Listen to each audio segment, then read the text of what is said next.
Madam Secretary, how many United States military veterans have you deported? Sir, we have not deported U.S. citizens or military veterans. I don't believe you served in the military. I haven't either, but I think you and I can agree that as Americans, we owe everything to those who have served our country in uniform, particularly those who have served in combat. Do you agree with that? Sir, I believe that people that are in this United States that are citizens have legal status here. Madam Secretary, we are joined on Zoom by a gentleman named Se-Jun Park. He is a United States Army combat veteran who was shot twice while serving our country in Panama in 1989. Like many veterans, he struggled with PTSD and substance abuse after his service. He was arrested in the 1990s for some minor drug offenses, nothing serious. He never hurt anyone besides himself, and he's been clean and sober for 14 years. He is a combat veteran, a Purple Heart recipient. He has sacrificed more for this country than most people ever have. Earlier this year, you deported him to Korea, a country he hasn't lived in since he was 7 years old. Will you join me in thanking Mr. Park for his service to our country? Sir, I'm grateful for every single person that has served our country and follows our laws. Can you please tell Mr. Park why you deported him? Every one of them needs to be enforced. But you understand that many veterans struggle with PTSD, many veterans struggle with substance abuse challenges. This man took 2 bullets for our country. You have broad authority, by the way, as Secretary, to issue humanitarian parole, to do deferred action.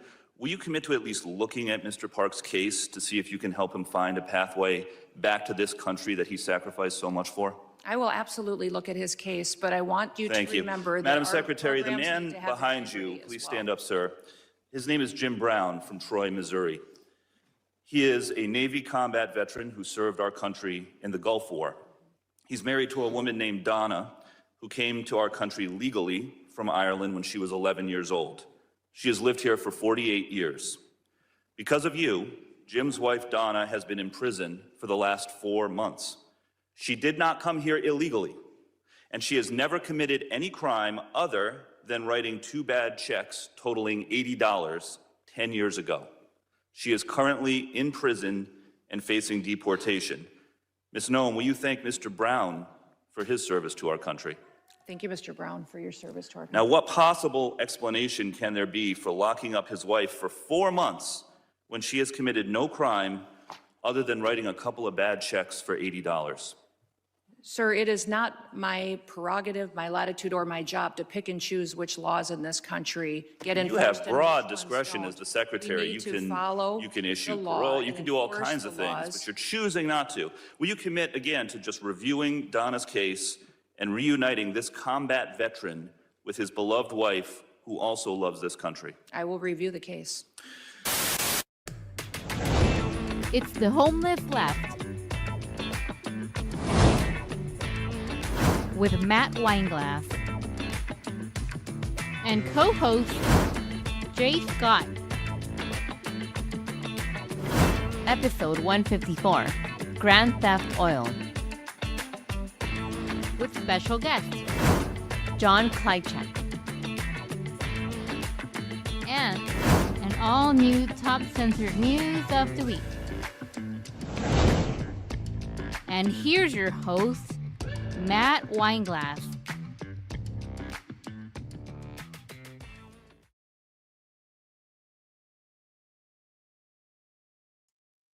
Think we're ready. Here we go. Okay, welcome everyone. Welcome to the Homeless Left. I'm your host, Matt Weinglass. We're here with you guys all Thursday afternoon today. We're happy to have you, whatever platform you're on, however you found us.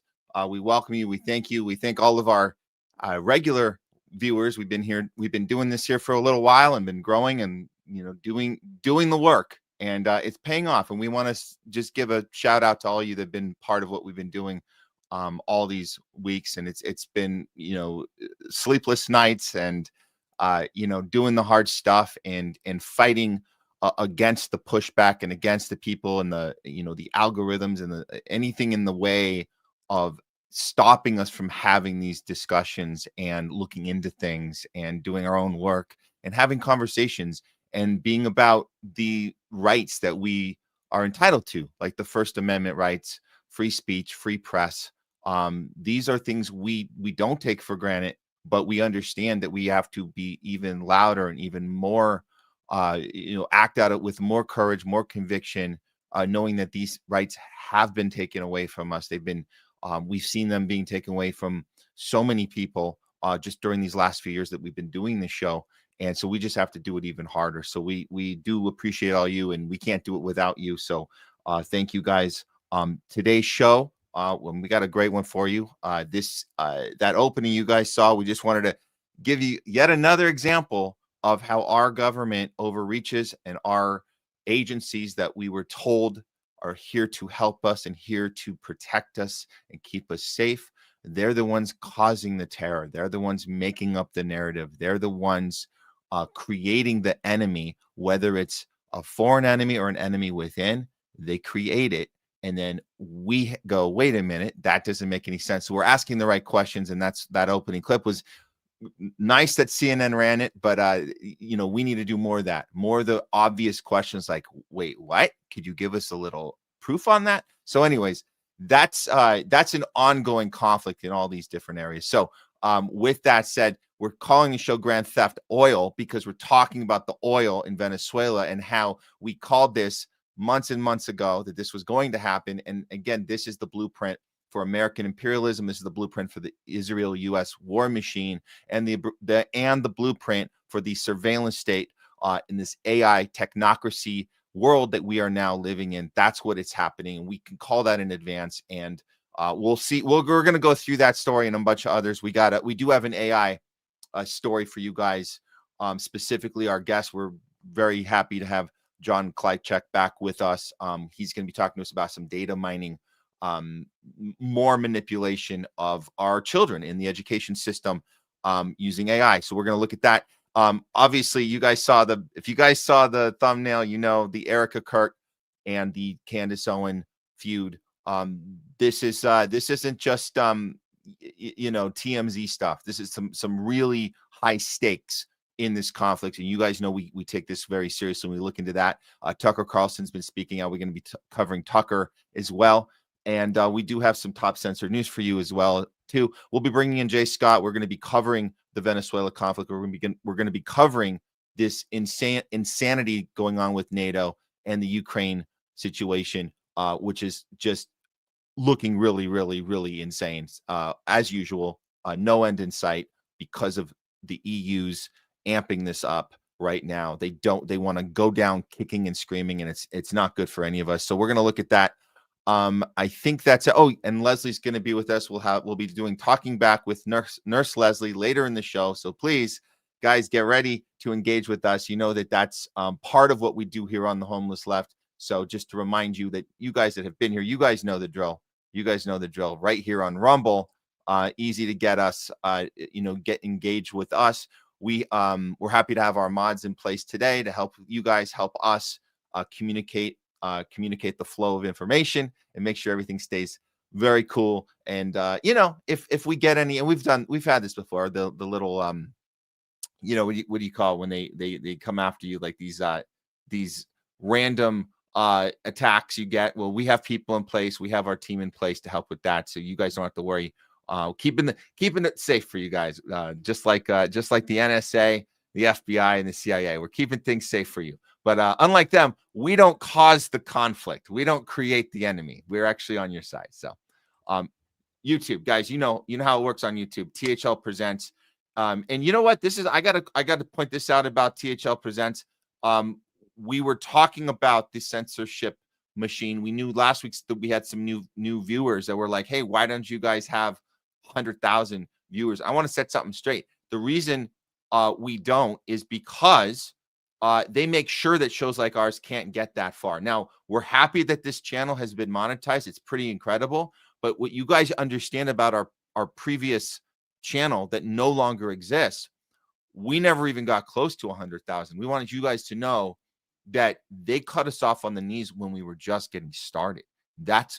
And I think that's why we were able to get traction in the space because people noticed that, people that we were making relationships with. We were just starting doing this work, and we're making very tight relationships. People, you guys know people like Craig Pasta, Jardula, obviously regular host here. We have, Kit Cabello, all these friends of the show and colleagues that noticed right away. They knocked us down right when we were starting. So we've never actually had that 100,000. We hope we can get to that. We would love to get to that. We're going to keep doing this, and we're going to see what happens. But if they cut us off at the knees again, we'll just start another channel. That's how we do it here, guys. We just start another channel. We'll never run out of names, and we'll never run out of our, I don't want to say enthusiasm, but we can't stop doing this. We have to keep going no matter what. And that's how that's how a real populist movement works. It's you're all in. You're just all in. You don't just do it as a hobby. You're all in. And so we hope you guys are all in with us too. Here in this space, it's a homeless space. We're not part of a team. We're not part of a tribe. What we are part of is a community of people that don't have to check boxes to get in the front door. You don't have to check in with your team leader to see what is our stance on this. What is it okay to be excited about? What is it okay to be angry about? Tell us what to think. Tell us what we're allowed to talk about. Tell us to shut up if we've gone too far. Tell us all these things that's going to make us feel like we're doing the right thing and we're a part of this team, and we don't want to speak out of line, and we'll keep our mouth shut. No, none of that. We're done with that. That's why we've become homeless. We're homeless from the left. You might be homeless from somewhere else.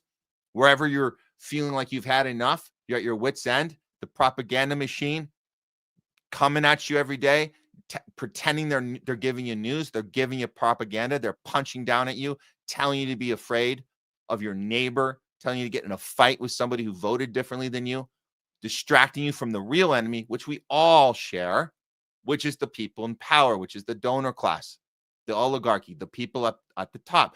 They pull the strings. And that is why we're here, and we welcome you guys here as well. So let's be homeless together here on the Homeless Left. I think we're ready for our first story. Let's get going. This is, you guys know what time it is. It's Thursday, and we like to kick things off with Top Censored News of the Week. Here we go. Uncanceled Comedy Collective presents Top Censored News of the Week.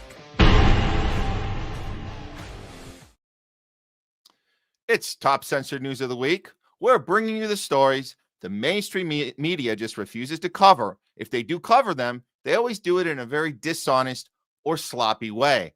And it's always on purpose. So this week, a lot of stuff the mainstream will not tell you about. And that's why we're here. So let's look at the number 3 story that should be reported on, but the mainstream media totally silent on this. In fact, it's worse. They've been misreporting on this one. But it's like a side note. It's a side note, but they won't tell you what's really happening. Here's the story.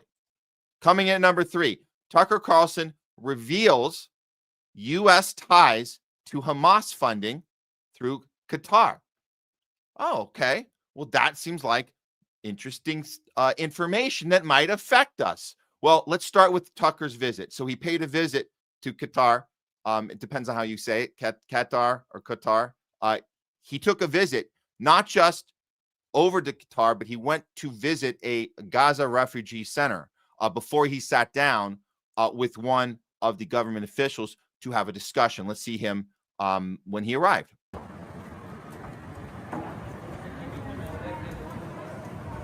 Most of them are the they are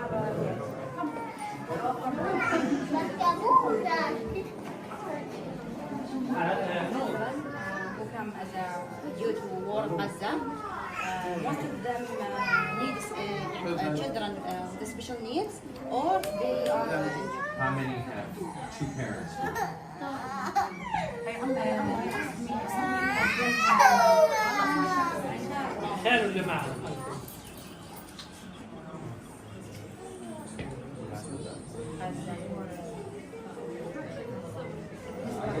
My fever, my height, and also in my knee. With my friends, I was 15 years old, my friends were like the same age. أنا حامل الأول يا دكتور إبراهيم.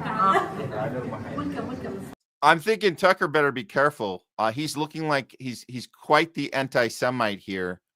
Similar to Miss Rachel, the way she engages with children and people affected by the genocide. Yeah, I'd be real careful if I was Tucker right now, because this is looking like he's really hating Jews by doing this. You shouldn't be engaging with all these terrorists, as they tell us. They're all terrorists, right? That's what they are. Well, no, that's obviously not true. What is true is what he did discover, besides talking to people, talking to the refugees.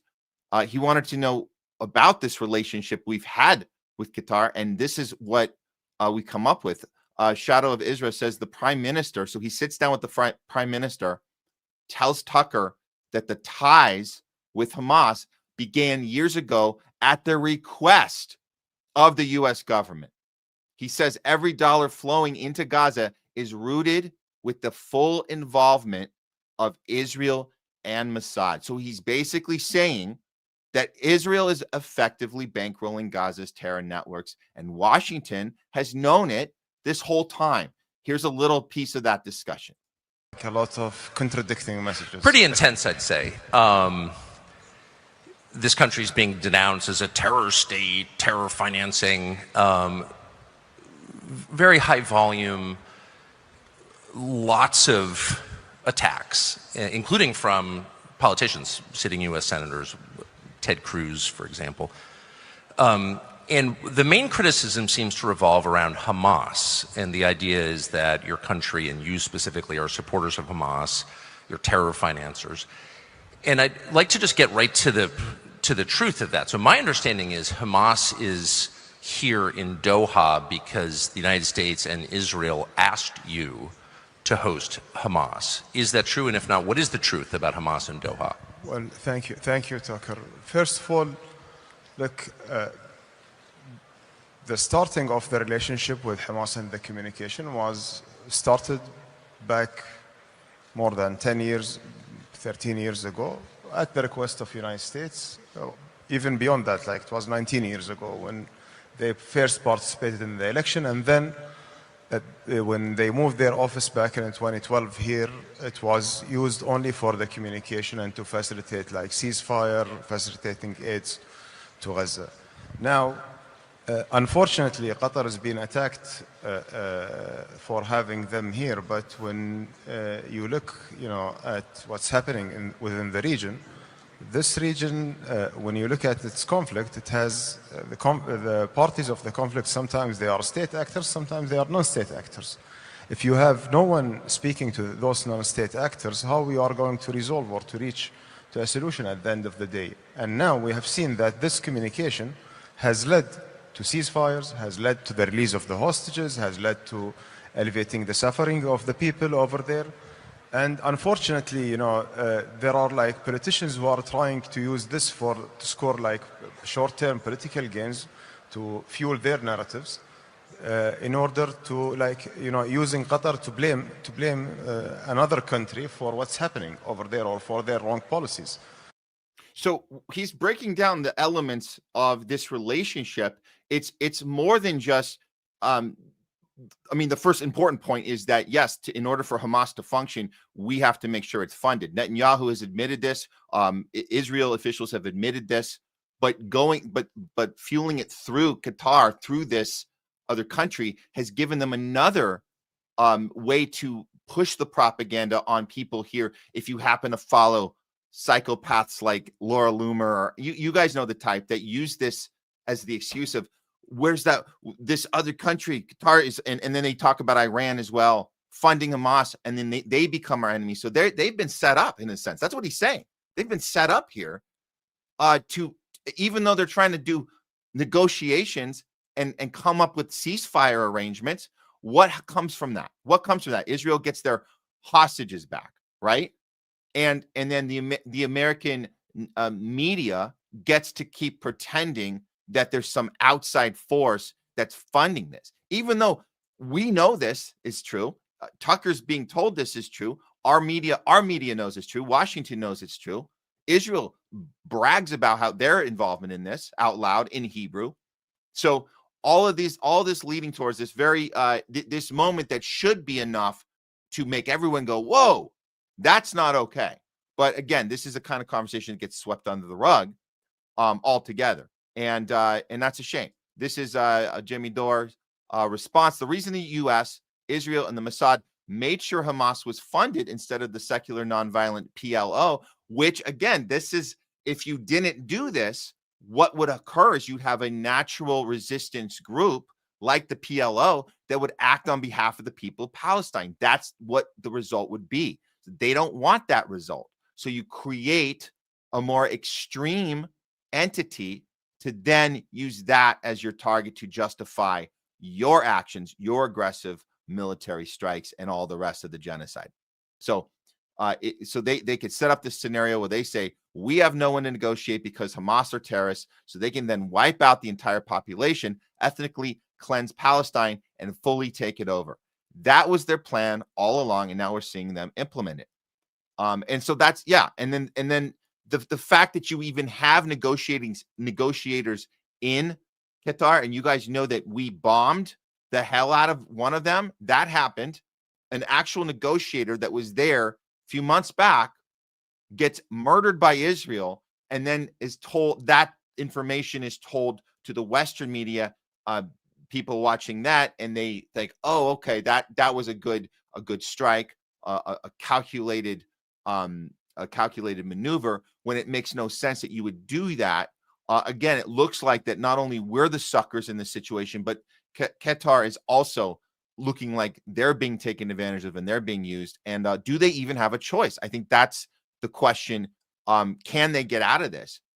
Maybe no better than we can get out of this, because it sounds like we're all being kind of held against our will. It seems that way. It seems that we're in a situation where we have no choice. So Tucker doing that, you would think you would have some discussion about this. Maybe even some pushback saying, oh, he's lying, or no, they don't want to talk about that. Here's what he does have to deal with. He has to deal with, why are you going over there? What are you doing? Tucker, why are you going to Russia? Why are you talking to Putin? So you have to have these conversations. No one's reporting on it. And then you have to come home and then defend yourself of why you're going out trying to do journalism. And here's Tucker being confronted about that during his trip. Like, what do you say to people? And he seems pretty not flustered, but he's kind of had enough of this. He's kind of had enough of taking these type of questions seriously. Here, a lot. Yeah, I like it. You have been. By the way, I'm an American. I can go wherever I want and speak to anyone I want to, because I'm a free man. That's the promise of my country. And some are seeking to change that and to put our population into mental bondage, and I'm not participating in that. And when you've questioned AIPAC and you've questioned things, are you facing a consequence and a backlash now day to day? I have a right to say what I think. I'm an American citizen, period. I'm an American citizen, period. This should be so obvious. So obvious. Yeah, this is unbelievable. Okay, look, it seems like we got a raid. Yes. All right, Do Dissidents raided our stream. Welcome. Very cool. Welcome everyone. If you're just tuning to us for the first time, you're finding us through the DD boys. Welcome. We're the Homeless Left. We'll be on here the rest several hours. So sit back, grab a drink, watch what we're doing, and we're going to be covering a bunch of stories. We got some guests coming in a little bit. So welcome, and don't forget to hit the what do you call it? The subscribe, not just the like. We love the likes. Do the likes, but the subscribe so you can get notified when we do go live again. So thanks for being here. Let's keep going on Top Censored News. Okay, here we go. Top Censored News of the week. Coming in at number 2. Starting December 16th, Meta will begin reading your DMs. Every message, photo, and voicemail, everything, voice recording, private messaging. That's what they're going to be doing. This is not something being talked about. The media won't tell you about this. We have to tell you about this. So let's look at this story. Here it is. Pull up the wrong one. Here we go. And this is coming right up, guys. This is December 16th. So pay attention to what you can do about this. But yes, of course, Hustle Bitch tweets this out that this will be happening on the 16th. What they're doing is they're rolling out this policy that lets them use your private conversations in order to train their AI. But the only way out of this, you have to manually opt out. So this means everything you've ever done is going to be fed into the system for them to create their AI in a way that resembles each and every one of us. And the personal details that are private details are going to be utilized. Obviously, that seems like not okay, but they're doing it anyway. So all of it can be fed into their AI models. And yes, they made the opt-out process intentionally confusing and desktop only. So most people won't do it. So you can't do this from your cell phone. You can only do this from your desktop. The video I'm about to play here for you guys, take notes. This is how you can get out of this. It's not a drill, as Hustle Bitch says. Would you trust Meta with your private DMs? Would you? We know people here in LA that certainly will. They wouldn't have any problem with this. But we're going to take this thing seriously. So let's play the video. Take notes on this, bookmark this, guys, and we're going to put this out tomorrow anyway, so you guys can share this around because this is important. Here we go. October 16th, Meta will start reading your DMs. Every conversation, every photo, every voice message fed into AI and used for profit. So here's how to stop it. Now, they make this intentionally difficult on purpose, and you can only do this on desktop. You cannot do this from the mobile app. So first, you're going to visit privacycenter.instagram.com, and it's going to take you to this page here.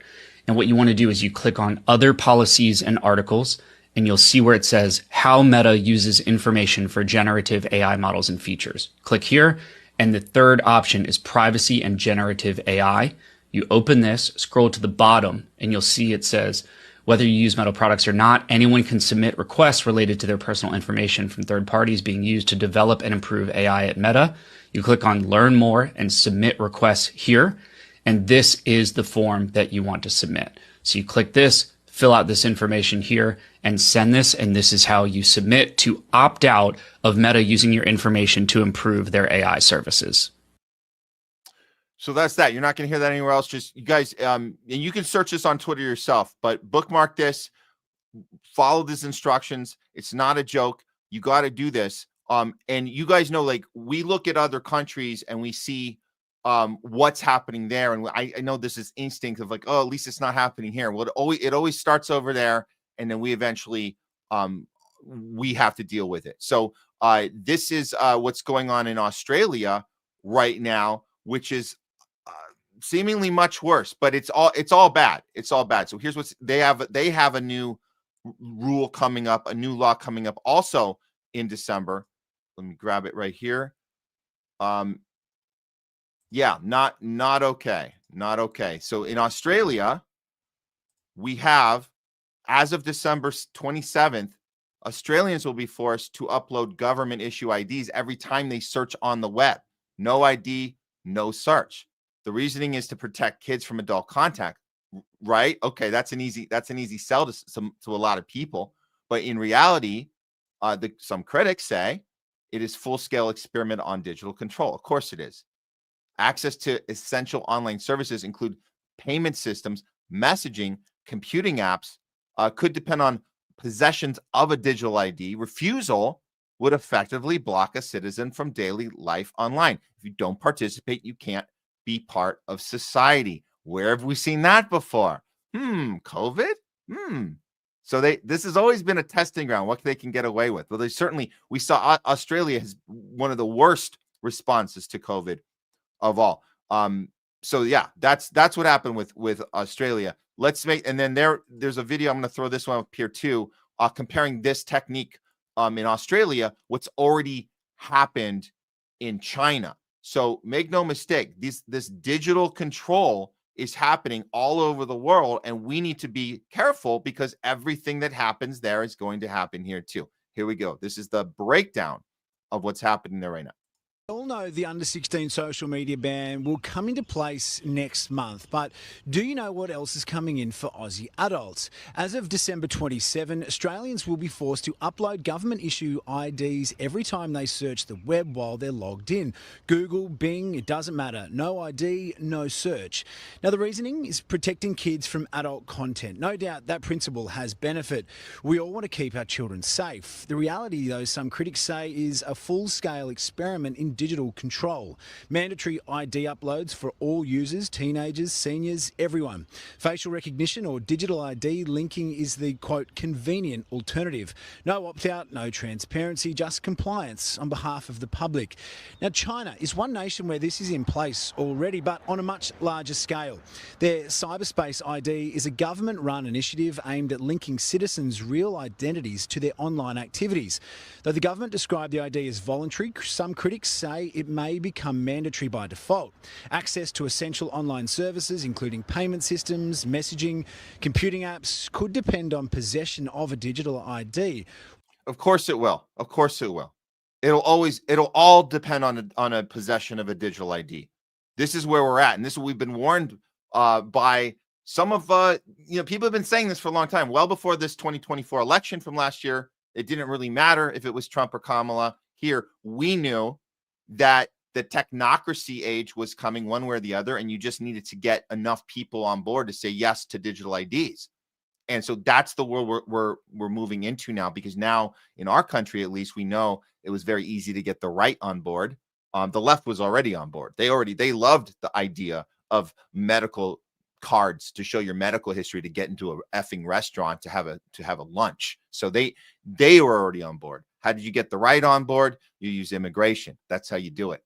And the threat of the other, right? The xenophobia, all that stuff, racist stuff. That's just about, we have to protect ourselves from ourselves or from other people trying to be like us. So this is how we do it. Put everyone on digital ID, and it's safety, safety, safety. So the children laws, that's easy to do because we're trying to protect our children. No, you're trying to get your children in a database and use their personal behavior against them. And that's what this December 16th thing is about here. It's about using our personal behavior, our private behavior, our private way we talk to people, how we communicate when we don't think the live button's on and we're not blasting out on Twitter.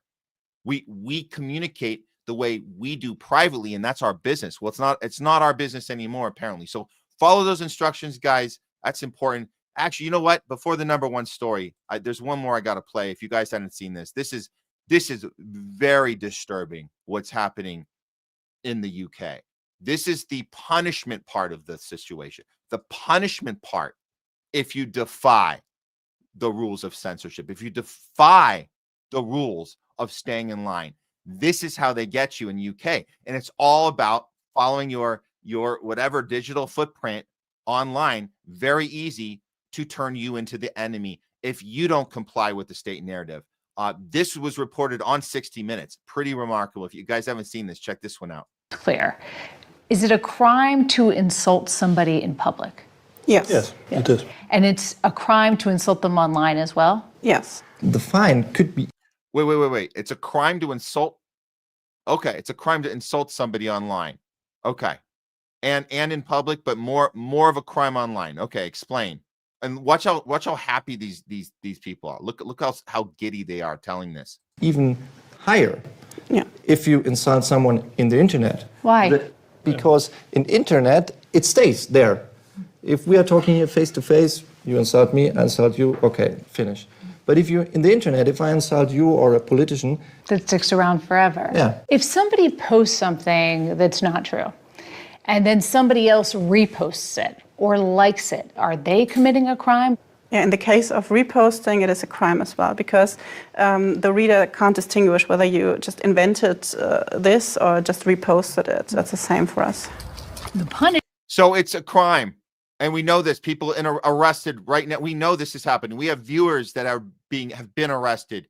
The crime of free speech, the crime of sharing something online, the crime of showing up to a protest. These are now crimes. These are now crimes.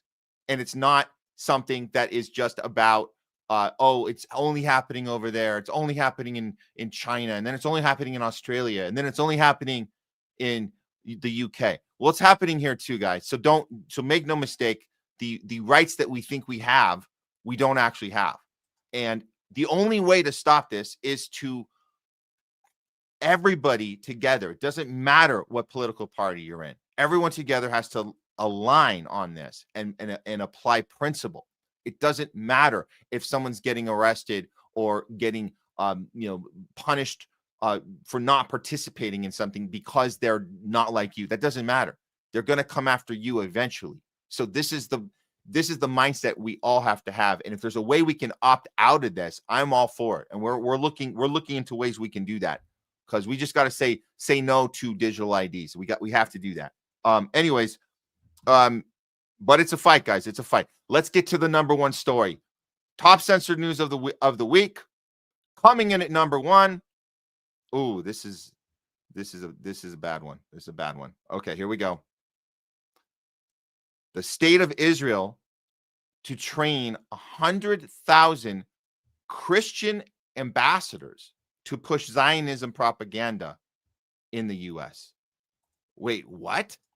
Where are we getting this from? Why isn't anyone reporting on this on the mainstream networks? What is going on? Well, let's let them tell us themselves about what's happening. This is pretty nuts. Here we go.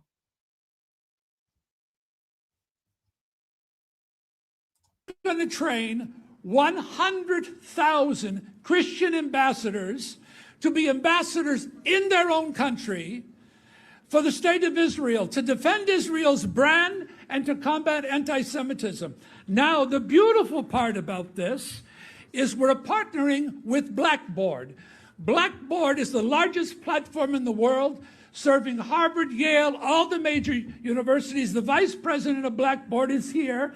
It's a $2.3 billion company. Would you stand, please? Would you give him a hand?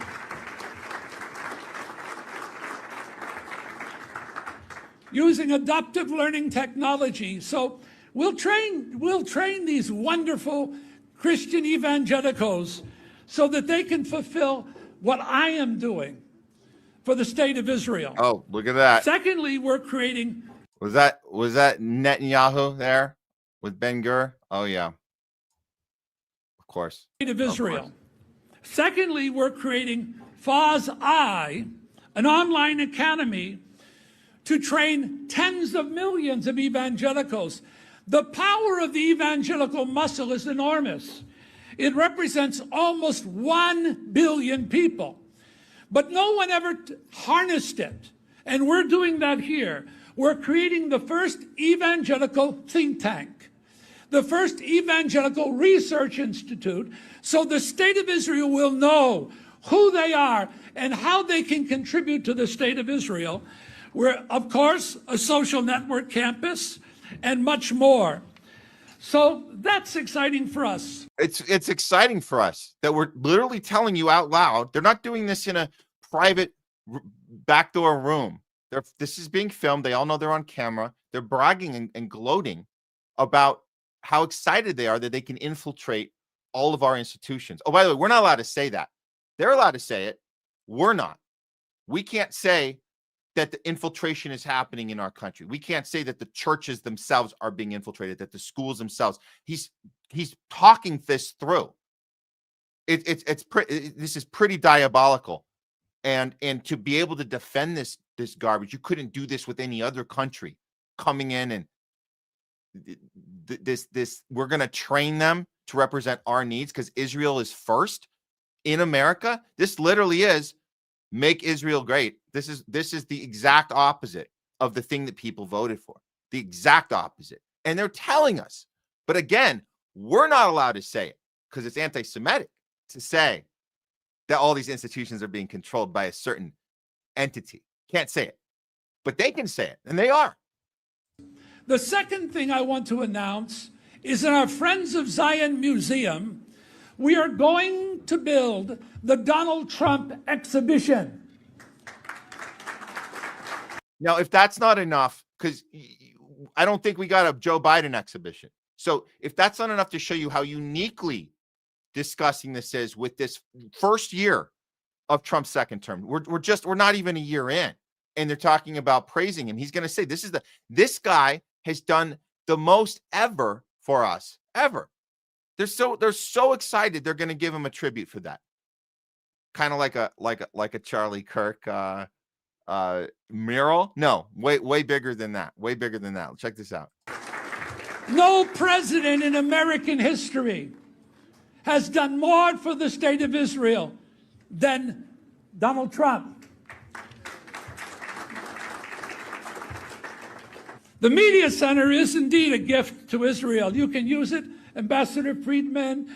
You can use it for any event you want for the foreign ministry, etc., because we are doing this all for Israel. It's all about Israel. Man, how many times are you going to tell us it's all about Israel? And how many times do we have to say it's all about Israel, and then you tell us that we are working for the terrorists, or we're confused by, as Hillary Clinton says, we're seeing posts online that aren't real. They're all made up, and we're getting the wrong idea. What are we getting the wrong idea about here? What are we getting? So the infiltration, we're talking about 100,000. What are we calling? What are they calling this? They're called Christian ambassadors. How does this exactly work? Well, let's take a look, shall we? Let's see. We got a list, guys. We got a list. Here we go. This is the list. Okay.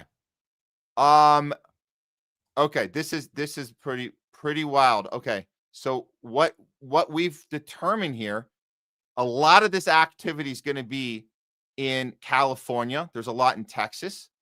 So every one of these churches listed are churches they are infiltrating right now. So we got this at the top here, American Baptist churches. This is in California. You got Assembly of God churches all over Arizona, Colorado, Texas, a whole bunch in California. You got Baptist churches all throughout Texas. Calvary Chapel movement you got through Arizona, one in California. If any of these guys, and then you have your city there. So if you guys want to go cross-check this, every one of these churches, this is not a joke. These all are being infiltrated. Or if any of these are churches you belong to, or you know somebody, you should say something. You should go check this out. These are all listed here. We got look at all the California ones we have here. Calvary Chapel. These are just the C's. Look at the Christian. There's a whole bunch of Christian churches. Arizona again, Colorado, Nevada, more in California. Church of Christ, we got Texas, California. And it's all throughout these states. And, Texas, California, these are big states. So we have a bunch in Southern California, Los Angeles. I mean, this should be on every, obviously, I mean, we say this like in a different reality. We would be seeing this on every news station. Like you turn on CNN, you'd be like, all these churches, just so you guys know, all you good Christians out there, you should take concern here. You should look and see if your church is being listed on this infiltration device being funded by Israel right now. The state of Israel is doing this. 100,000, as they call Christian ambassadors. I'm only to the eyes. Southern Baptists, all through Arizona, all through Texas. Wow. Wow. Look at all these. Look at all these churches. Are you guys seeing this? Are you guys seeing this? This is their big list. This is their big list. This is how they do it. They target each one of these, and they set up the device in place, and they have a direct line of communication. And how these, what you call Christian ambassadors, how they engage with their fellowship, how they engage. What are the type of word choices they're saying? What kind of stuff? So this just goes, the list just goes on and on. There you go. There it is. Who's reporting on this?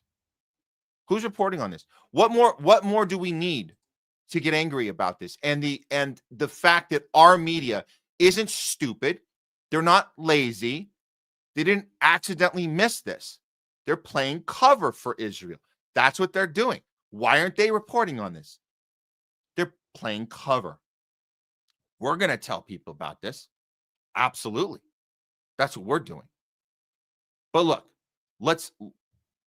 I'll just give you one more, guys. One more example here of what they're saying out loud. What they're saying out loud.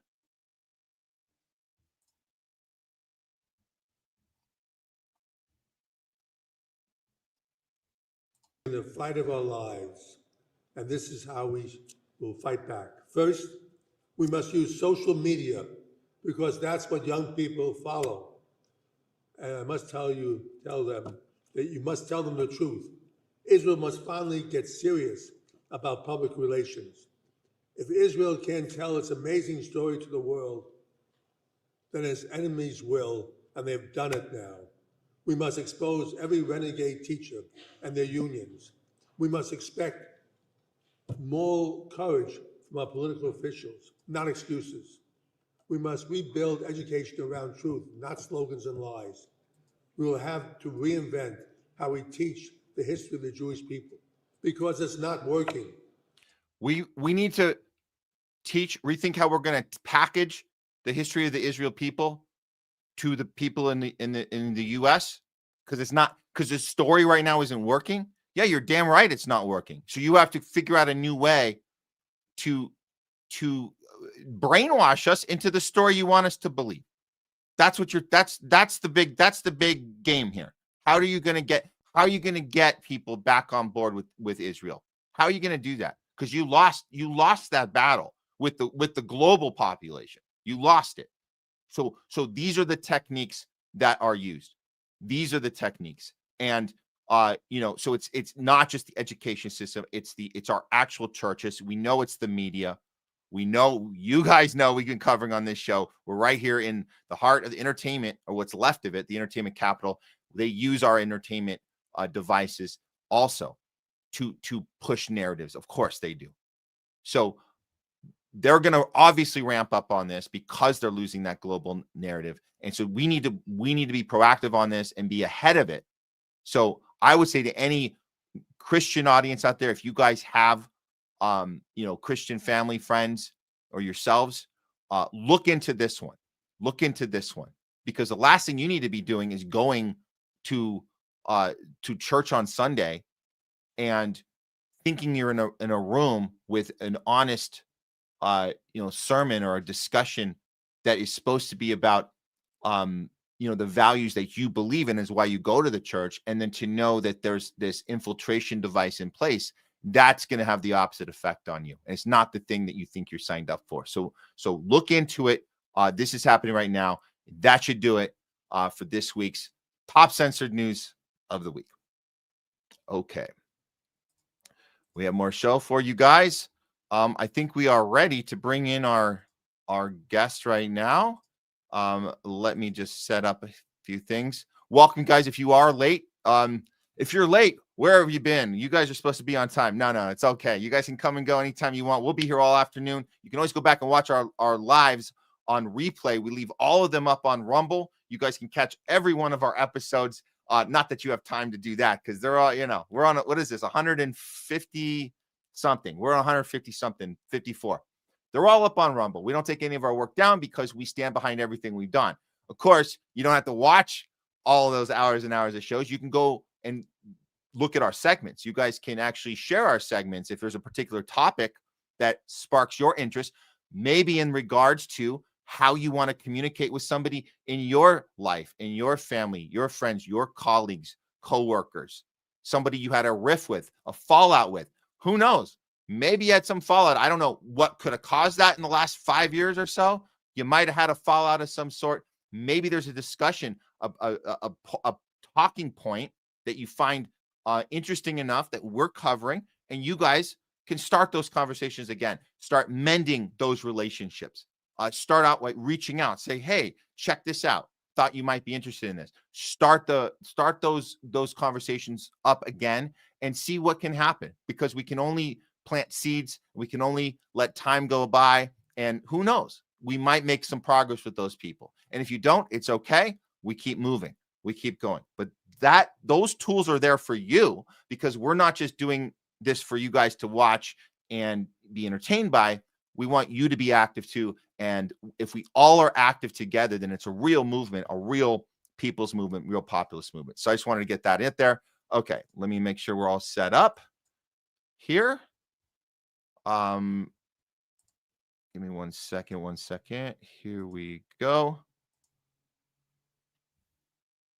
Okay, we have. Okay. I think we're good to go. Okay. Without further ado, let's go ahead and introduce our next guest here. He is a college professor, author of School World Order. Please welcome back to the show, the Taos professor himself, JOHN KLYCZEK. Hey, Matt, thanks for having me back.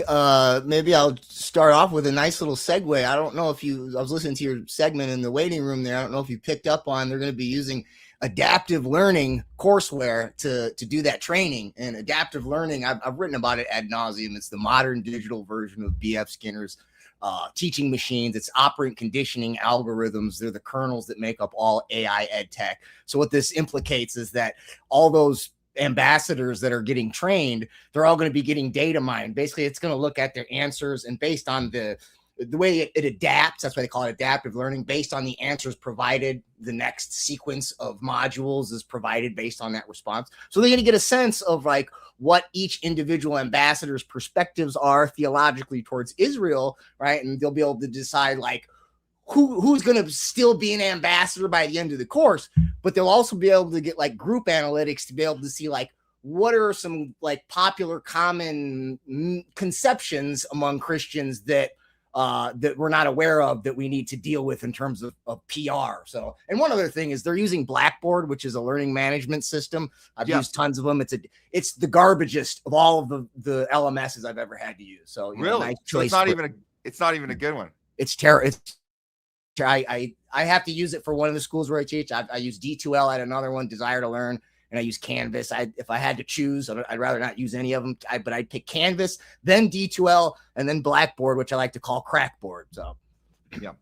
Well, good to know, man. This is a good transition to the work you've been doing, and this is why I wanted you on today, because you've been looking into this this app. I guess it's called, or the Upswing AI. And I know you're going to be doing I guess it's a panel up in San Francisco about this weekend. So I want to hear about the work you've done here. But please, let's start with just explaining to the audience what is AI data mining and how this is being implemented in our education system. And I assume that's the topic you're going to be discussing at the panel, correct?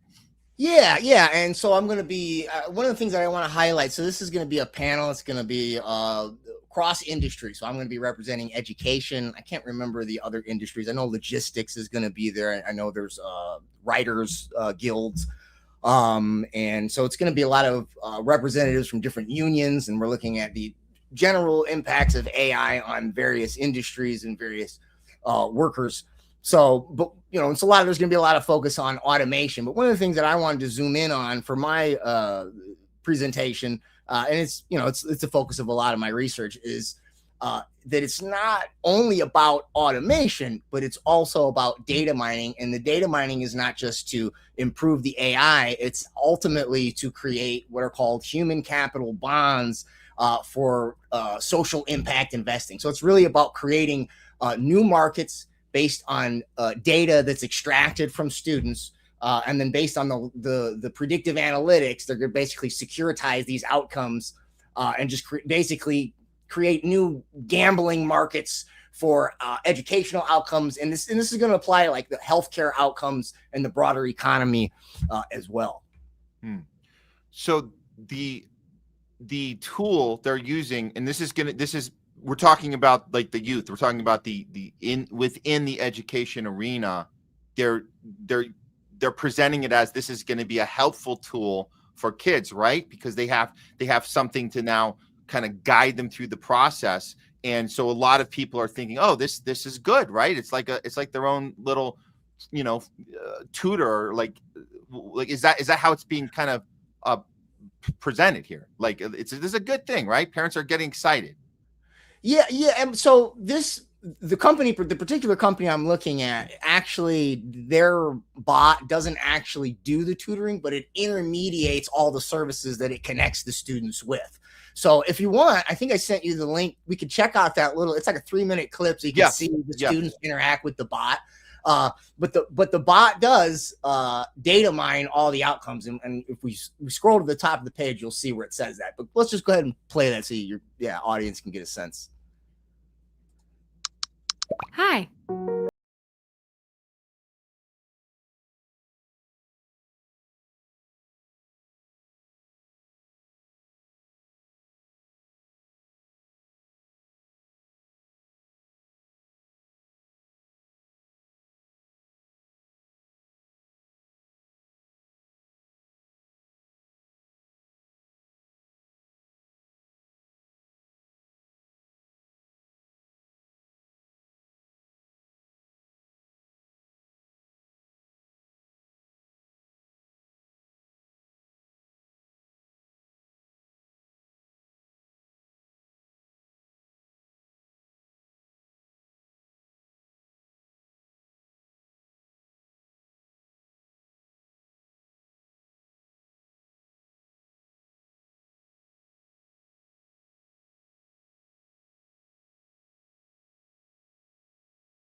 I mean, okay. I'm looking at this right away. I'm like very skeptical. I'm like, so I'm embarrassed to talk to a human being. Can I talk to you? You'll understand, right? You understand me, right? Yeah. Is that I was going to say that ought to help the student build confidence to talk to human beings, right? I mean, yeah, that's the lesson here. That's the under lesson under everything here is you're going to need this thing, and then you're going to become reliant on it, of course, and then you can't live without it. And then when you're stuck in a situation, so these are all these fears that I have right away, that this is definitely wrong. Let me keep playing here. But that's the first thing I thought of. I can't talk to a person. Can I talk to you? You'll understand me. Wait till you get to the end of this.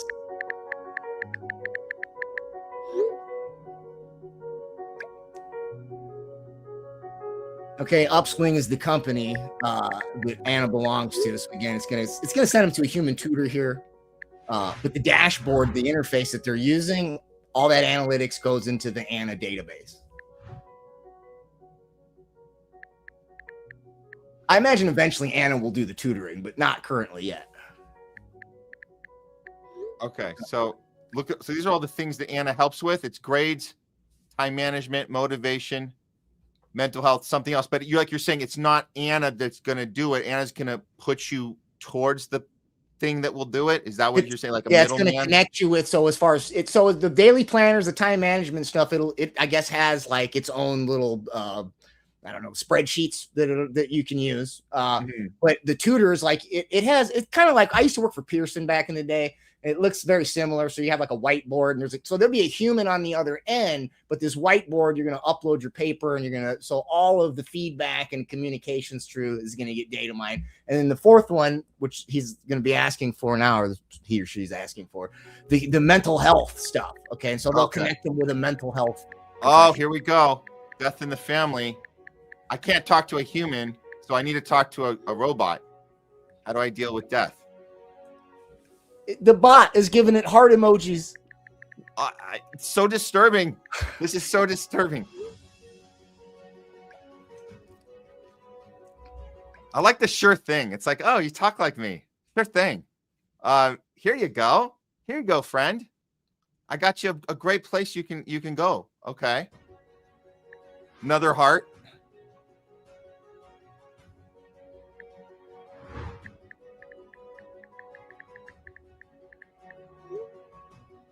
Child care. I don't recall. I didn't remember the child care help. I guess it does all kinds of extra stuff too. Okay, and then the heart emojis back and forth. I got A's this semester. Oh my God. Anna is happy. Yeah. It's very emotional.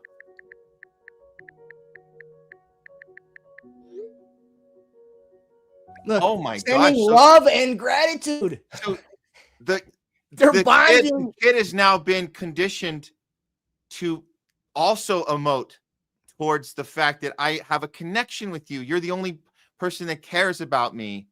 And probably referring to it as a person because it's Anna. Anna, like you've done so much. I feel I can trust you. You're the person that gets me. Yeah. And another Purple Heart to qualify that relationship. Wow. Two things to note. Oh, go ahead. Yeah. I think we'll go ahead and wrap this up. It's only a couple seconds. Okay. Yeah, a few more. Yeah. Okay. Okay. More emotional bonding. Yeah. You'll hear from me if your parents pay the bill. So there's that, right? I think otherwise. I think the school, like at the school where they're using it, I think the students get the access for free. I think the college is paying the money. Right. No, but I'm saying like there's still like, will I hear from you? This is an operation that's not about a real connection. Right. You would hear from a friend, regardless of if you can pay your bills or not. Right. Somebody has to pay before Anna cares about you. There has to be a mechanism in place for me to reach out to you because I don't actually care about you. I'm just a thing that has a price value to it. Yeah. So that was another point. So this is now let me ask you, because I got a question. What is the age that this is being, what is the demographic this is being targeted to primarily? So it's being used at higher ed. And I know particularly I got one community college where I teach, but I think it's K through 12 as well. I honestly don't know. But definitely higher ed for sure. Definitely higher ed. So everything 2-year, 4-year schools after the fact. But a couple of things to note that about this that are disturbing. One is education records are governed by something called FERPA. Health care or mental health records are governed by something called HIPAA. Those are in a given school, right? Like the disability and counseling services oversees the medical health records.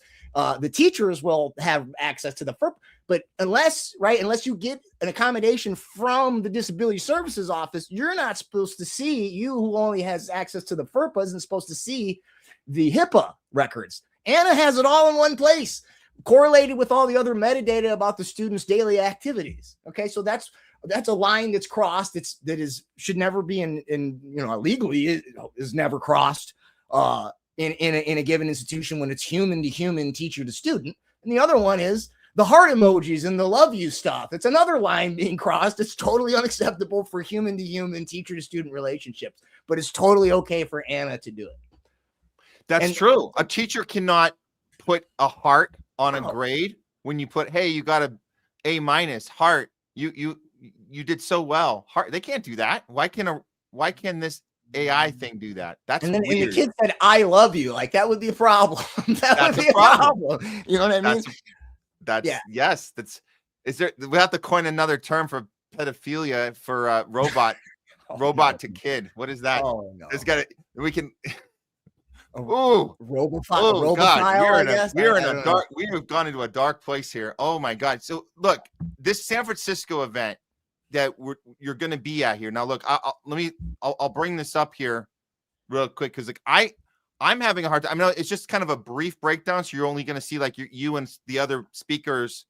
You guys are basically saying, here's who's going to be here. It's very brief as far as saying the topics you're covering. But my question to you is, do you think that the tone of this event is going to be conversations like we're having right now, or is this about saying we did it, we got to the next stage, let's celebrate? Like what is happening with that as far as the atmosphere? What would you suspect is the atmosphere at this event coming up? So more or less, is it more or less pro AI or critical of it? I guess is kind of what you get. So you notice it says it's part of San Francisco AI Week. So I think the week as an event does have some pro stuff, but this was largely organized by at least the people that contacted me. So Steve Zeltzer of Work Week, highly critical. I know the people on my panel are highly critical of AI. So at least my panel is going to be highly critical. But I think it generally is a very critical a take on AI. Okay. I don't think there's going to be much like, this is going to be great stuff. Yeah. Because I'm seeing like they're doing the introduction. What is AI? You're part of the education in AI. Obviously, this is your expertise, and you can certainly bring this. I'm looking at some of the other stuff. Was there a labor section? I think there was a labor versus AI. Where was that at? I thought I saw that somewhere. Well, Work Week Labor Media is Labor Media, and okay. DSA I think is also sponsoring it in part. Okay. So I mean, in general, I would hope that since it's largely going to be an audience of like labor organizing, worker conscious people, I'm hoping that they're all going to be, more or less critical of AI. But I'll tell you, some of my fellow union members at one of the colleges where I used to be pretty active in the union, I mentioned the event, and I heard crickets, and then a week or two later I got an email from the adjunct union newsletter. It was like, use AI in the classroom. So there could be some people in there they got their thumbs up, but I think it's largely going to be people that are worried about how AI is largely replacing workers. Yeah. And, this isn't the first time we've seen this technology being used in a way that's, I would say, weaponized against children. We saw Sam Altman's ChatGPT, that whole thing where he had to defend, I guess there was a whole court case where there was a family saying, your technology led to my son's suicide. And we saw the text messages. So yes, Purple Hearts are one thing, but when you're talking about, hey, I don't know who to talk to about I'm looking into killing myself, and the robot friend of yours says, don't talk to your parents. They're not going to understand. That's what this kid was told. Right. Your parents will not understand. So I'm getting a bit of this validation that, oh yeah, you shouldn't talk to your professor. I got your back. Don't talk to that. They're not going to get you like I do. So you have a kid saying, so I can trust you to help me with my suicidal thoughts. The next thing this thing does, it tells the kid, let's look at your technique about if you were to kill yourself, what would that look like? And then he walks him through it. The kid fails at tying the noose. He does it wrong. The kid goes, I can't even get this right. My life sucks. I can't even kill myself right. And the AI says, practice makes perfect. We'll get it soon. We're going to figure this out. That happened. I never heard the particular back. I knew the gist of the story, but I'm not hearing the details. It's pretty bad. It's pretty bad. And then you had a whistleblower. This on top of that, you had a whistleblower at Sam Altman's company saying this is a problem. And then now I guess he happened to have a case of the suicidals. So he's no longer with us. And that was something I know Tucker Carlson sat down. So these are like, I'm talking to you about this now because our audience knows that we've looked into this stuff. And I'm just wondering, like, at a panel in San Francisco, I'm sure there's not enough time on the clock to say AI safeguards or AI like, what do we do if this thing gets out of control? Where is the safeguarding? I didn't see that on the discussion list. That's all. But obviously I know it's good you're going to be there. I'm just saying, I don't think that they're not going to want to have that discussion. Yeah, I mean, hopefully we'll see. Like I said, I mean, I guess I get to be the odd man out if I have to. But yeah, I mean, like that's one of the things with these that you see in that promo is, I mean, hyper affirmative, and a lot of that is geared towards increasing engagement, right? I mean, so the more affirmative it is, the more you want to engage with it, the more you engage in it, the more data it gets, right? And so that's sort of the trap there. Yeah. Okay. And then you send me this chart. If you want to, do we want to look at this right now and make sure? Yeah, do it real quick. Just you want to go back to that page real quick? Oh, just yeah. Scroll up just real quick so people can see. Should be on there. Oh, I'm sorry, not that page. The Anna. Okay. The Anna. Go back to the. Yeah, sorry. Hold on, I just got to grab it again. Yeah, but I'll summarize while you're getting there. So when you get back to that page, we'll scroll up, and what you'll see is you can request basically a white paper. There it is. The Anna Insight Report is here, all the way up at the top. Okay. Right? And it says, and it's telling you, look, that Anna, what it does is it collects all that data. Now, if you go to download that, I'm pretty, last night my computer was acting wonky, but if I recall, when I tried to, you have to like be an institution and sign up. You don't just get to see their records publicly. Yeah. You know what? I actually did figure out how to trick it and get a download. I should have had this ready. You know what? I have it right here. Do you want to see? Thank you. Can you send it to me too? Yeah, I'll send you. It's a PDF. Okay. I had to type in some weird stuff and agree to this or that or represent some company. I don't know what I did. Okay. It appeared. Do you want me to bring it up right now? Or? Yeah, I don't know what's in it. I mean, so it's not like I don't know that I could explicate, but let's just take a look at it. Okay, let's go ahead and while while you're doing that, like, well, if you at that top menu, you don't have to go there. I'll just explain. You scroll down, they have an ROI calculator, return on investment calculator. So what they do is they're calculating basically how if you use Upswing's AI, that you will increase graduation and retention rates, and then that means that you'll make more money. And so that's future expected profits. It's really future expected savings, but it's future expected monies. And so that's how you create a bond or a security, right? You securitize and you attach it to the student, right? And then that bond appreciates based on whether the student actually achieves those outcomes, which are measured based on the data that they gathered, right? And so it's basically the data is being mined so that you can, so that they have basically literal human resources that they can sponsor or gamble on. To create sort of a knowledge supply chain in the planned economy, so to speak. I see it says the hi I'm at the video we just watched. It has an exclamation point at the end. It looks like hi I'm anal. That's what it looks like to me. But by the way, I think Anna. I might be. I think Anna is cute, like short for like analytics. Ah, there you go. Right? There it is. All right, let me see if I can bring up this other one. Okay. It was hard to grab this, but I did find it. Okay, so we're gonna do this window here. Here we go. This is the download here. It's the executive brief Anna Insights 2025. So it busts through all this, gives a background on Anna. I mean, if I wasn't having this conversation with you right now, I would say that this looks like it's a selling. This is a sales manual. How you can get people on board for this. Absolutely. Okay. Yeah. And there you go. And there's some. I mean, like we don't have to explicate the metrics, but I'm sure those are probably. I mean, I can't see on my screen, but I'm guessing it has something to do with increases in outcomes or increases in tuition or something like that. Yeah. This is I guess these are the hashtags that are effective or something. And then this is a report, Insights Report 2025. Here are the findings. So we got some pie charts here. Let's see. Can you see those? If I can. It's I can't actually read a lot of the text. Okay. Well, it looks like. I mean, but we get Yeah. This is just the background from fall of 2024 to spring of 2025. How I guess what you're getting out of this, what Anna is getting the semester started. I see. Yeah. Like it's okay.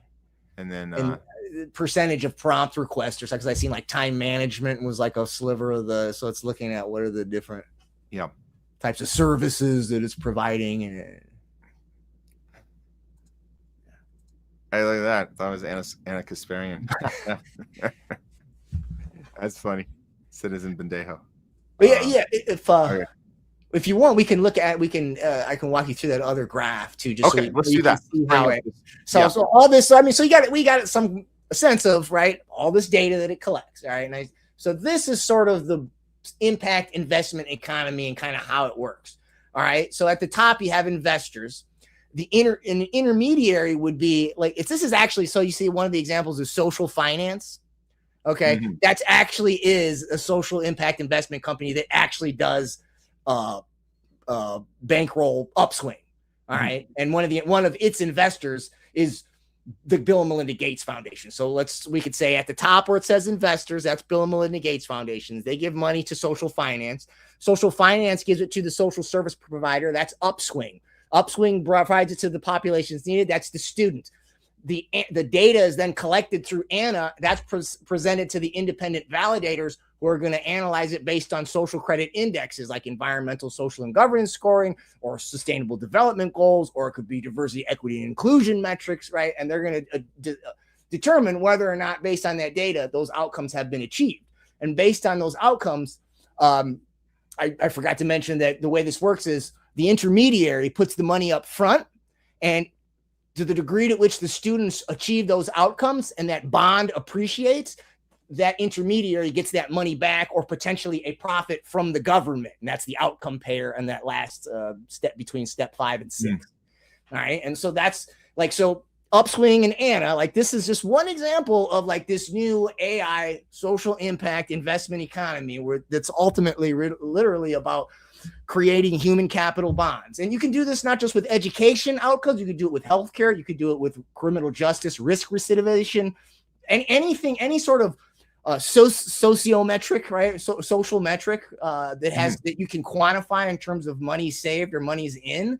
And if they can predict the probabilities with AI, now they have like a risk management calculation that they can make basically a casino economy out of like your education and your job and your healthcare. And, you know, and this is where the stuff we talked about on the last episode, the stable coins and the programmable money comes in, because that's going to make sure that when you get your tokens for your, you know, whether it's to increase your student outcomes, right? Those tokens can only be used, right, to achieve those outcomes, right? So, yeah. But there's a lot here that people aren't understanding. That they what they're seeing is the good stuff. They're going, oh, look at the convenience. That's always the selling point with this technology, right? It's always the convenience, and oh, we can save time and it's efficient, with no sense of what they're doing with that data.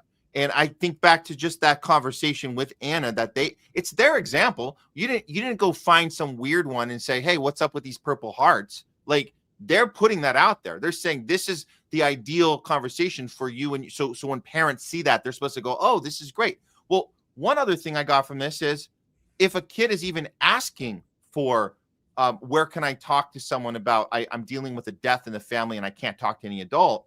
Well, guess what? They've taken that information and now they can use that. Just the fact that you asked that question is being used against you. Right. So that's the essence of data mining, is that they're holding on to. It seems like it's a very manipulative method of, hey, I'm here for you. And we see that in cults all the time. You guys know all the documentaries about the Scientology and how they, just we're going to ask you a few questions. And then when we're going to see what your e-meter is. And then they, you tell them stuff. And then guess what?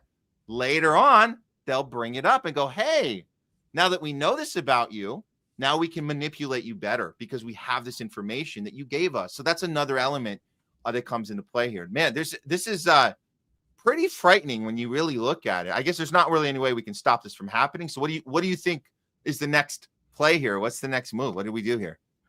I mean, is the time for abstinence past? I mean, you cannot use the AI, you cannot sign up for it. But I mean, I guess that's like asking people to, I'm like one of the few people when you go to the grocery store and like, would you like to sign up for our rewards program? I'm like, no, because I'll pay the extra coins and you don't get my data. But most people, right, the convenience, that's, it overrides, like you said, they're not even really thinking about the implications of the data.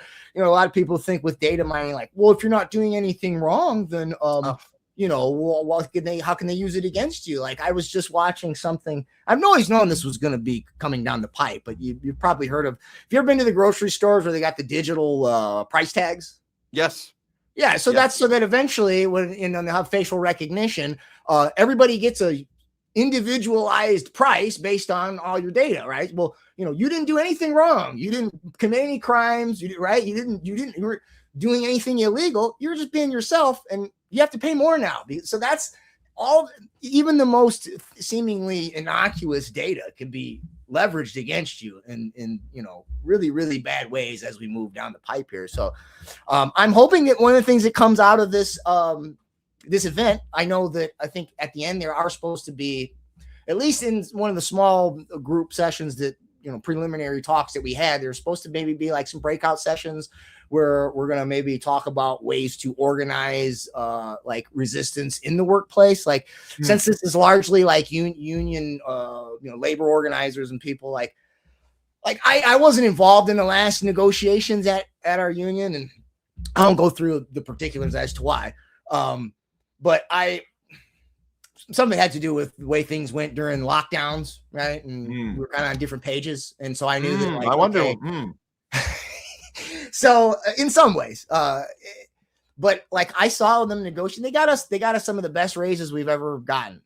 But I looked at it, I was like, if I was there, and this was late last year, I would have been like, we need to have some clauses in here that we have a say in what types of AI are adopted. So if, germane to the theme of the event that I'll be speaking at, I guess one of the things that we can do, hopefully, if you in any kind of a union that has any kind of grassroots abilities or mobility, because like the AFT, Randy Weingarten, and I've talked about this on your show, they're all down for AI, right? A lot of, they're bought and paid for, right? But a lot of the local unions, especially like in education, adjuncts, that's why I was a little disappointed that I couldn't get my fellow adjuncts on board. For people who don't know, adjuncts, right? We're not tenure track. We don't get benefits. We don't get offices. We're what do they call us? At will, right? We're per contract, per class. We call it free. Like we're just very marginalized, right? So and most adjunct don't even have unions. Like a lot of adjunct faculty don't have a union at all. So in other words, so we're technically separate from the tenure faculty union, and we kind of have some independence from the state and the national in that regard. We certainly have a different consciousness about our position as workers, right? And I thought that maybe that would be a good place, because teachers especially, right? All the kids cheating with the, I thought that might be a good place to, rally some resistance, but maybe it still is. Maybe I just got to find some other adjuncts. But that's my long-winded answer of, we'll see what you can do if you're in a union at all. See, when you start doing your contract negotiations, start thinking about these things. Right? I mean, sorry, go ahead. We've been caught in this AI problem here in our unions here in Southern California, SAG, WGA. We had the most horrible negotiations go on, kept everybody out of work for several years, and all for nothing. We didn't get anything. We got nothing. They said, oh, you can opt out of a deal if you don't like it. And then they'll just hire someone else, cast somebody else. If you're an actor, you're out of luck. You don't want them to use AI against you. You can just opt out. That means you don't get to work. That's the negotiation. That sounds like something that you would have without a union. I was like, that sounds like the conditions of a non-union situation, where if you don't like something, don't worry, just say you don't like it and we'll fire you. Yay, we got it done. That's the extent of SAG and WGA, just so you know. And IATSE here also not good with negotiations. We're pretty toast here in the entertainment realm. So that's my knowledge in there. So I'm not holding my breath that we have anybody that is going to be able to maneuver through any of this stuff right now, because we're just getting used to the fact that these movies are going to be made now without any human beings, and that's just the fact. That's just how it is. So I'd say one other thing is not to sound too radical or anything, but if there was ever a time and ever an issue that could potentially muster a general strike, you think it would be AI right now, because it's this disruptive technology that's affecting all these disparate industries and unions that don't necessarily organize together. We also have a common threat that's coming to replace our jobs, and it's in real time and happening fast. So I was hoping that since it's a cross industry panel, maybe some of that could, maybe some of that momentum could get started. But all I can say is at this point, with the automation, if they're going to be automating all the jobs and they're going to do it with all the data that they effectively stole, if you want to ask me, I know we technically passively sign off on it. But it's so you take all the data without more or less without permission, you create machines to take our jobs.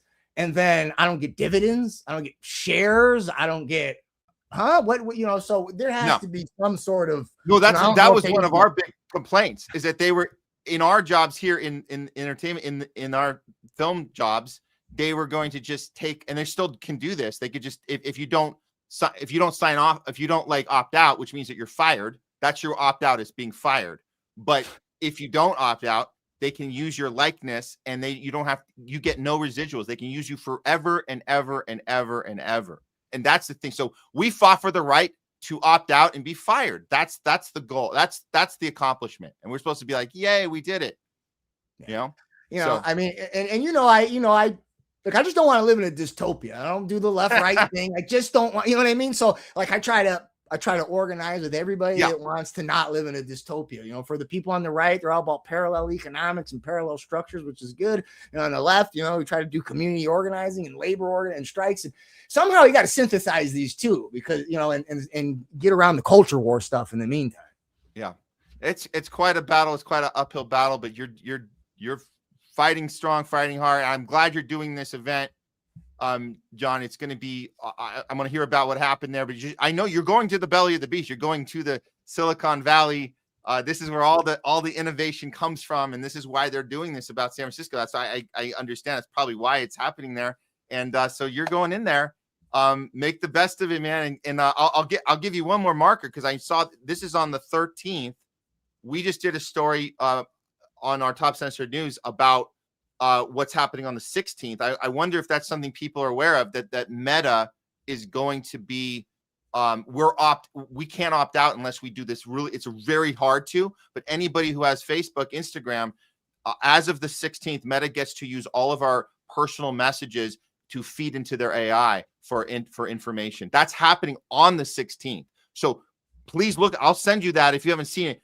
Look, get that into your speech. Tell them there that this is happening in a few days. By the way, if you're talking about how they're getting the ability to maneuver AI and engage with us, they're taking our private information into that beast to make it even stronger. That supercomputer is going to be even more powerful. It's the villain that sucks up everybody else's information and becomes more stronger as a result. That's happening on the 16th, just so you know. Okay, definitely. Yeah, and send me the upswing report too as well. I'll do that too. Thanks, sir. Well, good luck. Thanks for coming in and talking to us about this. This is all very important stuff. It's a lot here going on, and I appreciate all the hard work. Can you and keep us posted on how things go this weekend? Definitely. Thanks so much for helping me publicize. Awesome. All right, John Klyczek, the TAS professor. Thanks so much. We'll be in touch. Right on, buddy. Peace out. Bye. All right, guys. We have some more show for you now. That was the wrong button. Man, I am still trying to figure out these StreamYard changes. Okay. Welcome everybody. You're just joining us. We have some more show for you. We're going to go ahead in just a moment. Going to bring in our co-host. We got some big stories to go through here. Big stories. We are going to say if you guys are just joining us, we haven't done, don't worry. You didn't miss the Erika Candace story. We're going to get to that later. So don't worry about that. We just ran out of time on that up front. So hold on. We'll get to the Erika and Candace and Tucker stuff. But right now, we got some war stuff to do. We got some Venezuela stuff to cover. We got some Ukraine.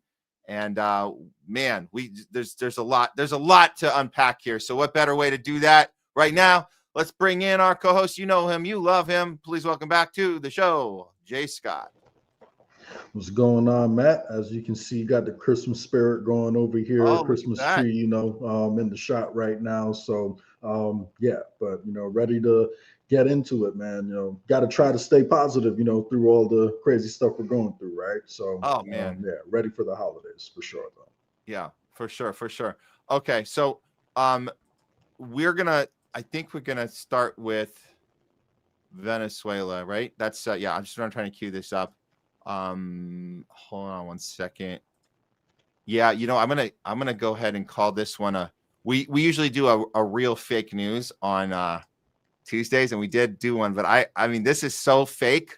We gotta do it again. We're gonna do a bonus real fake news on this one because it's so bad. Okay. Here we go, queuing it up. Mask is coming off.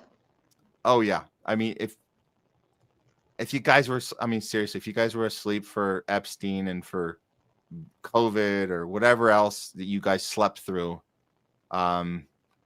This has to be enough to get you to go, what the F is going on? Okay, let's do it. Real fake news update, part 2 for the week. Here we go.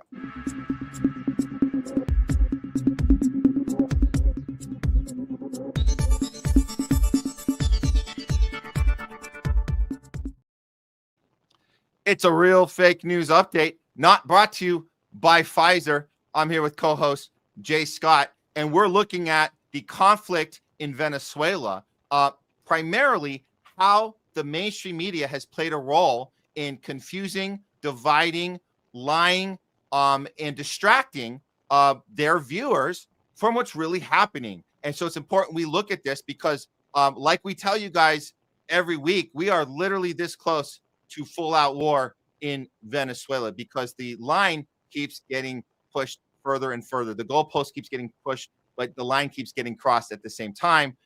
Let's start with this tweet from none other than our good friend Pam Bondi, Attorney General, says today that the FBI, Homeland Security Investigations, and the U.S. Coast Guard, with support from the Department of War, I always think that's crazy that they embrace the Department of War, executed a seizure warrant for a crude oil tanker used to transport sanctioned oil from Venezuela and Iran. For multiple years, the oil tanker has been sanctioned by the U.S. due to its involvement in its illicit oil shipping network, supporting foreign terrorist organizations. This seizure completed off the coast of Venezuela was conducted safely and securely, and our investigation, along with the Department of Homeland Security, to prevent the transport of sanctioned oil continues. And here's Trump. Very much. It's been an interesting day from the standpoint of news. As you probably know, we've just seized a tanker on the coast of Venezuela, a large tanker, very large. Largest one ever seized, actually. And other things are happening, so you'll be seeing that later, and you'll be talking about that later with some other people. I mean, it always sounds like he's doing an opening of Saturday Night Live, an impression of himself. But no, this is real, guys. If you thought that was some like Alec Baldwin caricature, no, that's actually real. Max Blumenthal tweets out, Trump proudly announces an act of piracy with the U.S. theft of an oil tanker from Venezuela, which was bound for Cuba. This act of what we are calling financial terrorism was aimed at starving Cuba of energy, worsening its blackout crisis, and tormenting its population. And then this was the shot that was conducted that Pam Bondi had tweeted out just to show you this Top Gun shot. And again, it's this like they should be playing the Top Gun music during this, because that's the whole idea, is that we're the good guys coming in and grabbing the oil. If you guys don't understand that this clearly has nothing to do with drugs, and you still think that, I don't know what's going on with you if you still think this is about drugs. No, this is about oil. Yep, trying to kill two birds with one stone right there. You know, this way they can try to damage, Venezuela's incoming money, and they can also go after what could be their next target, Cuba. Once they're done with Venezuela, a lot of people are thinking, Marco Rubio might be ready to, go after his lifelong dream of overthrowing the government in Cuba. So two birds with one stone for them, I guess. Yeah. And here's Trump being asked what happens to the oil. Yeah, he is just, sometimes he just says the quiet part out loud. Here it is. In the seizure of this tanker, what happens to the oil on that ship? Well, we keep it, I guess. Where does it go? What port does it go to? Well, you have to follow the tanker. You're a good newsman. Just follow the tanker. Do you know where it was going? Was it going Follow to it. China? Get a helicopter and follow the tanker. Is it true it's going to But we're Cuba? I assume we're gonna keep the oil. We're gonna keep the oil. So that's called theft, right? That's stealing, right? And like Max Blumenthal pointed out, this is the effects of that theft, is that you're starving people out and you're destroying their livelihoods. Why? Because we decided that Maduro has to go. So we're going to punish not just the people of Venezuela, we're punishing the people of Cuba as well. Jay, before we hashed this out ourselves. The reason this is a real fake news update is I think the audience needs to know, and I know our audience doesn't watch CNN. I get it, but we have to do it sometimes because so we can remind people how bad it is. This actually aired on CNN. Again, not a joke, not a Saturday Night Live opening.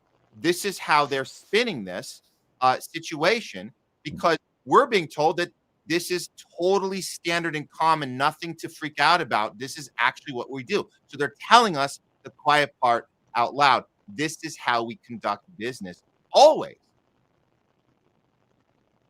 Being a tanker, how could this escalate the conflict with Venezuela? Well, we've had sanctions on Venezuelan oil since the first Trump administration. And Biden kept them. Kept them. Yeah. So to me, this is absolutely normal. I mean, seizing an oil tanker? Yeah. We've been seizing Iranian oil tankers in the past. We also, according to the law that I've read, that oil is up for forfeiture. So we could keep that. We've kept Iranian oil in the past. So I actually... She's telling us she's just listing it. Why don't you list all everything else we stole from everywhere else?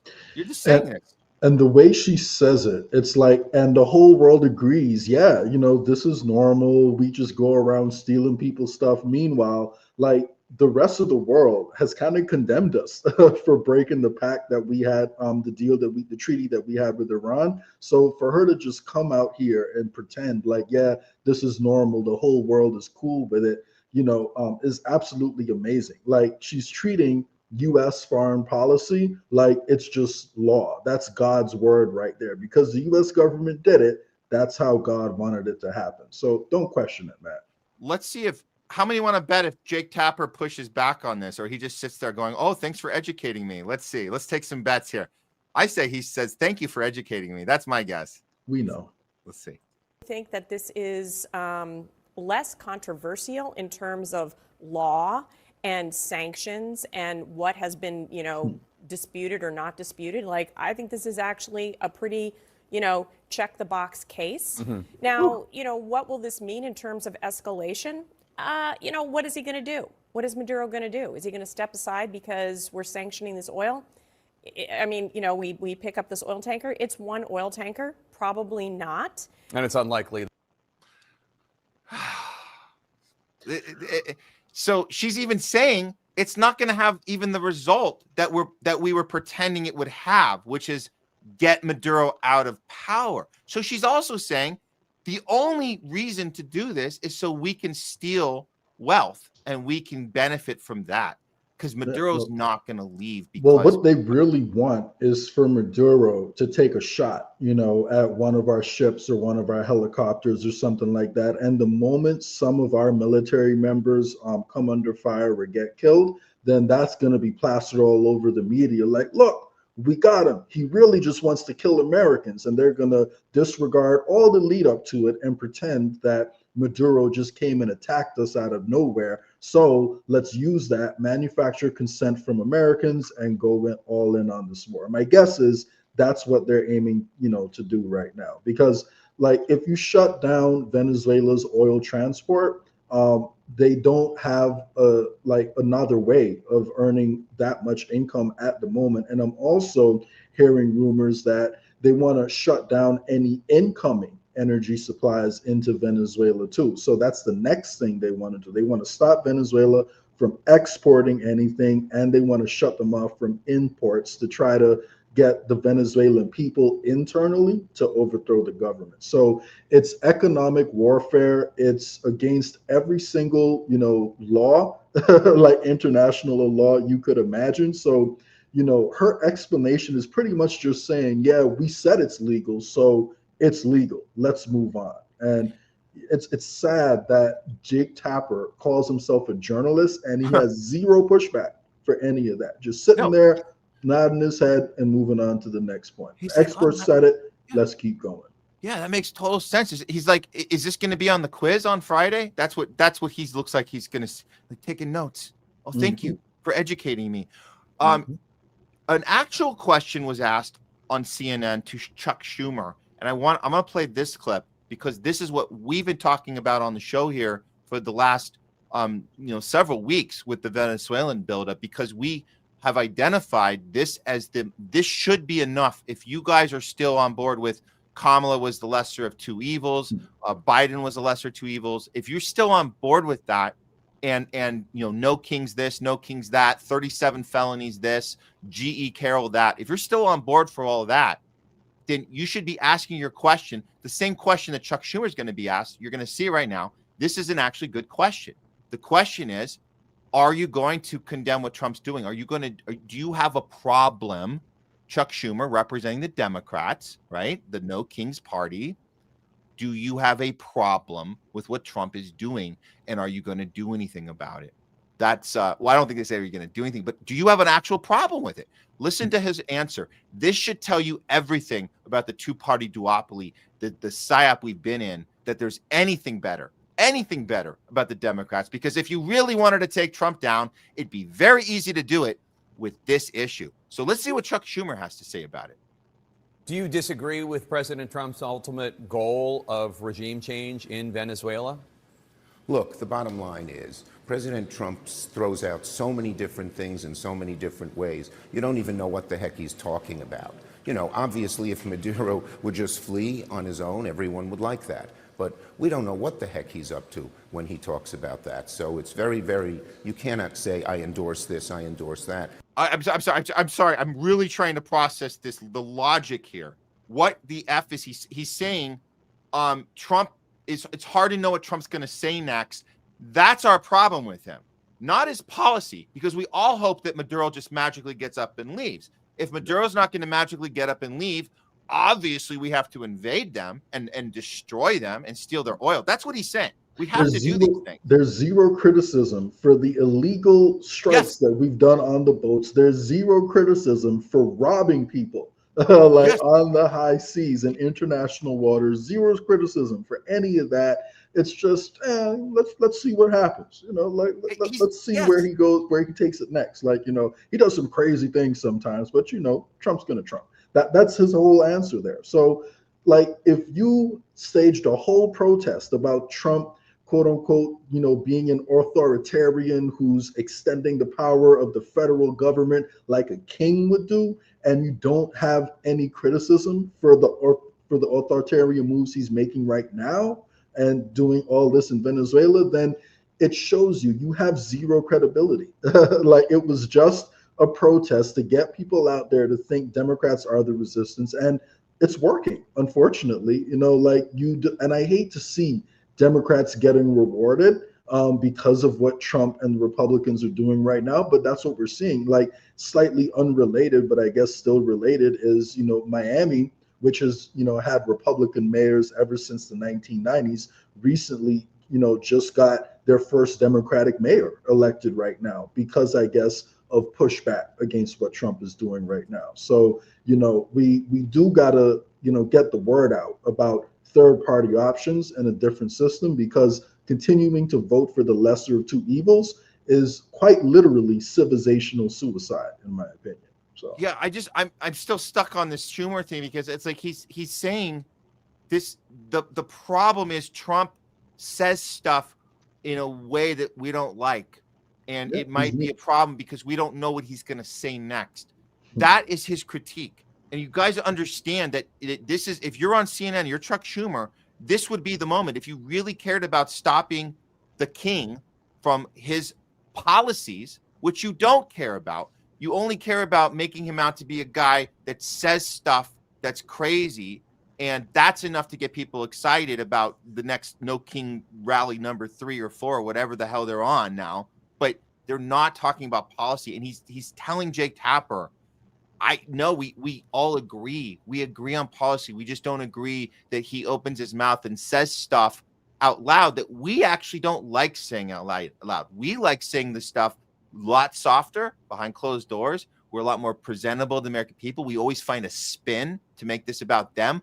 Watch what we did with Ukraine. Ukraine is a masterclass in how Democrats get their base excited about war and suffering. But they like to pretend it's exactly. They like to pretend it's about democracy. Yes, you know, exactly. If it was Biden as president, he wouldn't have said we're taking the oil. He would have said we're delivering democracy. You know, through empowering the people to rise up. I guess that's how he would have framed it. So they don't like Trump's delivery of the neocon foreign policy. They have no problem with the actual foreign policy itself. So what we're talking about is branding.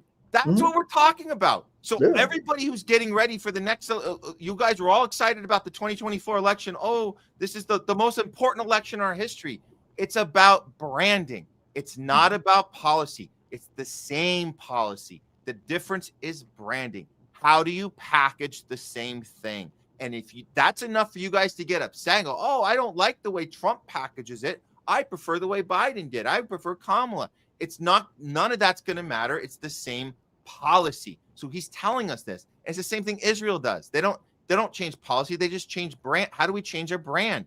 How do the brand of this, the brand, how do we get people to get on board? It's all theater. That's all it is. And to top this out, the Nobel Committee chair, the one who was responsible for Maria Coronavirus Machado getting the Nobel Peace Prize, they just gave it to her daughter to accept on her behalf, and it was this big ceremony. So at the same ceremony that her daughter's in the audience watching this dude gets up and urges Maduro to step aside on behalf of the Nobel Committee. The Nobel Peace. I mean, these guys are the opposite of that. But listen to this. If you guys didn't know better, which I know our audience does, they know better. But this looks like the good guys saying, "Please, Mr. Bad Villain, could you please go away? We don't like you. We want to bring Maria Corina Machado in as the next president of Venezuela." That's the plan, by the way. That's really the plan. But here he goes. Here's making the case to Maduro. Your power is not permanent. Your violence will not prevail over people who rise and resist. Mr. Maduro, accept the election result and step down. Lay the foundation. That's her daughter right there. She just accepted the Peace Prize on her mom's behalf. Look at her face. Oh, emotional. Oh. There you go. There's the call for peace from a war assembly, a war committee.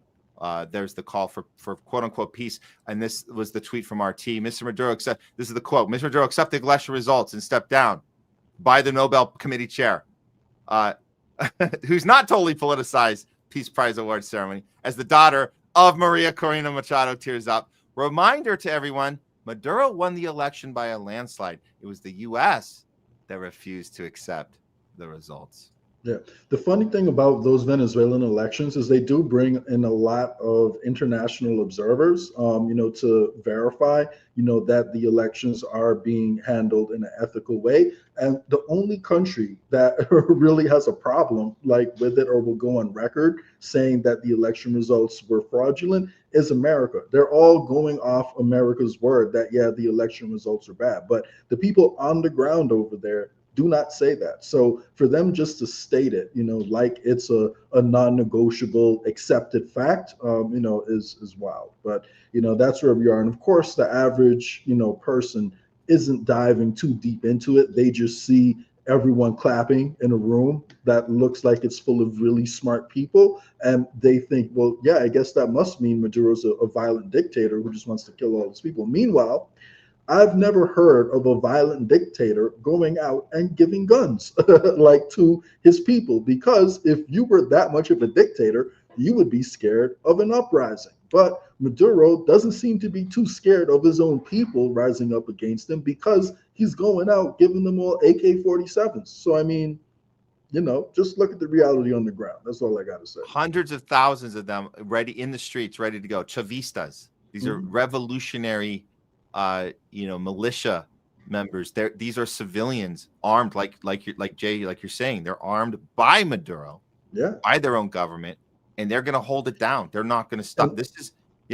And that's exactly what all the gun right advocates in America love to say about dictators. As soon as dictators take power, what's the first thing they do? They seize the guns and they take the guns. Maduro is doing the opposite. Yet I'm not seeing all of those people talk about Maduro giving out guns, because unfortunately, a fair amount of them do agree with the Monroe Doctrine. They think that we have the right to overthrow all the governments and countries in this hemisphere and impose our will on everybody. And if anyone over there tries to escape and make a better life for themselves and try to come to America, they're invading and they want to come in and replace white people in America. That's like I just don't understand. Like, just look at the big picture, man. Like look at the big picture. But people are in information silos and just want to be part of a team, I guess. So they can't just look at the big picture. It's unfortunate. Yeah. Well, I guess that about does it for a real fake news update. Not brought to you by Pfizer. Let's move on to Ukraine. NATO's up to no good. So many moving parts, man. So many moving parts. There's a lot of moving parts. Yeah. I want you to help guide this one, man. But what we're gonna do is, I just want to start off. I'm gonna just go ahead and play it because we haven't done the World War III watch, but it looks really bad what NATO and the EU are up to right now. Like, it's really bad. And even some stuff has broke since we even went live. So let's piece this together. But let's start with, we'll just go ahead and call this World War III watch. Here we go.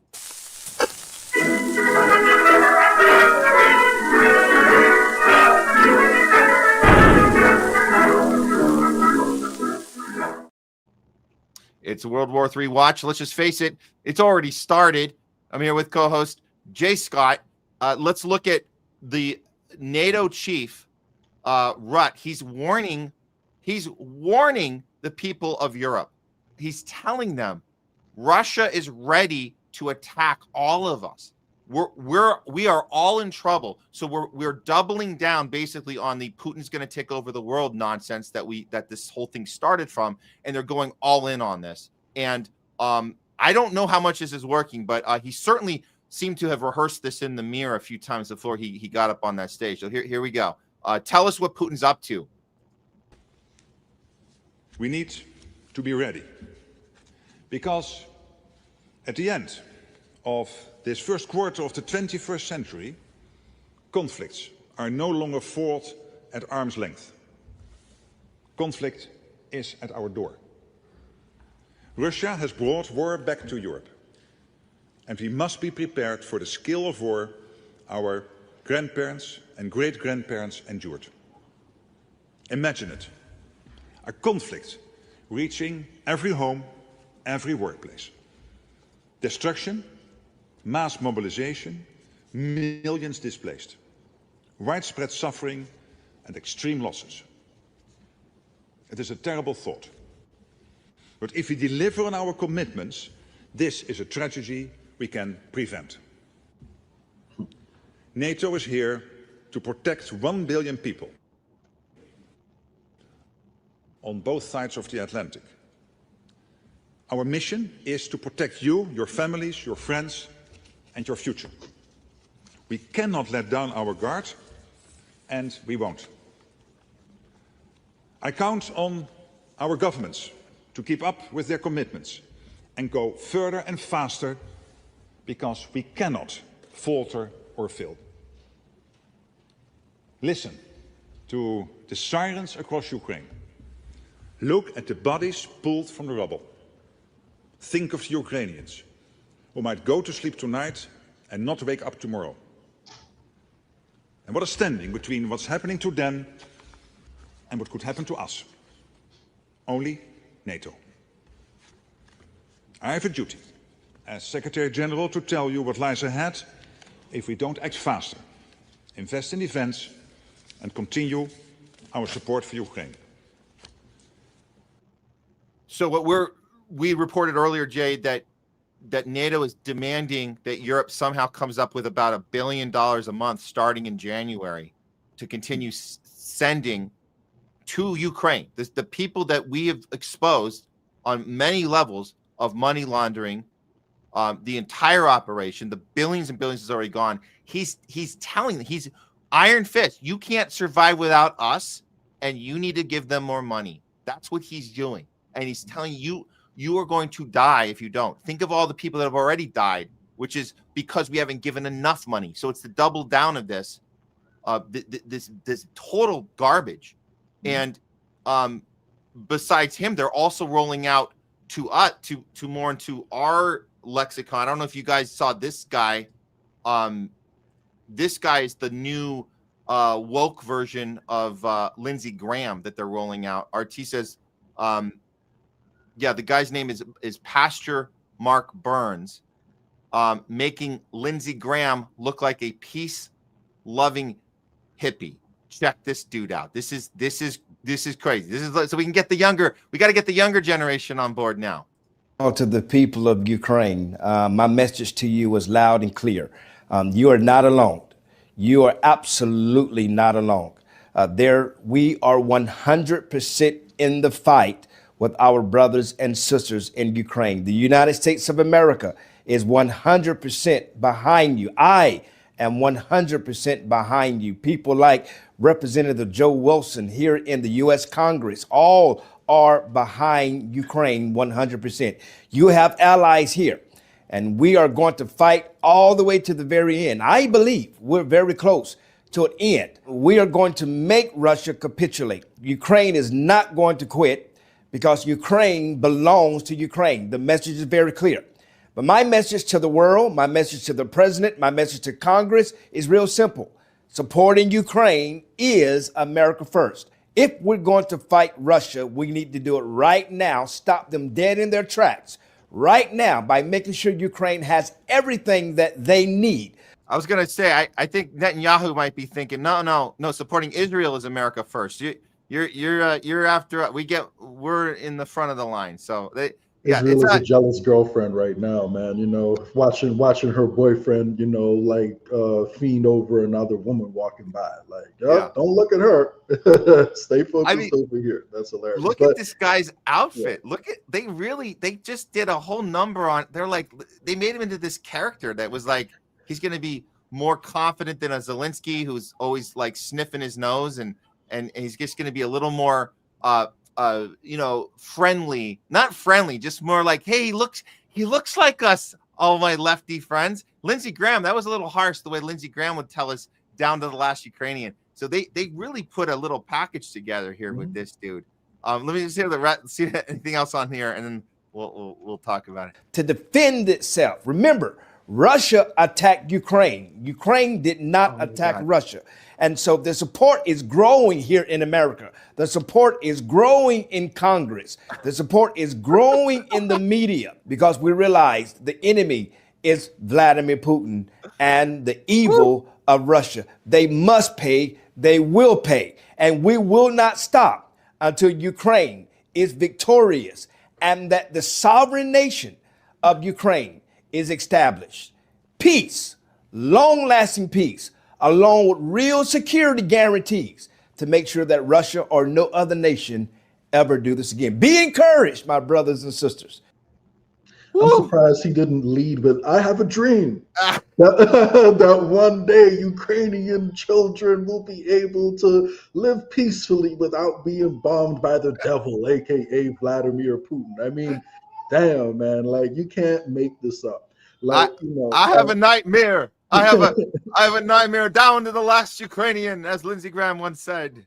That's wild, man. But like the fact that they now have pastors on TV advocating for war, I mean, it is a new low, I would say, because I thought the whole point, of religion was to try to encourage people to live peacefully with each other, not to encourage murder, because when you think about it, war is kind of mass murder, is it not? So it's just government sanctioned mass murder. So like for a pastor to go on TV and encourage government sanctioned mass murder as a policy, I mean, it feels like, somewhat of a new law. And I guess this isn't that, strange in terms of overall history, but because, you know, we've used war, you know, throughout time to justify, you know, genocides and a lot of evil. But I guess I'm not used to seeing it on TV, you know, in this day and age with a pastor, you know, doing it. But that's where we're at.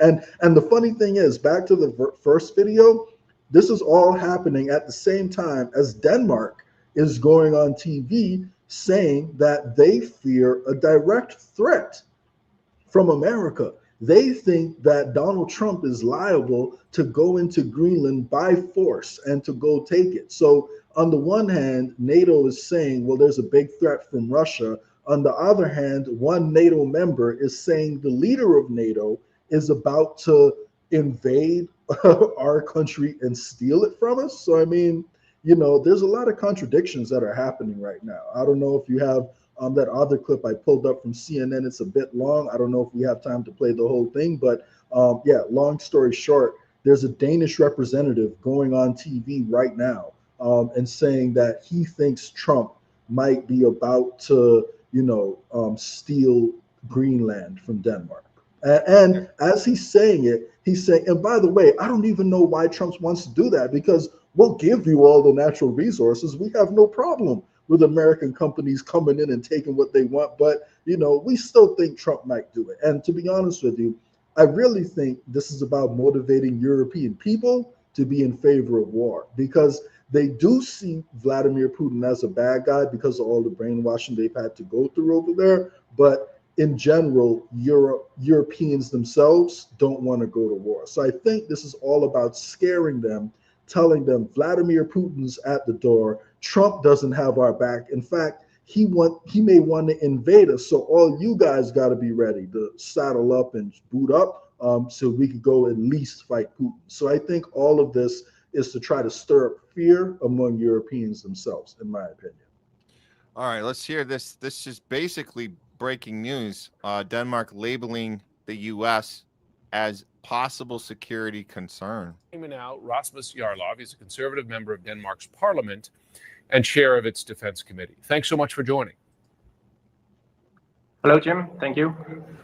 So first, I'd like your reaction to seeing Denmark, a NATO treaty ally, looking across the Atlantic at the U.S. and seeing a potential threat. Tell me how the two countries got here. We've had great relations with the United States for centuries, and we have appreciated the relations we had since the Americans helped liberate Europe and our country in the Second World War. And we've been very loyal allies to each other for the past 80 years. We've participated in all the major U.S.-led wars in Korea, in the Gulf, and many other places in Afghanistan, Iraq, and so on.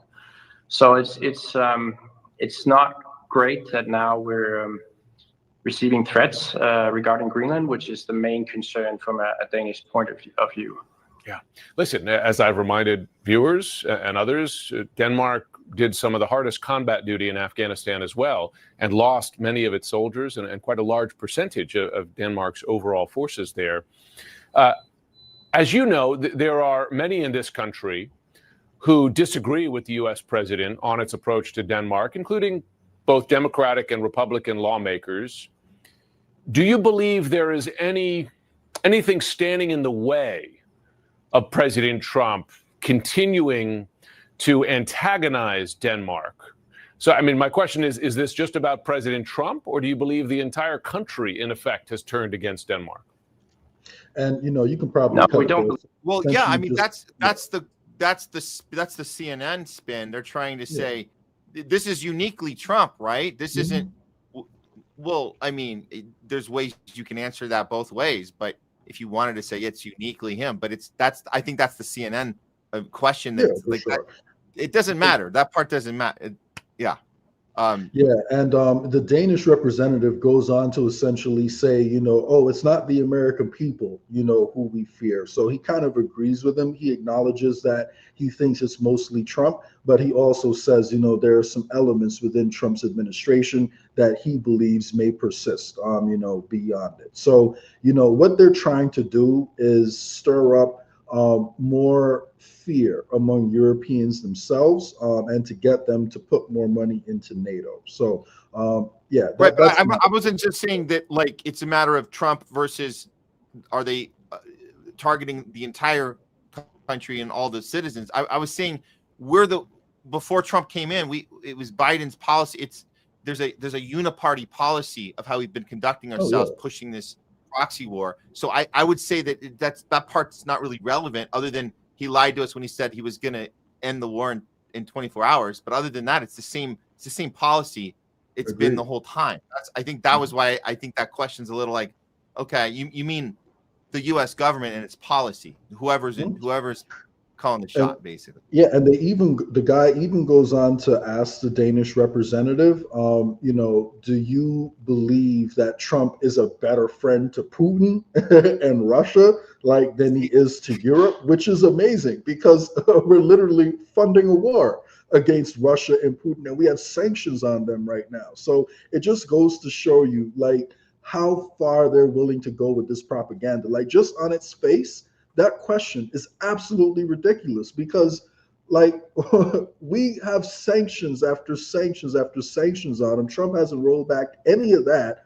All he's done is engaged in what I consider to be fake negotiations with Russia to try to pretend that he's not in favor of the same policy that Biden has. So, the whole thing is just a show. And it's really disappointing watching just how mainstream news frames this whole conversation, because this is one reason why, even here in America, if you talk to a lot of people on the left, there really isn't too much difference in how Europeans and our left sees Putin. They all see Putin as the big bad devil. Well, not all, but a lot of them see Putin as the big bad devil, and they will not acknowledge the role that we played in creating this whole situation. So sad. Okay. Yeah, and really quick, in terms of what else they have going on over there, just so people know, right now there's been a lot of controversy over the assets that have been frozen that Europe was holding for Russia.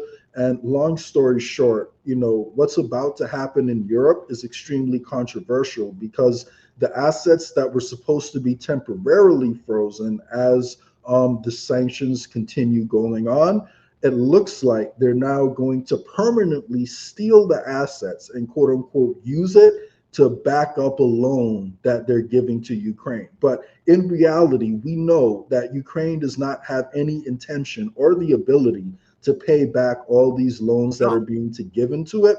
So what's going to happen is essentially the money that Russia was holding in European banks has been completely frozen and is going to be given to Ukraine to fund it. And it's a completely brand new extension of powers for the European Center because they're about to invoke emergency orders to make this happen. So normally there would need to be a voting process where all states have to, vote on something like this to happen. But the European Council itself is going to invoke emergency orders now. To make this happen. So it's a new escalation of power, for the centralized control in Europe. And one thing people should know about the difference between the European Union and America is imagine if we didn't get to vote for our senators who control our foreign policy. And imagine if our senators were just chosen by, say, other people who maybe we voted for. That's actually how the EU is set up right now. European citizens do not vote for European Parliament members. They're selected by members who Europeans vote for. So it's an unelected, you could argue, bureaucracy imposing a huge cost on Europeans and continually centralizing power in a even more undemocratic system than what we have over here in America. So it's terrible in several ways, not just for what it's going to do to extend the war, but it's terrible for the centralization of power in the EU, which, in my opinion, may actually be a contributing factor to the breaking up of the EU. So my theory this is just a theory, this is my idea. My working theory is they're going to steal the Russian money, which we know they're going to do that. But after that, they're going to partially use that as an excuse to then break up the EU. So then they're no longer on the hook for the money that they just stole. And then you're going to see more fractures start to happen, because there are European countries that simply don't want anything to do with this aggression in Russia, Hungary being one of them, Slovakia being another, and there are other countries that have expressed some reservations. So, let's not forget, before World War II, European nations did go to war with each other fairly often. And, we could now be getting back into a scenario where a lot of those wars are coming back. So I hope that's not where we're going, but it does seem more likely because of the escalation. You mentioned as far as breaking up the EU, and I had this tweet you sent me. I'm just going to throw this one up from, let's see who sent it, but it's it's Mega, right? Make Europe great again. So from Megatron. That's funny. Megatron put out Make Europe Great Again.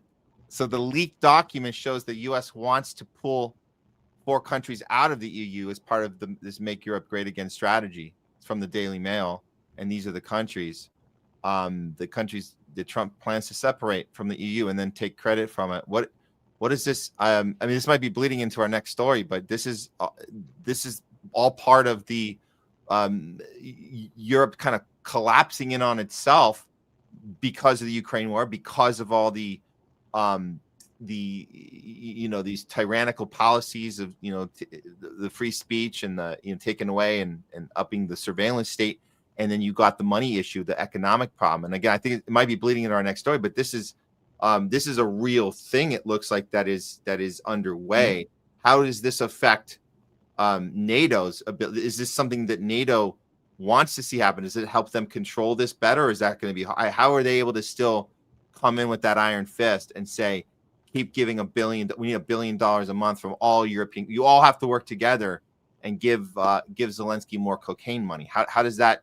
How can both of those happen at the same time? I'll be honest, I don't know what like they're planning on doing and how they plan on working it. However, the biggest economies in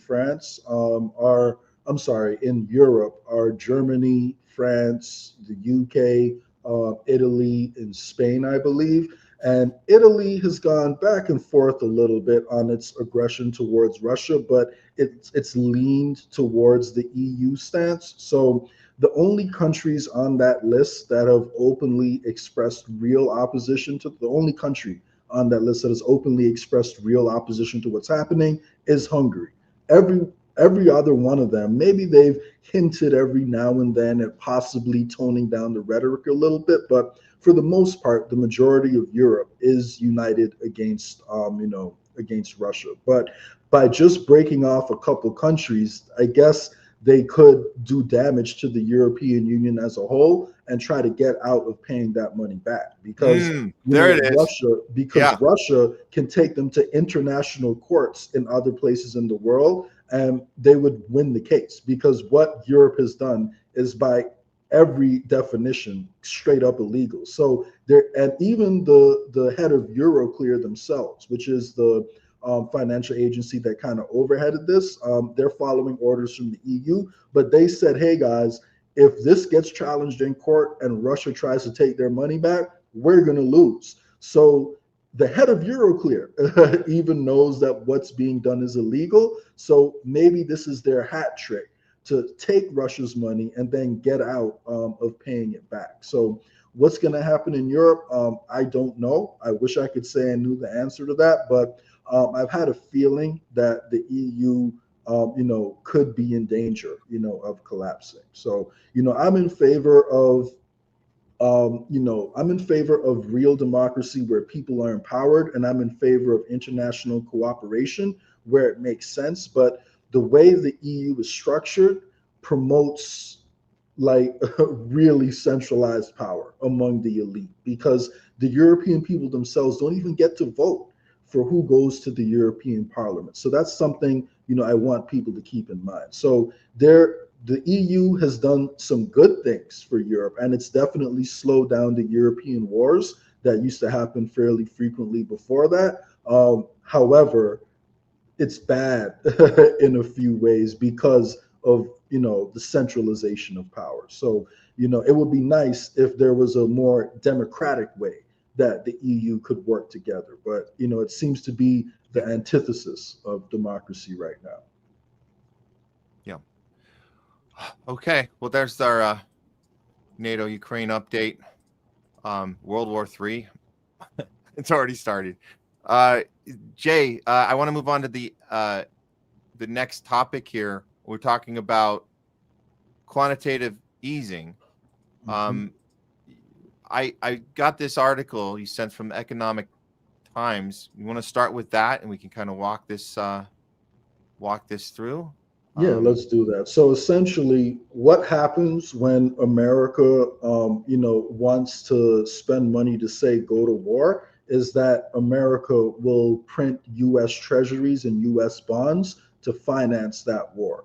And most of the time, you'll have private investors who are willing to come in and buy up all these bonds, you know, as much as required to do whatever it is America is looking to do. But sometimes the investors get a little bit more hesitant, or they can't sell it as quickly as they want to. And the Fed comes in with a money printing program, essentially. So that is what quantitative easing is in a nutshell. So the Federal Reserve is buying the bonds that are being issued by the Treasury. So long story short, that results in inflation.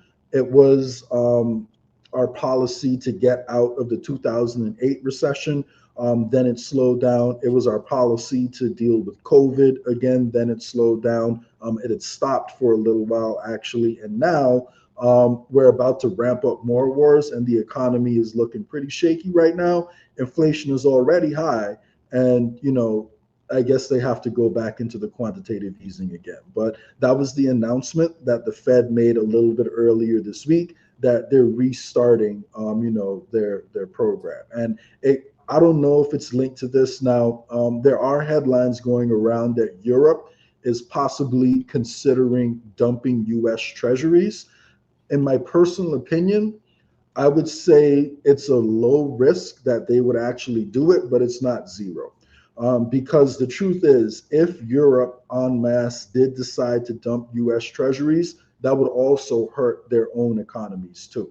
But, you know, if they're willing to commit civilizational suicide to defend Ukraine, which it seems like a lot of their leaders are willing to do, then it may happen. And, you know, if you want to play devil's advocate, you know, I will say, Matt, it's usually easier to convince people to accept dystopian policies if they're poor and can't afford anything, and if there's a bad economy. So if you wanted to roll out a dystopian surveillance system across Europe and the West, this could be a good way to jumpstart that, because then you could give out programmable stable coins and their new central bank, their new CBDCs in Europe that can only be spent with approved vendors, like say Amazon or the other big corporations they want to, you know, support, you know, if everyone is poor. Because yeah, the European citizens are against programmable stable coins and CBDCs, right? And, you know, programmable CBDCs, just like the American public are. But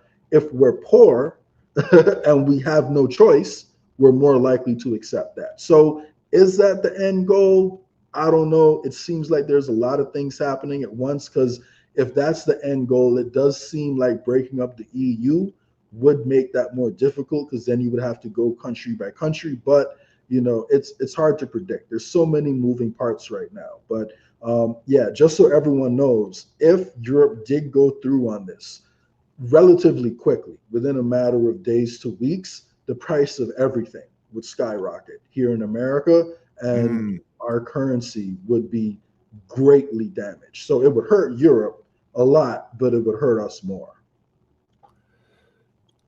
So we're going to know if this is an actual occurrence in the next few days, Jay? So you're saying this is... No, I'm not saying that we're going to know. If they announce it, it would be gigantic economic news. So we would know instantly if they do decide to move forward with it.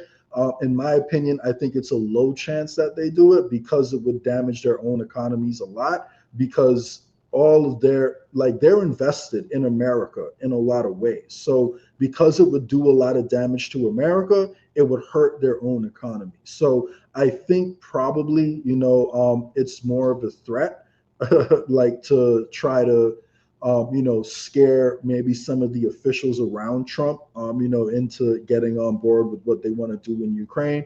I wish I could say I can explain what it is they're thinking, but the different ideas being floated do contradict like each other. So it's hard to predict what will happen next. But I can say if that does happen, it's bad for everybody. If they decide to just dump U.S. treasuries, the whole world will feel it, but we'll feel it the most here in America. Oh, so the printing of more money, that's the Fed's announcing that one. You want to get into that one? Or you walk us through, because I got a couple of your articles you sent me here, but what? Yeah, so the Fed printing money is the quantitative easing that I had mentioned at the start, so we probably don't need to go back to that. But another thing that's happening in the economy, I think I had sent you a tweet from Unusual Whales talking about what the Fed was saying at their latest meeting. But the Fed is saying that inflation is picking up. So they're also at the same time saying that unemployment numbers are picking up and are higher than expected. And the reason that's a huge problem is because usually the way to spur growth in the economy is quantitative easing, which results in inflation. But if inflation is already high, then it reduces the number of tools they have to fight the rising unemployment rate, because if they print more money, inflation will continue to go up. So maybe they can lower the unemployment rate, but inflation is going to go through the roof. So that phenomenon, when you have high inflation as well as high unemployment, is something called stagflation. And that's like most economists' worst nightmare, because it means the currency is being devalued and there's high unemployment. So, and unfortunately, we do look to be getting closer and closer to that situation. In fact, you could argue that we're trending, in that direction right now. So, and for those who don't know, Trump has delayed the official numbers, like for the inflation report, the jobs report. But this is what everyone knows at the moment. They're all like, the Fed is even saying that unemployment is higher than we thought it was, inflation is higher, but Trump is holding back the official numbers because he knows how bad it is. And I guess they're trying to figure out how they can spin it, or they want to create another distraction, before they roll it out. So we're in a really bad economic situation right now, and the government has fewer tools than they've had in the past to try to address it. That's the bottom line. So everyone's saying it's too high. Jerome Powell said everyone at the table agrees inflation is too high. We're going through this.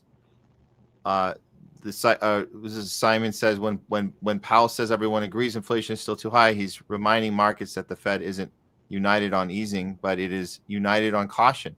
That's the anchor that limits how far they're willing to go, even after today's cut. So what is the latest on? Was this the most? Let's see. I think you got there's another one you sent me. I'm just trying to organize this.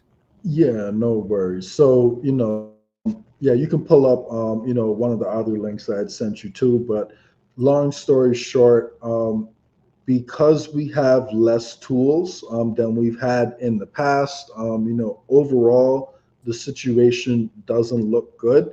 And of course, the media spent. Another contributing factor to this is going to be the tariffs. Trump has decided he wants to put tariffs all over the economy. Well, that raises the cost of goods, at the end level. So on top of the inflation that's happening right now through direct money printing, we're also getting tariff-driven inflation, because of Trump's economic policies. So the end result of all this is essentially going to be the further concentration of wealth, because the money always flows somewhere. Like, money doesn't vanish, it flows somewhere. And the policies that we're seeing right now are gonna, like, inflation results in the rich getting richer because they own the assets, like, whose prices are being inflated. So, you know, that's a situation we're looking at. And so we can keep track, for those keeping track, Trump has canceled the release of jobs report, GDP report, inflation report, like you said earlier, Jay. But yeah, sure, everything's fine. Yeah, we're all on the up and up. We hate transparency. The American public hates transparency, Jay. We can't stand it. That's why we love Kash Patel at the FBI so much, because he likes to just keep information to himself. If he shares it, anytime we get information, it's going to be used against us. So we might as well just stay in the dark. It's better that way, right? For our own good. Yeah, the government is hiding stuff from us to protect us, you know, because we can't handle it. So we should be excited that they're being so secretive and doing all this stuff behind closed doors, because we know they have our best interests at heart. And, you know, corruption, that was something that happened way in the past. That doesn't happen anymore. So, you know, according to Republicans, you know, now that we got Biden out, everything's on the up and up. And I should have sent you this too, but the net worth of Trump and his entire family has multiplied far more than Biden's wealth since he got into office. There's a lot of tweets talking about how much it's happened, but the Trump organization that I believe Donald Jr. is now the CEO of, the year before Trump got into office, they made $50 million for the year. During Trump's first year in office, as of about 2 months ago, take a wild guess, Matt, at what their profit was so far for the year. The Trump organization went from 50 million. Was it as much as Biden? Was it as much as Hunter? Far more than Hunter. Far more. It went from 50 million to $850 million. That's profit. Wow. For the Trump organization. So while I'm not saying that Biden was a better president than Trump, don't twist what I'm saying, but if you want to talk about the level of corruption and your indicator is how much money is being made off the presidency and the corrupt moves that are happening, then Donald Trump is by far, bar none, the most corrupt president of all time, if that's your measure. Now, there's different measuring sticks you could use, but if you want to talk about corruption, I would argue that could be the most important indicator. Now, does that mean that he's a unique evil? Not really, because in the grand scheme of things, they're all moving in the same direction. But just based off the numbers, you could make a very strong argument that Trump is the most corrupt of all time. I mean, he's been able to pack in a whole lot into less than a year. So he's fast tracking, I believe, the stuff that we've been doing the whole time. He does it very vocally, very loud. As Chuck Schumer points out, the biggest problem is what Trump says, not what he does, because we've been doing the same stuff the whole time. It's just that he does it fast, he does it loud. But I don't know about it's hard to beat Biden and his corruption. I think the whole thing, the whole apparatus.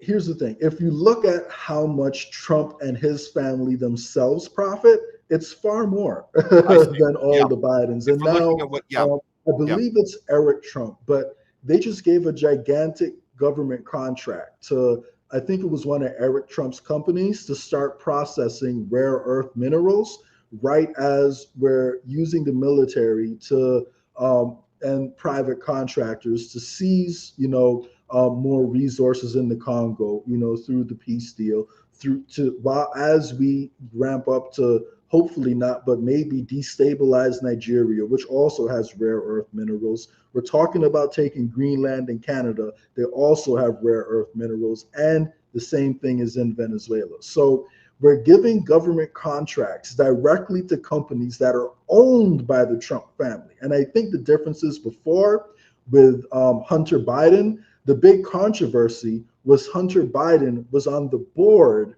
of the company that was making money off US contracts. The difference is with Trump, no. His immediate family members own the companies that are getting all these corrupt contracts. So it's the same general direction, but you can easily make the argument, in my opinion, that Trump is the most corrupt. Now, does that mean he's the worst in every way? No. But if corruption is what you're looking at, and you measure corruption by how much money they make, then yes, Trump is by far the most corrupt, in my opinion. Most profitable, personal interest achieved. Okay, so this is, I did find this one from earlier. I think this will kind of tie back into the printing of the money. The quantitative easing. Yeah, this is the quantitative easing. Okay, so let's figure this out. So Spencer tweets out, so the Federal Reserve just announced they will be printing money again. Are you ready for more inflation? Yeah, get ready, boys and girls. And then this is what he attached to the tweet here. So this is decisions regarding this monetary policy implementation. It looks like this just happened. So this is a statement they released yesterday. The Board of Governors, they voted unanimously to lower the interest rate, because that's how our democracy works, right? Boards of governors get together and they vote on the. I love it. I love our interest rate. Okay, all right. Did the rest of us get a say? Okay. And as part of its policy decision, the Federal Open Market Committee voted to direct the open market desk at the Federal Reserve Bank until instructed otherwise to execute transactions in the system open market account in accordance with the following domestic policy directive. So this is effective today. And he's highlighted this fourth bullet point, but let's look. So the undertake open market operations as necessary to maintain the federal funds rate in a target range of 3.5 to 3.75%. Okay. Conduct standard overnight repurchasing agreement operations at the rate of 3.75%.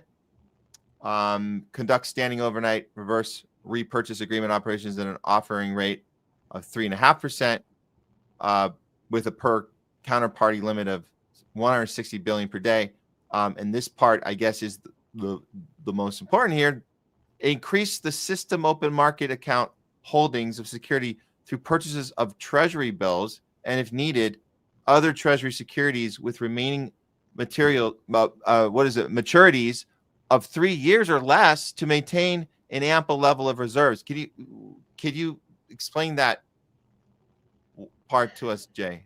Yeah. So long story short, what they're doing, like when they lower the interest rate, that makes borrowing money cheaper. So that means, it's supposed to result in more unemployment, because it means that it's easier for companies to get their hands on money that allow them to employ people. However, the flip side of that is it also, causes inflation. So that's why it's a balancing act. And the Fed is supposed to manage the money supply in a way that encourages full employment while limiting inflation. And when they get into a situation where they have to pick or choose which devil they're going to go with, 99% of the time, they all go with printing more money, because that results in the concentration of wealth. So they prefer to print more money and lower interest rates, because it raises the price of the assets that are owned by the elite, if that makes sense. So, long story short, we're getting in. Where it says they're gonna lower to maintain an ample level of reserves. So that's reserves of US dollars for, the country to spend. So, long story short, they're printing more money to give our government more money to pay back its bills that they already can't pay back. So another way to think about it is, we're already not able to pay one credit card, so we take another credit card to pay back, the debt we owe on the first credit card. So that's essentially what Fed policy is doing right now. It's not sustainable. No, it's not sustainable. Yeah. So, we're in a tough spot, economically, and, Trump and his immediate family are getting far richer in a time when the rest of us, are going to have to deal with a lot more. So doesn't look good overall. Okay. Before we get to our final story, I do have to give a shout out to our friend over at well, we know Citizen Pendejo has been helping us out on. He's been doing some modding for us, and I just got to throw this up here. Thank you so much. What do we want, Jake GTV? When do we want it? Now, not later. I know you put this up earlier, Citizen Pendejo. I know after we were finishing the Venezuelan story, and I missed it then, and we did the other ones, but I did find the Jake GTV. And we only have Jay for a little bit here, so I'm going to play it more on a little interlude, but we will get to it. It's pretty funny. It's a little break piece for us while we're between stuff, but it's pretty funny. And we do think Jake GTV is great because it uses it challenges the war machine Israel, and it uses AI in a fun way to do it. So if you guys have, we've played Jake GTV on our show before as little commercial in between stuff. But it is funny. It is funny. And this one is no exception. So we'll get to it later, but thank you for all that.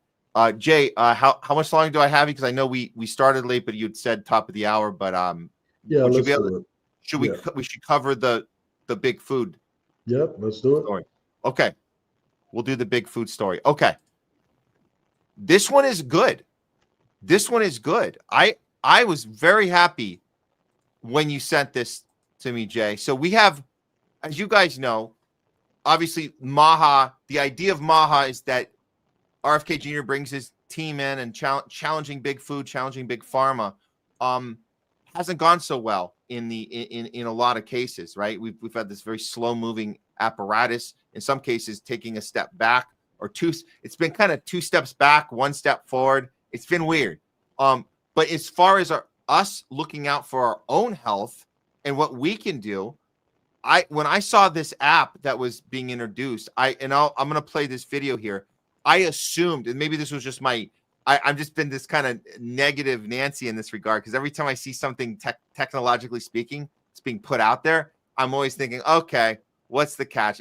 How is this going to hurt us more than it helps us? But apparently, this thing's called Buyer App, and it might actually be something that will work for us. So I'm going to let Ian Carroll talk this through for us, and we'll pause it if you want to chime in there, Jay. But pay attention, guys. It's called Buyer App, and this might be the key to us really understanding what we're putting into our bodies. As nothing continues to happen in Washington, we can do what we need to do for ourselves right here, right now. Here we go. Dude, the app is legit out of control. Dude, this stuff used to take me so long. I used to come in here and take photos and do all this research, and now I just pick it off the shelf, flip it around, find the barcode. Finding the barcode is the most time-consuming part of figuring out who owns something. Happy Baby, private equity. Happy Baby founded in 2006, but then they sold out.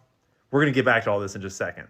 Uh-oh, lawsuits, toxic heavy metals, shit.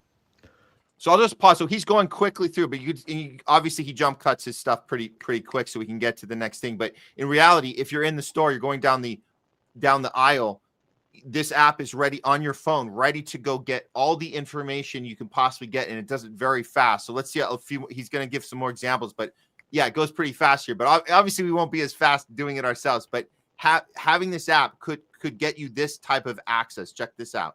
Beach Nut. Do you think it's good? Who do you think owns it? Scanning product. We'll research it. We'll do the research. We'll come right back. That takes maybe like 30 to 40 seconds for the research to all compile, get database organized. We'll come right back. Gerber. This is the first night that we've used the app. It's brand new. Whole database is fresh. We've got the secret sauce is ready. Hit the research button. I'll come back to Gerber too. Hint, Gerber is not good. All right, maybe in the fridge. What do we got in the fridge? Once Upon a Farm? Yeah, owned by Once Upon a Farm, founder owned. They've got a crazy story. See, I used to make these videos on TikTok, and I remember all these guys. I remember these baby food companies, and a bunch of them are pretty fucking scummy, but not Once Upon a Farm. Baby food is one of these industries where there's all kinds of toxic heavy metals in baby foods. Babies are hypersensitive to being poisoned, obviously. So it really matters what you're feeding your baby.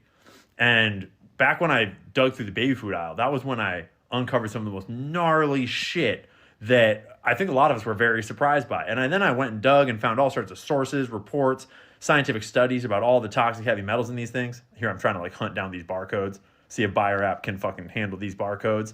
Boom, no problem. Buyer app snipe that barcode. No big deal. Uh-oh, gotta enter some information. Make sure you get the brand right. Type it in careful. Figure out, actually, I want to capitalize that S. The details matter. The details matter, bro. I'm trying to make the best database on the planet. Hit that research button. Yeah, and just so everyone knows, what the app does is it tells you the amount of natural ingredients in a product and the number of super processed ingredients in a product too. And it tells you, well, not the exact names all the time of who owns it, but whether it's owned by private equity, like he said, or megacorp, what he calls megacorp, which is essentially, the company that's kind of like headed by BlackRock, but it's a series of financial institutions that really all kind of own each other, like JP Morgan, Bank of America, Wells Fargo. They all own shares in each other. So it becomes really messy when you're trying to figure out who actually owns BlackRock. So when he refers to megacorp, that's what he's speaking about. And just so everyone knows, like BlackRock itself owns the biggest share in the majority of the stock market, the majority of the companies in the stock market. So the app is great because how we spend our money matters. If we are spending money on products that are owned by the founders of the company, what it does is, number one, it takes money out of the hands of megacorp and private equity, who are doing tremendous damage to society. And it's putting that same money that we would usually give to them in the hands of founders who are far more likely to care more about the end product than those companies. Because the difference is, if it's found out that megacorp or a private equity company owns a product and it's doing damage to people and it gets sued, it doesn't really come back on any one particular person. It can be blamed on boards and, they have complicated owners. But if it's owned by the person who started the company, like that person is kind of putting all of his energy like into that product. They're taking pride in what that product is doing. And 99% of the time, they're far more likely to not want to poison their customers and to care about poisoning their customers. So it's good. The app is great for us because it makes it easy for us to vote with our dollars without having to spend the time to Google every single company we're looking at.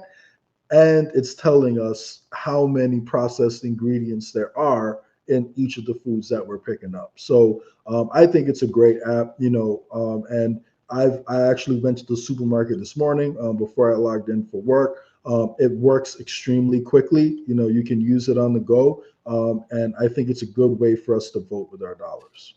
So it picks up the barcode very easily. You pick up the thing, it just immediately scans, all the information comes up. He said it takes about 30-40 seconds for it to compute all well, the no, that's only if it's a new product. If it's a product, and because the app just rolled out, and it's actually Ian Carroll's app. He's been working on it, for a long time. That was actually how he rose to fame. For those who aren't familiar with his story, what he would do is essentially expose how all of the products, or most of the products in the supermarket, were all owned by what he calls megacorp, which is, controlled by BlackRock, but really a collection of different financial institutions that are using BlackRock as a front man. So he was exposing that. And the whole point of the app is to make that process a lot faster and easier for people as they're going through the aisles, instead of having to do, because the issue is, the name that you're going to see on the actual item 9 times out of 10 is not the final owner of the company. like you have one company that's owned by another company that's owned by another company, and that company is owned by BlackRock. So what the app does is it takes you to that end goal, and it tells you if it's private equity who owns it, nearly as bad as Megacorp who owns it, worst of the worst, or if it's private founder owned, I want to say. So it's great, and it also gives you an instant breakdown of how many of the ingredients are natural versus processed. And, you know, a lot of that you can tell just by looking at the label anyway. You know, however, it just kind of makes it easier for you to track. And I'm pretty sure it has features where you can just kind of analyze how much of the food you're buying is processed overall, you know, when you leave the supermarket. So it's useful, you know, in a ton of ways, I would say. Yeah. And since we're being made aware that this app is the thing that it did help Ian Carroll rise to fame, and we know that he did.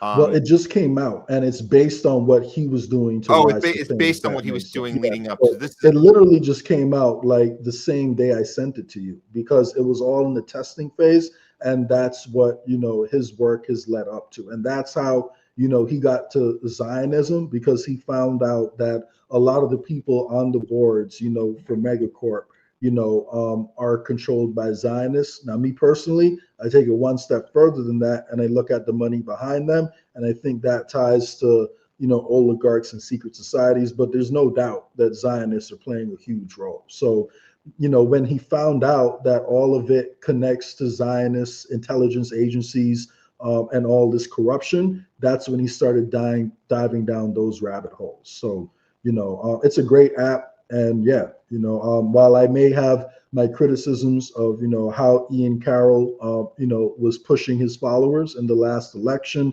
you know, and I don't think we should take everyone's word on anything 100%. I don't see any downside to this product, because intelligence agencies and corporations, they have this information anyway. All he's doing is he's making this information more accessible to us, so it makes it easier for us to vote with our dollars. So personally, I see all upside with this app and no downside. And there's another level if you want to pay for it. You know, it'll tell you, I think it's $5 a month or something like that, but it tells you like the kinds of lawsuits that the private equity firm or the company in particular has been hit with. So if you're going down the aisle and you see that the maker of your baby food has been hit with lawsuits for excessive heavy metals and pesticide exposure, that tells you a lot of history about that company. So you don't need to pay for it to get all that, but it'll give you the background if you want to, you know, spend, I think it's $5 a month to get all that extra info. And it's using AI to compile this data. So it's going to be reliable most of the time, maybe not 100% of the time, but for the most part, it is pretty reliable. Yeah. Well, our viewers are also on point on this. We know to be skeptical in some senses with Ian and the way he pushed his followers during the election to vote for Trump. And, you know, this is the same. I'm just going to throw this one out. This is from a longtime listener. So Ian Carroll shilled for Trump. What's his FDA doing about this? Oh, it's Trump's FDA, just as corrupt as all prior administration. Who could have seen that coming? So, I mean, yeah, I get the skepticism there. If that's the guy that. So this app is challenging the thing that's in place right now, which is the thing he shilled for. So it's just very, very strange. And then we have we do have the question about how did he rise so quickly? I think the quickness, that was the thing that got a lot of people like, what is that? Why? How did he get 1 million followers overnight? It's so weird, because obviously he does a lot of, you know, he says the right stuff that, you know, we agree with, but who put him in there? I mean, isn't that that could be the definition of controlled opposition, right? If you're getting, I mean, I don't elevate somebody to be, what is that? Like, I don't know. I get the concern 100%. I can't say for sure, you know, what's going on with him. But, you know, I can say there are definitely good people out there, you know, who thought that Trump was the lesser of two evils. Me personally, I never bought that story. You know, I will say I'm very critical of Ian's decision to do that, because he's someone who follows the money, and because he's someone, you know, who quotes on Whitney Webb's work so much. For him to reach the conclusion that Trump was somehow a lesser of two evils, I have questions about that. But, I can't say that he's for sure controlled opposition. And I want to maintain hope that it is possible, for people to, organically like grow their following quickly. It's unlikely, but hypothetically it is possible. And, one thing I will say is he does a very good job of explaining things, succinctly and kind of highlighting, the important parts. So I want to give him, his credit where it's due. Sure. So it's possible he's controlled opposition. I don't want to say I know for sure he is, but I do think regardless, this app, I don't think it's giving information to intelligence agencies and the elite that they don't already have, because they're going to know like who their competition is already. They're already tracking. Like, so they already have all the information. We're just having an opportunity for us to get a little bit of that information back. So they already have it all. So what does it matter if we have a way we can get that information in our, and when it matters, right? Not when we're at home after we've already stuffed our refrigerators and cabinets, but while we're in the shop, while we're in the store, we can say, hey, should we put that back on the shelf? Like, get it back at, and so that's why I'm going to try this thing out. We're not doing an infomercial for him. We're literally looking at this thing, so you guys know. But we had people asking about it, so I just wrote it. It's called Buyer app. So with check an it out. apostrophe right in between the Y and the R, like buy. With the apostrophe. With the apostrophe. Buy apostrophe R. I think it's a good app, man. I personally don't see any downsides to the app. So, people may have their criticisms, of Ian. I definitely have questions, about it too. I will say that it's also, good how he's pushing back, against a lot of the narrative, with Nick Fuentes at the moment. He's all in right now saying that Israel didn't kill Charlie Kirk. And Ian Carroll has been one of the loudest, critics of him, pointing out how much evidence there is, to support that fact that they were at least, involved. And obviously, we've been covering it too. But, as far as people with tremendous reach goes, he does seem to be, him and Candace Owens, obviously, are two of the loudest people with that type of reach that are really trying to criticize it. So, you can always give people, props where it's due, remain critical of them in their bad decisions without always assuming it has to be, an op. But I will say, I do agree, as far as how quick the rise is, I think it's fair to, have questions about that. Sure. Okay. Well, thanks for bringing this to our attention, Jay, and all the good work you've been doing. And of course, with We the People Party as well. So yeah, appreciate everything. And anything else you want to leave us with before you cut out? Yeah, again, if you look at what's happening in Europe, that's another example of how bad the centralization of power is. And we really need to focus on decentralizing power as much as possible. So the We the People Party presents a great opportunity to do that. I'd encourage people to look into it because we do need to actually mount a unified opposition to the duopoly. And I think the best way to do that right now is to come together using the decentralized principles of the We the People Party. So for those who are interested, it's www.wtpnational.com. That's wethepeoplenational.com. And go check it out for yourself. You won't be disappointed. I'm going to throw that up real quick because I have it right here on the banner, because for some reason our sub banners didn't come up today, but we'll bring this one up. There it is, guys. Go check it out. WTPnational.com. Really good stuff you guys have going, and I am proud to be representing it when I can as well, from what I can do here on the West Coast. Yep. Thank you, man. We got to put our differences aside, man. That's the only way we can actually make progress, in my opinion. So as we can see, Chuck Schumer just exemplified it. The establishment is very unified. They may fight over the social issues and pretend that they don't get along, but on the major issues, they get along and they're coordinated. We need to figure out how to coordinate our pushback and get along too. So with that being said, I'm out of here. Keep up the great work, Matt. We'll speak soon. All right. Talk to you later, Jay. Later. Jay Scott, everybody. Okay.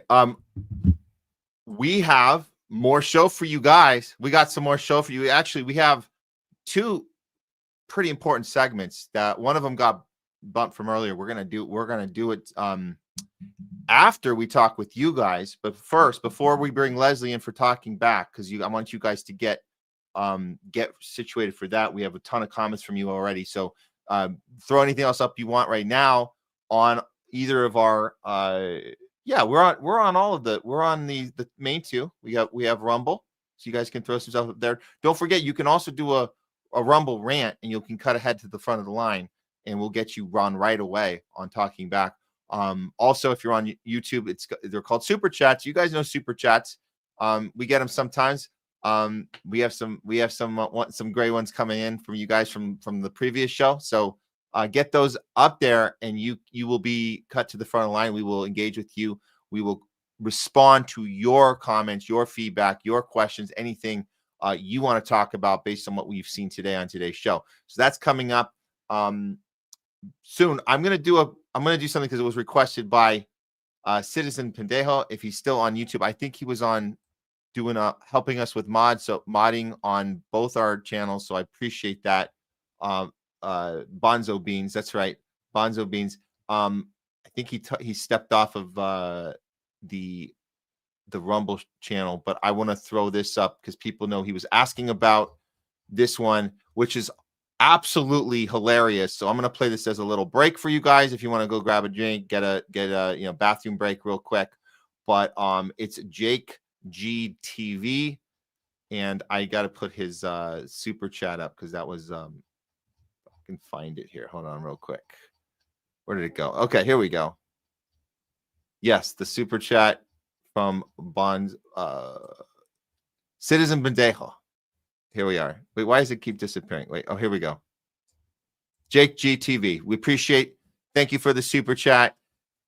We're getting to that right now. Sorry we couldn't play it earlier, but we had a packed slate of activity with Jay, so we couldn't get it there. We're gonna play for you right now. Really funny segment. You guys should check out Jake GTV. Really funny stuff. Making fun of U.S. Israel war machine and using AI to do it. So we're gonna play the latest from Jake GTV, and we'll be right back with Leslie, Nurse Leslie, with talking back with you guys. Okay, don't go anywhere. We'll see you soon. Jake GTV News. Our FBI still thinks it's Tyler Robinson. Gosh, I freaking love Israel. They're always the good guy. Chloe and Michael, good morning. We're here outside Utah Valley University, where they literally paved over the scene the following Sunday. If this were a normal crime scene, these people would have been prosecuted for tampering with evidence. Good thing most people are triple boosted. We want to make sure there's literally no evidence left over, guys. Isn't this illegal? Yeah, apparently doing construction on the Sabbath day in Utah is actually totally normal. Right, and let's not forget that Charlie had a Superman-like neck. Let's get a demonstration. I don't think this is going to help to stop the conspiracy theories. His head fell off. A 30-06 would have been a horror show. Whoa there, Ching Chong. We're not supposed to question that. Listen, pussy, the only people who still believe it are groypers and Zionists. Do you believe the Jews killed Charlie Kirk? That's one of the conspiracies out there right now. What's your position on that? I don't believe that. As it stands right now, I think it was Tyler Robinson. Yeah. So if this 30-06 had hit Charlie in the neck the way we're told, it still could have gone through a concrete wall behind him and hit someone on the other side of the concrete wall. This is the guy that was martyred for fighting Israel? If you think that, I feel sorry for you, because you are retarded. Thanks, Nick. Finally, after all your antiseptic rhetoric, you've decided to join us on our mission to shut it down. Now, Tim Pull, give Candace a piece of your mind. Candace Owens is a fucking evil scumbag. She is a degenerate cunt. Tim Pool jumping on the airwaves with big estrogen energy telling us we're evil. She doesn't fucking deal with the shit we have to deal with. She's a piece of shit. Oh my gosh, he is so cranky today. Yeah, that's what we call high estrogen, total puss. Let's hear what she actually said instead. Go for it, Candace. There are people at Turning Point who Charlie texted the night before and said they're going to kill me. Shut it down, Candace. He said go max to Tucker, and we pulled all our donor money. He was our best goium, and it was his fault for messing that up. Just because a 30-06 can take down large game animals doesn't mean we won't use that as our narrative. It's not an easy task blaming a patsy. Erika, play the sympathy card. Again, he would walk through the door, drop his bags, Daddy's home, take his phone, Friday night, Shabbat Shalom, throw it in the junk drawer, and it was just all us. Shabbat Shalom. What do you think of Erika? Oh, great. You must watch Ian Carroll. Well, I watched Nick, and he told me Tyler was behind it and a 30-06 was stopped in the neck. So stop with the conspiracy theories. Yes, I believe in our judicial system. I do. When you go after the people that I love, and you're making hundreds and thousands of dollars every single episode going after the people that I love because somehow they're in on this, no. This is going to be read as Meghan Markle syndrome, okay? Meghan Markle syndrome, where you want privacy when you want it, but you want publicity whenever you want it, and that just doesn't work, okay? This is the same person who had somebody record her over Charlie Kirk's casket. That was not our business. You have to make a decision. I want this always to be private, or I want this always to be public. You're canceled. TPUSA is a Judeo-Christian, Jew-loving company. Pastors, shut her up and remind her why we're the chosen people. We cancel stuff all the damn time. Hitler admirers, Stalin admirers, Jew haters, American haters, Churchill haters. You're damn right we're going to cancel them and deplatform them. Candace Owens doesn't know what she's talking about here. So what we did is we entered into the scriptures and grew to love the nation of Israel and Jewish people. We are going to train 100,000 Christian ambassadors to be ambassadors in their own country for the state of Israel, to defend Israel's brand and to combat anti-Semitism. Finally, my boy Satan will teach you Goyim to worship us instead of Jesus. Thanks, Daisy. I just joined your OnlyFreaks, by the way. All hail Israel, right, Ching Chong? Okay, succubus, remind me, what religion dominates the corn industry and takes Christ out of the Christmas music? You're not even actual Semites. All right, Ching Chong, you're this close to ending up like Charlie Kirk, the Jew lover. It's literally like a mind virus you sick Goyim have adopted. Hope you took our mRNA so you die early. It says it's not like COVID-19. It's like Candace 19. It's another fake. They're saying it's a fake virus. Like, oh, you got infected. You just can't do it. 6 feet social distancing from Candace Owens. We're gonna get every influencer on social media. 6 feet social distancing. Save lives. What are you, a grandma killer? Misinformation spreads quietly, sometimes from people you know or love. Do your part. Help keep our community safe and get vaccinated for Candace 19. Brought to you by the dual citizens of Israel. No wonder they get kicked out of every country. Wow, great point, Ching Chong. Didn't they label Miss Rachel an anti-Semite for saying she doesn't want children not to starve? Yep. Meanwhile, they're bombing the actual Semites. Poor sand people. Let's see what she did. Let's go back to sleep, Rahaf. We're so tired. This disgusting human decided to show an amputee from Gaza, which exposes that we have been carpet bombing the innocent, and that's so antiseptic. It's like, how are we supposed to finish the sand people with her being all empathic and stuff? Oy vey. John, back to you, and don't mention TPUSA's finances. Thanks, Shapiro-Stein. Right, so basically they set up a life insurance-style fund for him under GGLF in 2023, where the only payout happens upon his death. Like a $30 million payout. That's a big payout for whoever helped set that up. Candace, explain to the fellow Goyim how much they just made at their recent black tie event that cost $10,000 per plate. What do you think of Erika's black tie event? Buddy, I work 12 hours a day. I have no idea what's going on at all. They're all secret society weirdos. That's all I know. Doesn't go, hey, maybe we should strike that. They made $40 million like 2 nights ago at Mar-a-Lago. Maybe that feels kind of a little bit like let them eat cake-ish. Let them eat cake!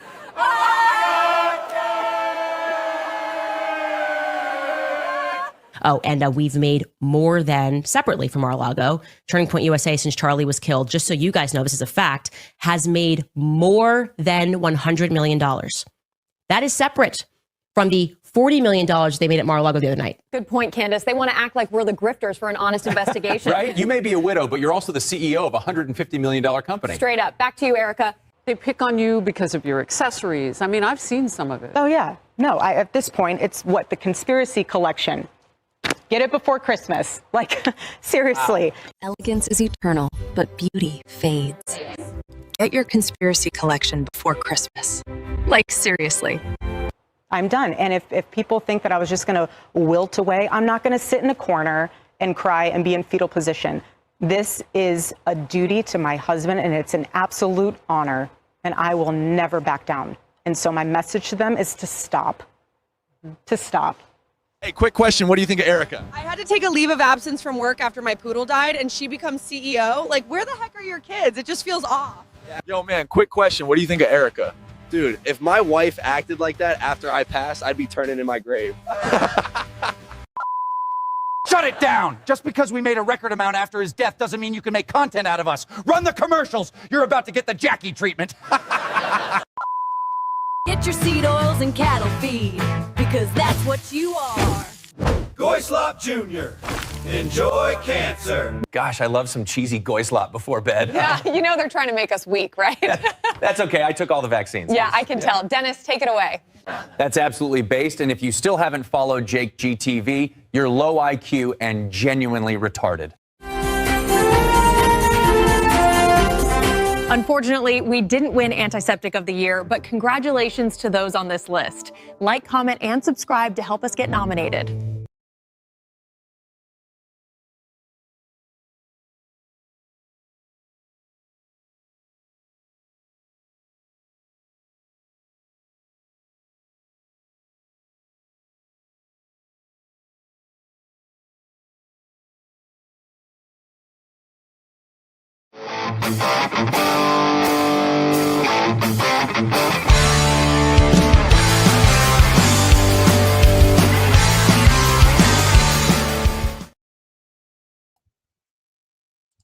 All right. Hey, Leslie. Oh no, it's not on. We have a sound issue. Let's see what's going on. You want to test it on your end? Okay. And while you're testing that, I realized we made a new opening for you, and I forgot to throw it into StreamYard. So it'll be on when we re-upload it. You guys will see the new opening. We put it on the last one we did. It's pretty cool. You're like in more of a nurse outfit. It's pretty fun. But I hadn't loaded it in correctly today. But yeah, I think we hear you now. Hello? You can hear me now? Okay. Yes. Okay. You guys know I'm not a tech savvy person, but I'm here. You're here. You know enough. We all know the basics, just enough to do what we're doing, and it's all. We don't need to be experts at it. But anyways, but hey, thanks for coming in with us for a few, Leslie. This has been quite the conversations today. We had John Klyczek on earlier talking about the AI model in the education system, and there's a panel he's going to be doing in San Francisco, so we kind of broke down the logistics there. And then we've had Jay Scott in here talking about all the happenings, the war machine, Venezuela, Ukraine, the collapsing economy, a new health app that came out from me and Carroll, and then at the top censored news we covered the Israel stuff, the infiltration of the U.S. churches, and the way media has not been honest about some of the work that only certain people seem to be doing. Candace, Owens, Tucker Carlson, people that are getting kind of brushed aside, or they're being presented as people who just want to stir up shit, but they're actually doing real journalism. That's why we're here. So those are the conversations we've had today. Yeah, let's see what let's pass it over to you, see what type of engagement we've gotten today during these conversations. This last video you played, I think, what was it, 10 minutes long? It was like 8.5. It was hilarious. My God, how do people come up with this stuff? It's so good. It's called Jake. Well, some of the parts I'm like, oh. It's called Jake GTV. They've been doing this for a few months. We stumbled on them and have been showing their stuff when they do it, and it's just this AI thing they're doing, and it's kind of clever. It's kind of funny. Very clever. Yeah, very cool. Very witty. A lot of satire. But sometimes I was like, I'm like, oh my God, they went there. They went there, Matt. And it looks really real, and then it doesn't.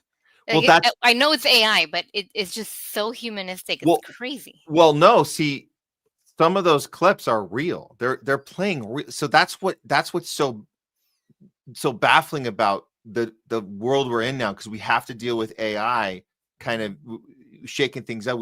Sometimes we don't know if something's real, but it's really AI and it fools us. But in this regard, you put real clips in there of real things like Erika Kirk and what she actually is saying, going around making the rounds.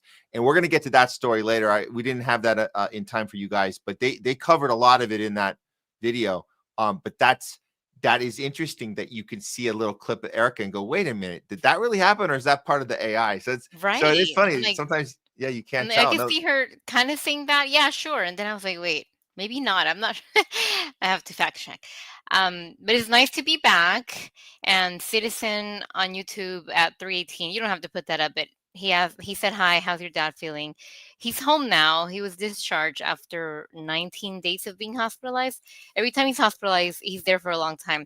So no, he's not feeling better, but he's stable enough to be home, and outpatient follow-up. We'll see. He's a very sick man. So thank you all for the good vibes. And I know I missed being here with you guys and talking to you guys. I was tuned on here and there on several Tuesdays and Thursdays, but it's nice to be back on. Can I just say, like, the way you've kept it together and been such a positive. I mean, just to be able to be in the position you are. Can I just explain to people? They won't know unless they experience. Yeah, it there's themselves. a lot of new viewers. Yeah, but you have a situation. Leslie, being a professional nurse, RN, right? So, and we're talking to Nurse Leslie today. But your personal experience that you have. Your father, with his medical problems that have been ongoing nonstop ever since I don't know. I would say somewhere around the time that they whipped out the COVID vax. Total coincidence. I have to say, total coincidence. But that's when he really started having his issues, and somehow, some way, he's made it this far. And I have to say, a unique position you've been in, Leslie, to be a family advocate, because every family needs that. And so as a daughter, being there as a family advocate, you're also a medical, specialist that can bridge that gap. And it's a very unique situation you're in. And I have to say, seeing you do that and multitask that in the environment that you are professional in, but you're also the advocate for the family member. And not everybody gets that, and it's a very unique thing. And I just want to compliment that. And it's a huge responsibility, because you're wearing you're playing two roles at the same time at a bare minimum. You're doing more than that, but that's your starting point, is playing those two roles at the same time. So, well, I really appreciate that, and it's a whole family and community effort. And I don't want to take all the credit, and I'm not going to call myself the hero here, but it really helps that I'm in the medical field, so I can advocate for my father. I think it'd be harder if none of us were, because my brother is also in the medical field. So Blue Swirl just sent a message. They said, and not to use they, in that sense, just he or she, right? Probably he, I don't know. Noob here, bring us up to speed.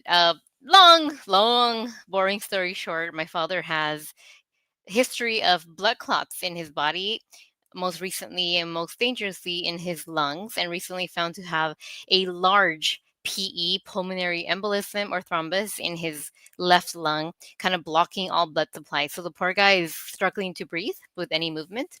He's on anticoagulants, and the doctors are baffled. They don't know what to do with his coagulation problem, his bleeding problem, because he had a head bleed as well. He goes into DIC. And like Matt said, and Matt, you have been a pillar to my support too, and my sanity. So thank you too. You got to give yourself credit. And also the entertainment field and listening to podcasts like yours keeps me alive and keeps me healthy, and, kind of takes my mind away from a lot of things that worry me sometimes. But anyway, my dad, like you said, did have 3 shots. I think it was it Pfizer? Three shots. Yeah, he had COVID 3 shots, Pfizer. Yeah. 3 COVID vaccines, and I think that made everything significantly worse. So here we are. Yeah. In a And nutshell.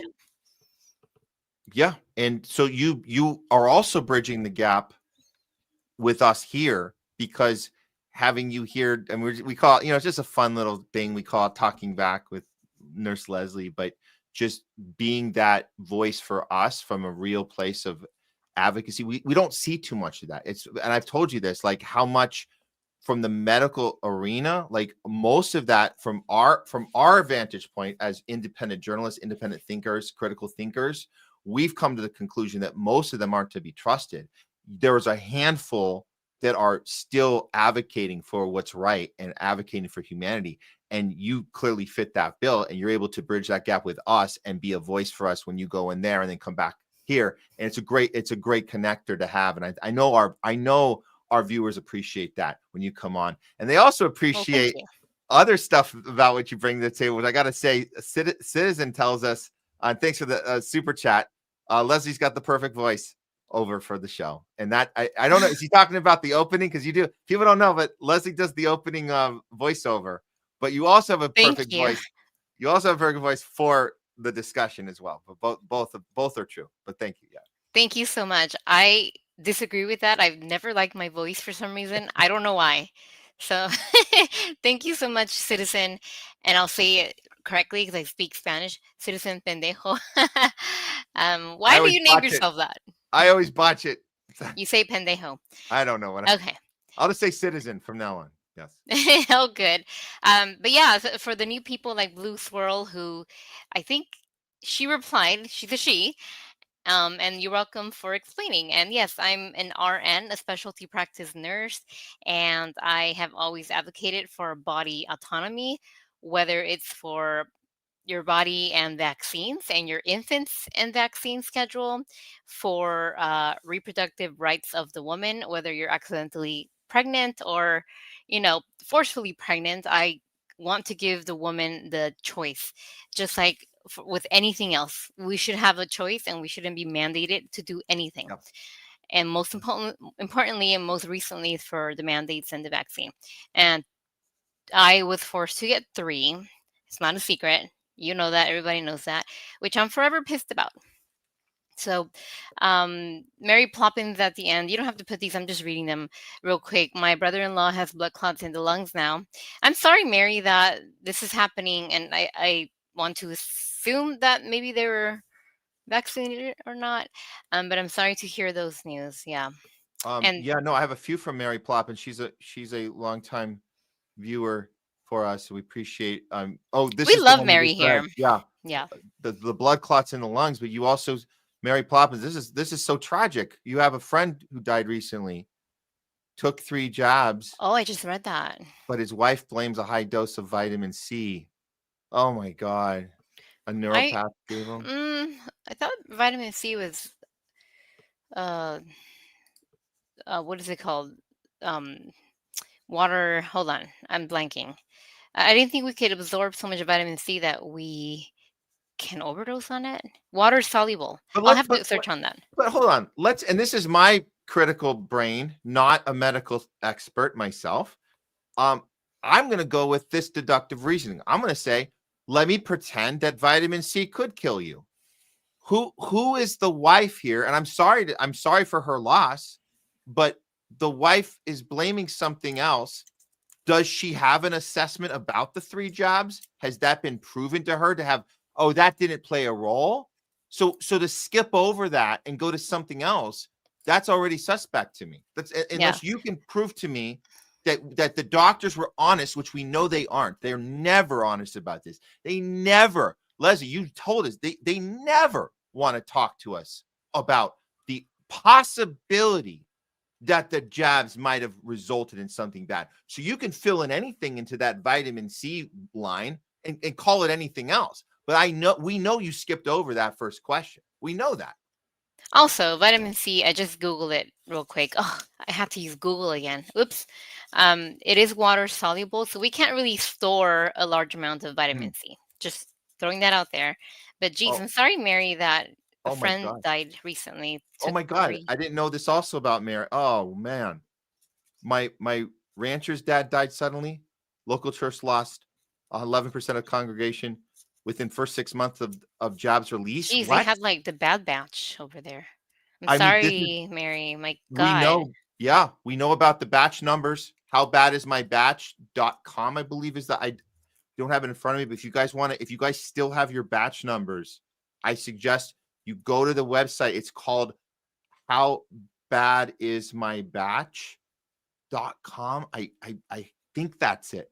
But there is a site. If I got it wrong, I apologize, but it's you can actually type in the number from your card. If you guys still have your cards filed away somewhere, you can type it in and see how many reports came in with that batch number and what those adverse effects and events were, how many were reported. And this is just what's reported. Obviously, not. This is just a percentage. And I think it's the VAERS report, and which we know is generally only 1% that you're going to get. For COVID, it's going to be way less than 1%. And that's where we are with VAERS, which sucks. But just so you know, if anything had been reported with your batch, that makes a difference. If you see nothing, that's a good sign. Albuquerque, thanks for tuning in. Just right now, because we're on the topic, we need to have we need to have an educational campaign on how the mRNA platform works. Yeah. Where was this one? I didn't see it. Oh, that's one of the new ones. Okay. I was just reading it because we're on topic. Okay. We have one more super chat from Citizen. Thank you, Citizen. Thank you. Speechless. Jake G TV stood up for Miss Rachel and torched POS Zionist Tim Pool in the most brilliant of ways. Yeah, that Tim Pool, man. How can people trust guys like Tim Pool who actually tell us, I go to Israel, I hang out with Netanyahu. We're like cool, man. And what do you have to listen to at that point? What is there to talk about anymore? He's going to yell and scream and whine about how he has to have security. Oh, his security. That's right. Tim Pool's security is better than Candace. That was his last argument when he had that little fit. He said, yeah, I have security. Candace doesn't need security. I need security. No, you got assigned Israeli security because you're buddies with Netanyahu. So you have the type of Tim Pool, you have the type of security that Charlie Kirk had until Charlie Kirk was like, oh shit, man. This security is insane. It is insanely protective of you until it's not. Then they're your worst enemies. That's what ended up with Charlie Kirk. His worst enemy became his security team. So of course you have better security than Candace. She doesn't have Israeli sanctioned security from Netanyahu. So duh. All right. From the beginning, from the top, guys. From the top. Let's see. And thanks to Leora, Citizen Pendejo on YouTube for tuning in, and Citizen saying they dropped your link on Jake G's official timeline. Really cool. Let's see. At 12:43, he says, I'd love either Anthony Aguilar or MTG running as a third party, but I will settle for Tucker in an instant. I would too. Yes, and we are hoping to be in touch soon with Anthony. We've been having the dialogue, and we're gonna try and get that booked very soon here. So that would be a great conversation when we get him on. Hopefully soon. Hopefully before the end of the year. At 104. Wait, hold on. Do Dissidents raise the stream, and we always get this. The message comes in later. Thank you, DD and Benzo Beans, who left already. Yep. Very cool. From Citizen as well at 104. Effing despicable Zionist grifters. We're paying for Israel's free college. Yes, we are. Meanwhile, a lot of my colleagues are in high debts over their nursing and medical schools. I'm talking about in the hundreds of thousands, Matt. Hundreds of thousands they owe. Anyway, we're paying for Israel's free college, free healthcare, free housing, probably free a lot of things. That doesn't add up. Who was that one from? That's from Citizen on YouTube at 104. Okay. I think that one didn't come through. Right, but okay. Let's see. At 145, Julia Collins says, we probably won't get another president who was found guilty of felonies by one jury and was found liable for sexual abuse by another. Please make sure you cherish it. This is very rare and special. Very special. Yeah, you got it. There we go. A little late to it on that one. Thank you for that, Julia. And again, at 158 on YouTube, Citizen. Again, thank you very much for your contributions and support of the show. And Matt, thank you. One of three. You probably read this already, but I just put it again. One of three. What do we want? Jake GTV. When do we want it? Not now. Later, after the Venezuelan story. Well, at we JS. did eventually get to it, so you guys got to see that. Yeah. Yeah. Mary Laurie on YouTube. Thanks for tuning in. Farha JH. Thank you. Let's see. On Rumble, Longmeadow, Banzo Beans. Thank you, Banzo Beans, for moderating today, pulling the strings. Thanks for tuning in. Welcome, Wise Elk. I think Wise Elk, are you from DD? Thank you for tuning in and staying, I think, this whole time. I think you're still on too. Really cool. Thanks for all the interaction as well. Let's see, at 2:48, Wise Elk writes, I'm just going to state this plainly. German nutsock was caused by parasitic bankers and the radical left pushing for revolution. The majority being crushed between the two made reactionism certain. Thank you, Wise Elk. Let's see.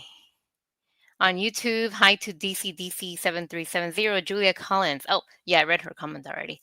At 2:51, Julia Collins. Every time I see footage of a Trump rally, the people in attendance look extremely intelligent and scholarly. They are obviously a lot smarter and more astute than engineers, doctors, and architects. A little sarcasm I detect. That's funny. Let's see. On Rumble at 2:55, Maurice W. Ring. Reparations and resource confiscation served the financiers between World War I and II. Kanye saw it coming during I can't ever say that word. Versailles talks. Thank you, Maurice W. Ring. Let's see. We're not getting the emojis on there, but we see you did some emojis after. It doesn't show up on StreamYard, but we get Yeah. I noticed that. It's all spelled out in code. White Silk at 3 says low interest rates. I thought this comment was interesting. Low interest rates eat your savings, devalue your money. Yes, higher interest rates may make loans harder to get, but also makes your money in the bank grow since they have to pay you to hold your money. Never thought of it that way. Thank you, Wise Elk. Let's see. Same time, long-time listener. Thanks for tuning in. There wasn't a large middle class in Weimar, Germany. They were going through an economic depression. The small ruling class feared a working class majority revolution and sponsored Nazis to crush it. Thank you, long-time listener. Hello to Mary Ploppins. I think you're still on. Yes, I think so. Really cool having you on. And a lot of the things that you've said in the past, Mary, I have copied and pasted either to comments or my notes here on my Mac computer, especially things that you say about our diet and.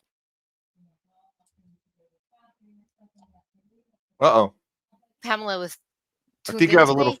You had a jump cut there. Now I think you're back. That was weird. Oh, I think you're good now. Where'd I go? We're talking about health too much, Matt. I think so. Yeah. I don't know if Pamela tuned in. Well, we'll see. Let's see. Anyway, thanks, Mary Poppins, for being on here today. At 3:01, Longmeadow says bread made in Europe is totally different than bread made in the U.S. and Canada. And I agree with that because when you read the labels of food, Matt, because I do a lot. I'm just curious about how many paragraphs it is and how many words I can't pronounce in the food that we eat. But I mean, we don't eat bread. Matt, we don't eat bread. We never buy bread. We don't eat bread. No. But I'm always very curious about what's in the label of everything in the shelf in the store. And you look in these labels in the USA, and there's so much crap. There's a whole paragraph of ingredients and red and yellows and blues number whatever, just to make food pretty, right? And words that we can't pronounce. Preservatives, all kinds of stuff to make them last longer. And then when we go to Mexico, you notice that a lot of the foods that we eat that are packaged, although we don't really consume a lot of packaged food, but the food that we eat that's packaged from over there, you notice that the paragraphs are smaller. Or even the unhealthy stuff that we sometimes pick up, like a bag of chips has like potato and salt and whatever oil they use, probably not a good oil, but it's like 3 or 4 ingredients. Meanwhile, here is a whole paragraph to have a snack, right, Matt? Mm-hmm. Mm-hmm. Did I have a jump again? I heard. Oh, you just went out. Oh man. Can you hear me? We can hear you now, yes, but we Oh, can't that's see, weird. Should we I can't come see back you. on? We can't see you. We can hear you. I'll be right back. Okay. She will be right back. And we'll do a few more while we're waiting here. Oh, no, we still don't see you. Okay, 1 second. Yeah. I know we have a ton of great comments from you guys today. It's very, very challenging to get to all these. We're going to try to figure out a better system where we can highlight your stuff a little better. Okay, here we go. I think we're going to try to get her back in. Here we go. Okay. Oh, I think we're good. Yeah. what was that? That was weird. Okay. Oh, I don't even know where I left off. It's okay. Was it at I 3 p.m.? I was reading some 3 p.m. stuff. Okay. Think. I don't know. Okay. I don't Well, it's know. all right. So let's see. I read the bread thing. Let's see. Banzo left at 3:03. I know he's not here anymore, but really cool to have him on. Thank you, Banzo, if you ever read this again. And see you soon, and we'll talk. Long-time listeners talking about Ian. We were talking about Ian Carroll, and he might do Yeah. some good work, but he seems suspicious, limited, hangout-ish. Yeah, and we can keep skeptical about people when things don't look right. Like I always wonder, how do you get 1 million followers overnight? That's weird. He never really explained that. Like, who did that? How did that happen? Why was he only skeptical against Trump after the election? That it's like, were we smart? Am I smarter than Ian Carroll? I mean, he certainly was more versed in some stuff that I didn't know about. He certainly knew a lot more. He certainly knew a lot more about Israel before I did. And so interesting that for someone who was so versed in something, it took him so long it took you after the election, you realized that Trump was Israel first. That's weird from someone who was so versed. But the app that he released, we're gonna check it out. We're gonna check it out. I think Jay Scott made a great case for it. Even if we can be cautiously optimistic about Ian and the good work he does do. But you guys should check out Buyer app. There's a apostrophe between the Y and the R, but it will give us access to information, and you can take it or leave it. So I don't think there's anything wrong with that. They're not putting anything into our bodies. They're not invading our privacy. We're going to the store anyway. If you're going to the store, you might as well find out more information about the thing you're about to buy. That's all. I think it's worth trying out for sure. Yeah. Can you type our email to Mary Poppins? You can put it in the chat. It's fine. Oh. You guys can all email us. Oh, what is it? The Lesson Matt. Okay, W. I'll put that. Oh, just put it in the Well, comments? Mary's leaving. Yeah. Okay. Well, I can just do a banner. So it's less. Anybody can message us. But Mary, yeah, let's totally talk. Okay. Where do we should just put this out. I want to make sure I got this right. This is our this one, right? No. No. It's a W at the end of Matt. Oh, I didn't hear that part. I thought you just said Matt. Okay. We got it now. We have others, but that one we checked. This is the one you guys can contact. You can contact us on. But we should really get out of Google. Seriously, that's what Pamela suggested, and I agree. Well, yeah, go over to Proton Mail, and they're gonna get you that. By the way, that's what they told us about WhatsApp. They said if you want to start sending messages that were, off the grid, WhatsApp is the way. No, it's not. It's so wherever we're gonna go to the next one, Signal, Telegram. It doesn't matter which one we go to. They're gonna eventually have access to it. So it doesn't. Oh, my Gmail is corrupt. Okay, yeah, it is. Do you think Proton Mail is off limits? Which one's good? Which one's good? I'm just gonna write letter and send and mail it to you guys. We should just do that. Snail mail. We should just do the post back to the good old post office. Democratic socialism, huh? Post office. Yep. At 3:15, Kathy Lloyd in YouTube. I just have to read this one. Harris, we'd be in World War III and maybe 4. I don't vote. I listen to George Carlin. Yep. I sometimes wonder what would the world look like if Harris was in office. I don't think any better at all. It would be exactly the same as it's now, but we wouldn't. The sound bites we'd be sharing wouldn't be the ones we're sharing now. Is Trump saying, "Yeah, we got the oil and we're going to keep it," Yeah, we they would we keep it in the hush hush. She does nothing wrong. She'll get no critique other than from Fox News or you know. yeah, she'll just it would be the same policy. So people got to understand it. Same policy, different branding. That's the key to understand the difference of the parties and the tribalness. It's same policy, different branding. So the Democratic brand, if we're going to go take out Maduro, what is the Democratic brand? It's bringing democracy, helping the people of Venezuela.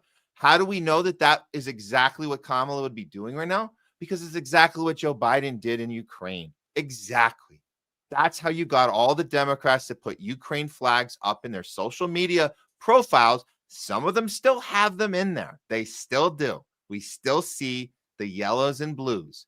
And that's because they were told, it's the branding. They were told that we were helping Ukrainians. You have to be for democracy. Paul McCartney waved the big flag in Orange County, got everybody on the West Coast all on board. We saw that shit. We were like, oh my God, how did they do that?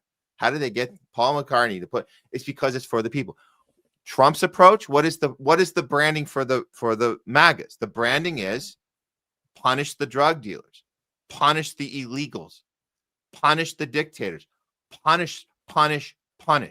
We have to show them what democracy looks like. So it's a forceful, let judge, jury, executioner style. That's it. It's the same outcome. It's the same outcome, just different methodology of how you sell it to your base. That's it.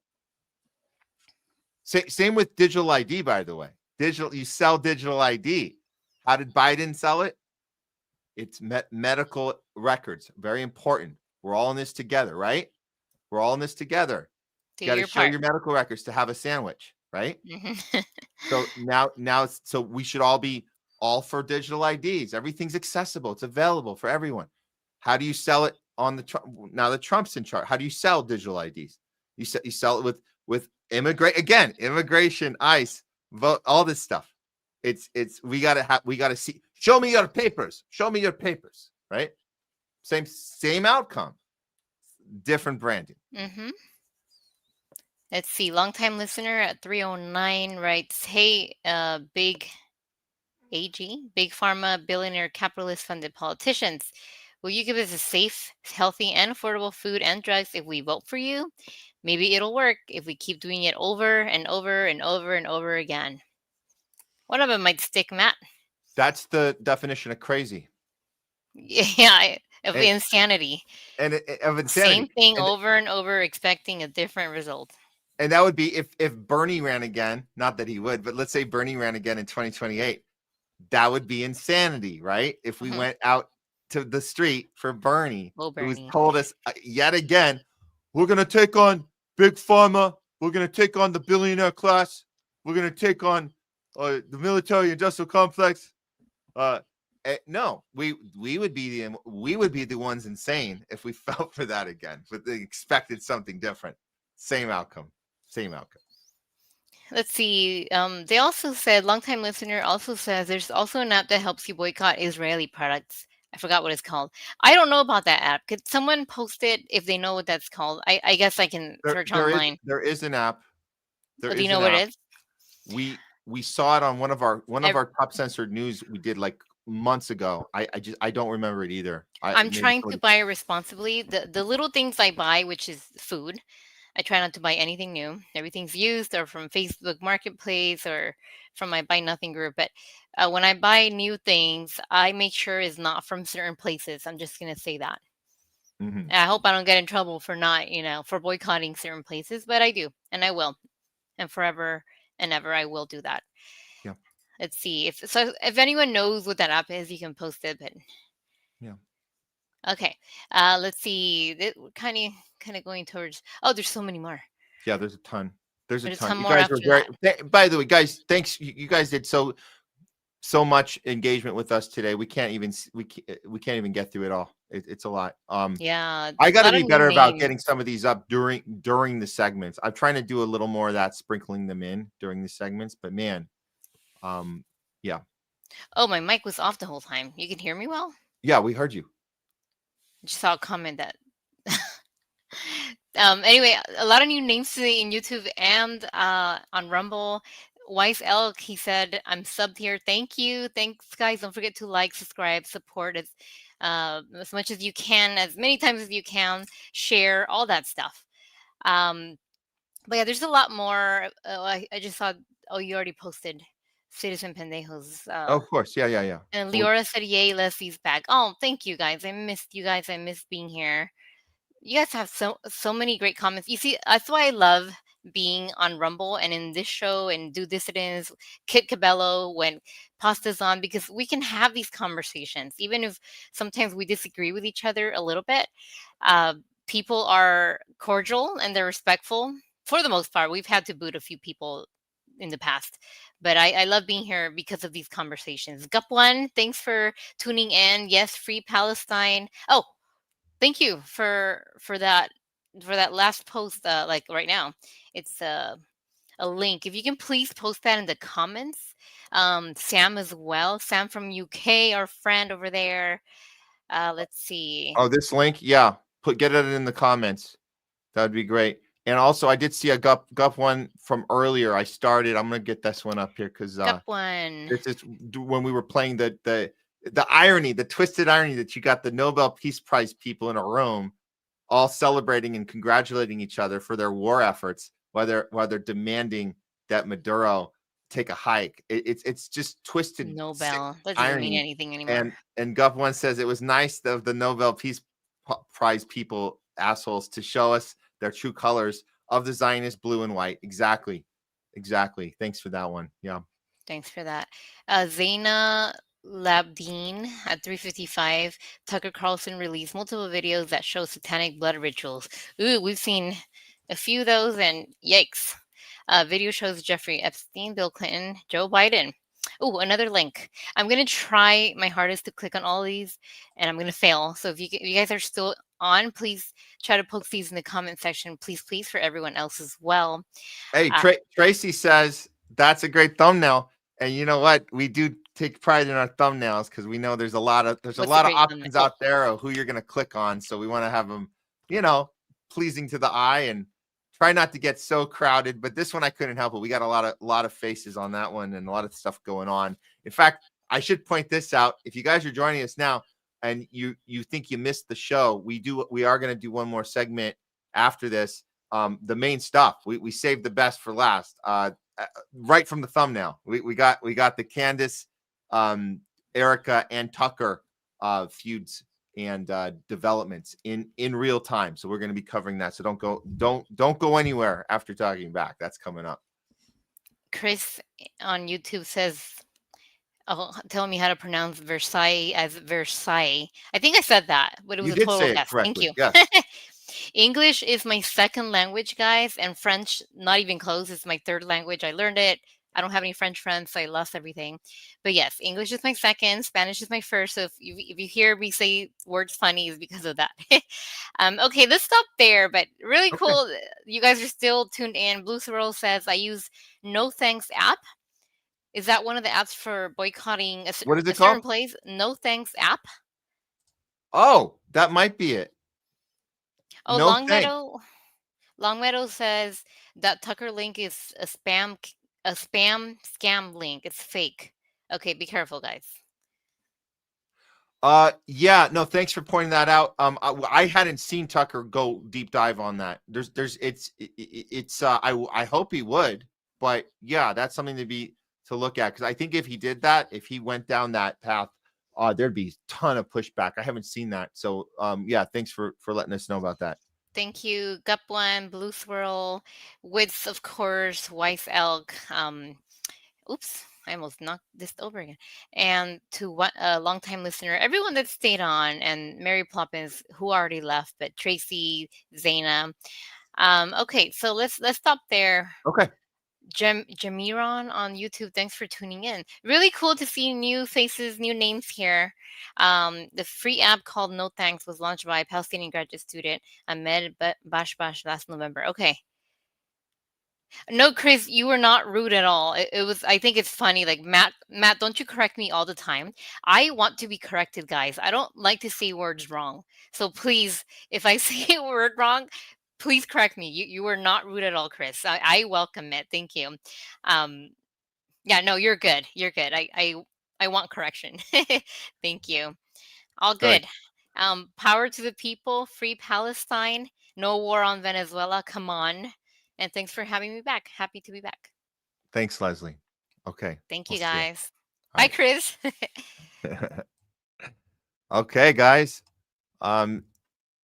What a show. What a show. Yeah, we packed a lot in there. And as I said earlier, we had one of our top stories. We had to delay it because we had so much happening with JOHN KLYCZEK and then Jay coming in. And, we wanted to get Leslie in as well. So we were able to cover our basis. And then our top story, the oil, the Trump stealing the oil, that was one of the first ones we covered. But as you guys noticed from the thumbnail, from the advertising of the show, there's something else we got to get into. And the Jake G TV was making fun of it on that little interlude that we played. But right now we're going to actually do the actual story, because we need to update you guys and walk you through this back and forth that's happening right now. So we're talking about Erika Kirk attacking Candace Owens, and it was a deliberate attack. She doesn't say her by name, but let's walk this through and see. People are picking sides. That's what's happening here. And if you're on the side of Erika Kirk because you're with the grieving wife, know this: you're also, if you're aligning with Erika, you're also aligning with the entire media conglomerate, Israel weaponized media machine, Israel, U.S. Western propaganda machine. That's what you're aligning with. Do you know how I know this? Because Erika Kirk's doing the rounds on CBS with Barry Weiss, their new Zionist overlord that was assigned to be this new DEI right-wing Zionist. We're starting to hear that term thrown around. It's like the rights version of DEI, of woke. They're trying to say that if you're challenging Israel, you're woke right. No, that's just being critical thinker right. That's Tucker and that's Candace. That's not. So the woke right is the one that says let's repackage the face of the right wing and pretend it's more centralized. And that's what the new head of CBS is representing, pretending to be center, bringing Erika Kirk on, but only 100% without fail, only representing the needs and the desires of Israel. That's the point. So let's start with that, and then we'll get to we're going to walk this through. So we'll go with let's see, we got it right here. Here we go. So Barry Weiss got really excited because she's got a big interview coming up right now, and she dropped a little piece of it. But first, she wanted you to know that she nailed an hour. I got a full hour with Erika. Check it out. And I'm like, I'm cool, and I'm walking around with my guy filming me behind the scenes. So I'm a new fresh face to CBS. Sat down for an hour with Erika Kirk, and we talked about everything. We talked about what was going through her head when she stood on that stage and forgave her husband's alleged murderer. We talked about all of the conspiracies surrounding his assassination. And of course, we talked about grief, political violence, and so much more. Watch this Saturday night on CBS at 8 p.m. Watch this Saturday. Yeah. An hour of garbage. That's what that is. It's an hour of total garbage. Let's see where the clip she released. So you can give you a little preview. This is her little angle with Erika to hate half the country, but pretending it's out of some sort of righteous anger, right? Righteous anger. Let's see how this goes. One of the most alarming things about Charlie's murder was the way that some people in this country reacted to it. Yeah. And not just online. This was an idea that you encountered a lot. And the idea was this: they kind of justified it. They basically said that because Charlie said or believed things that they believed were controversial or even hateful, that he somehow had it coming. What do you say to people who justified his death? You're sick. He's a human being. You think he deserved that? Tell that to my 3-year-old daughter.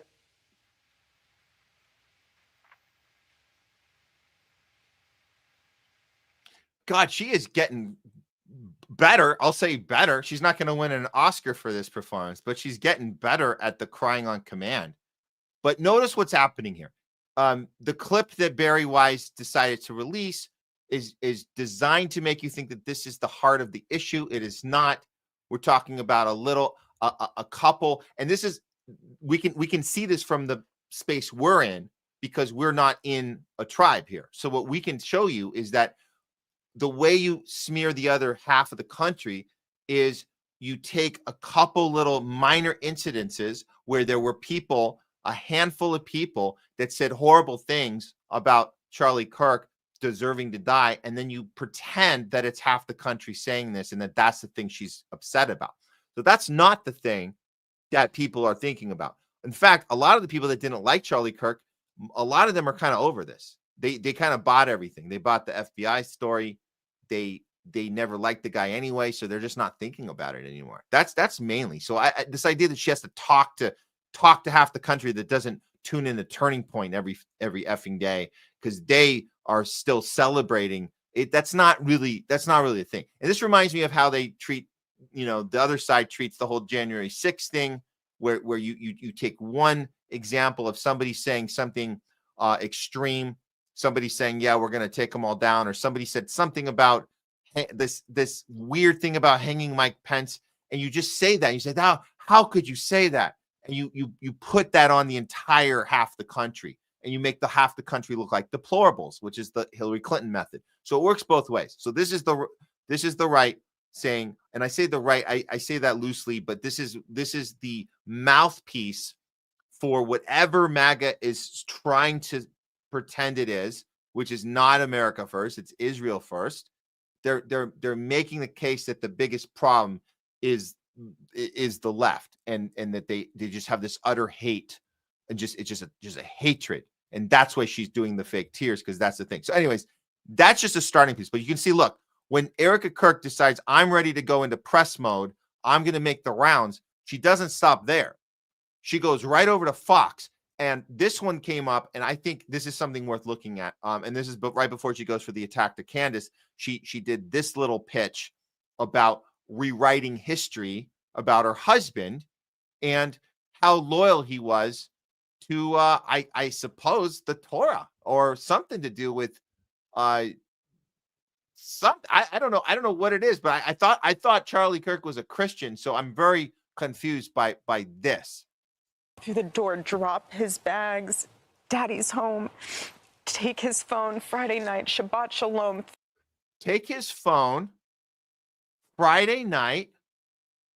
Shabbat Shalom. Throw it in the junk drawer, and he throw it in the junk drawer.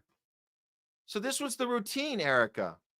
The routine was Daddy comes home Friday night, takes his cell phone, throws it in a junk drawer, and doesn't touch it for the next 24 hours, to 24 to 36 hours, because you've got to clear the whole next day of Saturday. You have to clear Saturday. That is the day of no technology. That's the day you're not supposed to watch, whatever, college football, even though they all do. And they believe me, they love college football, if you know what I mean. Those young dudes running around, that's a whole nother thing. But they all break these rules, right? When I say I'm not talking about this Christian value family, this model, red and green on Christmas and wearing your, getting your tree up. And that's not, what is she doing here? What is going on here? Shabbat Shalom? Phone in the junk drawer? What? And man, these tears, I got to tell you guys, these tears, again, not Academy Award worthy, but she maybe soap opera worthy. Something where, hey, go do an over dramatic performance, and she can pull this off for a certain audience. You can pull this off. Good for her. She's gotten better. I'll say that she's gotten better. was just all us. And that's what I always wanted to make so special for him, was coming home. I'd always say, baby, I don't care what time you get home. Home is here for you. Your food will never be cold. It might sit out for a little bit, but I'll reheat it. It's fine. And I just want to encourage spouses, don't get mad. It's so easy. Don't do it. So Shabbat Shalom. This isn't the first time she's saying this. She's gone on Turning Points itself on the show, talked about Shabbat Shalom. They've put a whole new a book out that they're saying is written by Charlie, or she finished the book, and the book is it might as well have a freaking what are those it should just have an Israel flag on top of the book at this point to go right next to her cross around her neck. It's very bizarre. But hey, somebody wanted to double check on Twitter about the claim that Charlie Kirk has a phone in his drawer every Friday through Friday night when he gets home. His phone is off. It's in the junk drawer, and it stays off all the way through Saturday, through Shabbat Shalom. And then he picks it up again after that. Well, let's see what Grok has to say about that. Hey, Grok, please examine Charlie Kirk's posts for the past 2 years before September 10th, 2025, and confirm if there are any incidents where Charlie Kirk posted on X, which I guess you would need your phone to do that, right? Let's see, did he post on X during Friday night to Saturday night, the Jewish Shabbat? I mean, is there any way you could tell me this, Grok? I'm curious. Well, Grok says, yes, my analysis confirms multiple incidences where Charlie Kirk posted during Jewish Shabbat, Friday evening to Saturday evening from September 10th, 22. So a 2-year period, How many of these, Grok? How many did he do? Well, he posted for one example, he posted at least 6 times on Saturday, September 6th, based on the average of 14 posts a day, 104 of these periods of times. Grok estimates 1,500 posts exist through this time frame. So that to me doesn't sound like somebody who is coming home saying Shabbat Shalom and putting his phone in the junk drawer for the next 36 hours. Doesn't sound like that to me. But hey, I might be just not seeing what you guys are seeing. I don't know. Doesn't seem like to me. Okay, now to the real meat and potatoes. Here we go. So Erika stays on Fox News, and this is where if you want that dramatic performance to really kick into gear, now she's in beast mode. Watch out, because she's talking about Candace Owens here. She's not saying her name, but that's who she's talking about. Here we go. After me, call me names, I don't care. Call me what you want, go down that rabbit hole, whatever. But when you go after my family, my Turning Point USA family, my Charlie Kirk Show family, when you go after the people that I love, and you're making hundreds and thousands of dollars every single episode going after the people that I love because somehow they're in on this, no. You know, I have to say it. I've never seen you like this. No, I have to say it. I've never seen your performance this spot on. I think you could actually win it this year, Erika. I think we should make a campaign for you to win. You could actually win the big one, the big Oscar this year. Best Actress 2025. You could do it. This is righteous anger because righteous anger. Oh, there we go. That's the Israel way. That's the Israel way. This is not okay. It's not healthy. This is a mind virus. Yes, I believe in our judicial system. Oh, was that a Freudian slip? Was that a Freudian slip? Judicial system? I didn't know she had a stutter. I didn't know. But hey, it could happen to the best of us. But go on. I do. We have a hell of a team working on this. Excuse my French. But this is not okay. So you want to put these people back in the box where they've been creeping from? I don't care what box you're in. But just know that your words are very powerful, and we are human. My team are not machines, and they're not robots. They are human. We have more death threats on our team and our side than I have ever seen. I have kidnapping threats. You name it, we have it. And my poor team is exhausted. And every time they bring this back up, what are we supposed to do? Relive that trauma all over again? They watched my husband get murdered. I have no idea how I would have reacted if I was there that day. And thank the good Lord that I did not have to see that happen. But my team, they are rocked to the core. So why every single day do they have to be dragged through the mud, analyzed, hyper-analyzed? Why do they have to be dragged through the mud and hyper-analyzed? Because everything they did was suspect. Everything. Every single thing they did requires questions. And when you don't get those answers, that in itself is a red flag. And then you're going to attack Candace for asking questions.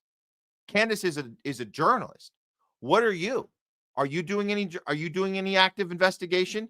Are you pulling an OJ? It sounds like you're pulling an OJ. I'm going to find the real killers. Well, as soon as I finish this this putt right here, you know, the George W. Bush. We're getting out. We're smoking them out of the caves. We're smoking them out of the caves. But let me finish this drive right here. So you're not really doing anything except criticizing people who are challenging you and your team, and you're calling your team family. We can all do that. Oh, my team is my family. Don't go after my family. That is your company, and we are absolutely going after a company. Absolutely. You guys aren't sitting around having Thanksgiving dinner. You're running a business, a multi-billion-dollar business, it seems, with the amount of capital and financial assets that Turning Point USA has. It actually should be called Toilet Paper USA. I borrowed that from Kit Cabello. Shout out to Kit. Toilet Paper USA. That's who you calling family, who doesn't have to answer a damn question, doesn't have to have can pretend that Candace didn't want to come on and have a discussion with them. Is this news anchor going to ask Erika about that? Why did you turn down? Why did you not let Candace do the discussion? Why wasn't she not allowed to come on the show? That will not be asked. That will not be asked. Okay, well, you ready for Candace's reaction? Because she comes back strong. Here we go. Take it away, Candace.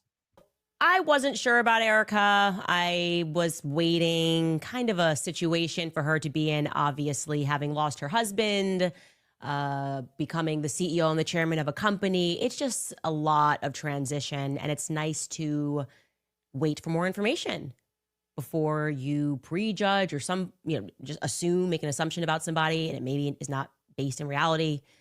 Well, we are getting a lot more of Erika Kirk this week. I'll tell you that, because she has been doing the rounds in the media really over the last couple of weeks. And she just gave an interview live with Harris Faulkner on Fox News, where she finally addressed the quote unquote conspiracy theories. And I have to say this because it's true, but it completely missed the mark for me. I am sorry. It just has. But the good news is that she is now unmurkying the water in terms of her intentions with this massive political organization. That's good news, truly, because we knew Charlie, and now we are getting an opportunity to know Erika. Plus, later on in the show, it's Knives Out for Tucker Carlson. As always, he's trending right now because he has officially waded into the who killed Charlie Kirk narrative. And since he is not a bought and paid for Fed, he is siding with not just the American people worldwide. And he says that he's not buying the official narrative. And there are some lingering questions. And he confirms what I told you about the Egyptian planes. So let's jump right back into this. Oh, yeah. And Tucker has spoken up now, and it's great. And it's about time, too. I mean, I know he's been dealing with other stuff as well, but it was about time. It was about time. So here we go. Candace Owens just ended Erika Kirk on live podcast. We know now exactly who she is, and she held nothing back. And then the mention of Tucker Carlson, who did back up Candace, finally, officially, vocally, publicly. She's also got backing from Patrick Byron, for 2 CIA sources backed the French hit. So there's validation that's been happening on Candace's side, a lot of it. And then there's all the whistleblowers. We've covered that here. You guys have seen the whistleblowers from Toilet Paper USA, who have come out and said this is the kind of company they're running. We know that they've been captured by the Mossad. That has basically been proved to be very, very accurate. We have a number of sources saying there's a Mossad a Mossad presence and infiltration that happened several years ago. So you have ex-employees saying they're literally Mossad agents sitting down with us, telling us this is how we conduct business at TP USA. We are Mossad agents. That's known, and they aren't challenging that. They're just calling Candace Owens names. That's what they're doing, and they're comparing her to, I guess, like a virus. Don't stay, like she had said in a previous clip. Stay 6 feet away from Candace Owens. You don't want to get sick and die. You don't want to, right? You don't want to catch the virus. That's how they're treating her right now. Well, let's hear from Tucker himself. This is a small. I'm just going to play a piece of this, but he was on with Theo Vaughn, and this is where he finally started to talk. We'll just play the beginning of this, but he's going to tell you exactly why this is an important story to Charlie Kirk be vocal on. Oh, really? Oh, yeah. Oh, I didn't know that. And I love his wife and know his wife well, and so I feel emotional about it. So I just haven't wanted everything to do with it. But I will say a couple of things. I don't understand the official story at all. Of his assassination. I don't understand it, and I want to make sure that there is a truly rigorous and honest federal investigation of it, and I'm definitely concerned about that. A, B, I think that I don't know many of the details, but I know that recently Candace said that Egyptian registered aircraft were following Erika Kirk, Charlie's widow, around for a number of years in different places in the world. That's one of the weirdest things I've ever heard, and I just want to say that is factually true. That's true. So that's like the one data point that I happen to know is true. And then he goes on with a whole other list of things that he is validating is true. We covered the Egyptian planes on the show. We covered the part that Candace actually had a misstep and admitted to, that she thought that the Egyptian planes were there for Charlie Kirk. It turns out they were following Erika the whole time. And Tucker is now qualifying this. Now, what do you think happened next to Tucker? What do you think happened to him after he finally spoke on Theo Vaughn's show, where you had millions of people that saw this, millions? And he didn't just talk for a moment. He said this is a good 5-6 minutes that he went on about this. What do you think happened to Tucker? Well, what happened to Tucker was major pushback, major consequences. He now being called part of this Candace virus. He's part of this this anti-Semitic crazy person problem. Because why? Because he's saying that some of the stuff that Candace is doing, the work she's doing, actually checks out, and they're great questions. Well, what I want to play for you, this will just be something for you guys to think about as we continue. This story is an ongoing story, so believe me, there's going to be more to come from this, because Candace isn't stopping anytime soon. We want to have justice for Charlie Kirk, not because of Charlie Kirk so much personally. It's because it's the entire apparatus of our system depends on us knowing this, depends on knowing how corrupt the FBI is, how they're able to get away with lying to us constantly and doing these fake trials. What kind of trial they're going to be doing with Tyler Robinson, a guy who they're telling us had turned himself in. That's not true. Or the family member turned him in, that turned out to not be true at all. How are they going to play this out? So we need people like Candace to be doing the job of journalism, and Tucker is validating that. Here's Tucker breaking down why what he's doing is okay, because it is his job, and why what Candace is doing is okay because it's her job, and that we need to be more open-minded to that job. We don't even have to make determinations on our end. We just have to understand that it's a job that needs to be done. Somebody's got to do it. Okay, here he goes. In the 3 months since Charlie Kirk was murdered, I've really tried not to comment on the murder investigation in public. And it's not because I don't care, of course. I love Charlie and knew him well since he was a teenager. But I haven't said anything about it. I really tried not to say anything about it. First, because I don't really know anything that everyone else doesn't know. I've asked around, but of course, how do you know what the truth is? But the other reason I haven't said anything is because I know personally a number of the people involved in what's now become a very large story. I know them really well. And I really think a lot of all of them on every side. Candace Owens, I've known a long time. I love Candace Owens. Blake Neff at TPUSA once worked for me at a couple of different places, and I love Blake Neff. Erika Kirk, I've known since she was dating Charlie Kirk, and I love Erika Kirk. And I think these are all really, really decent people. And so it's been my desire for 3 months not to get involved in any of this.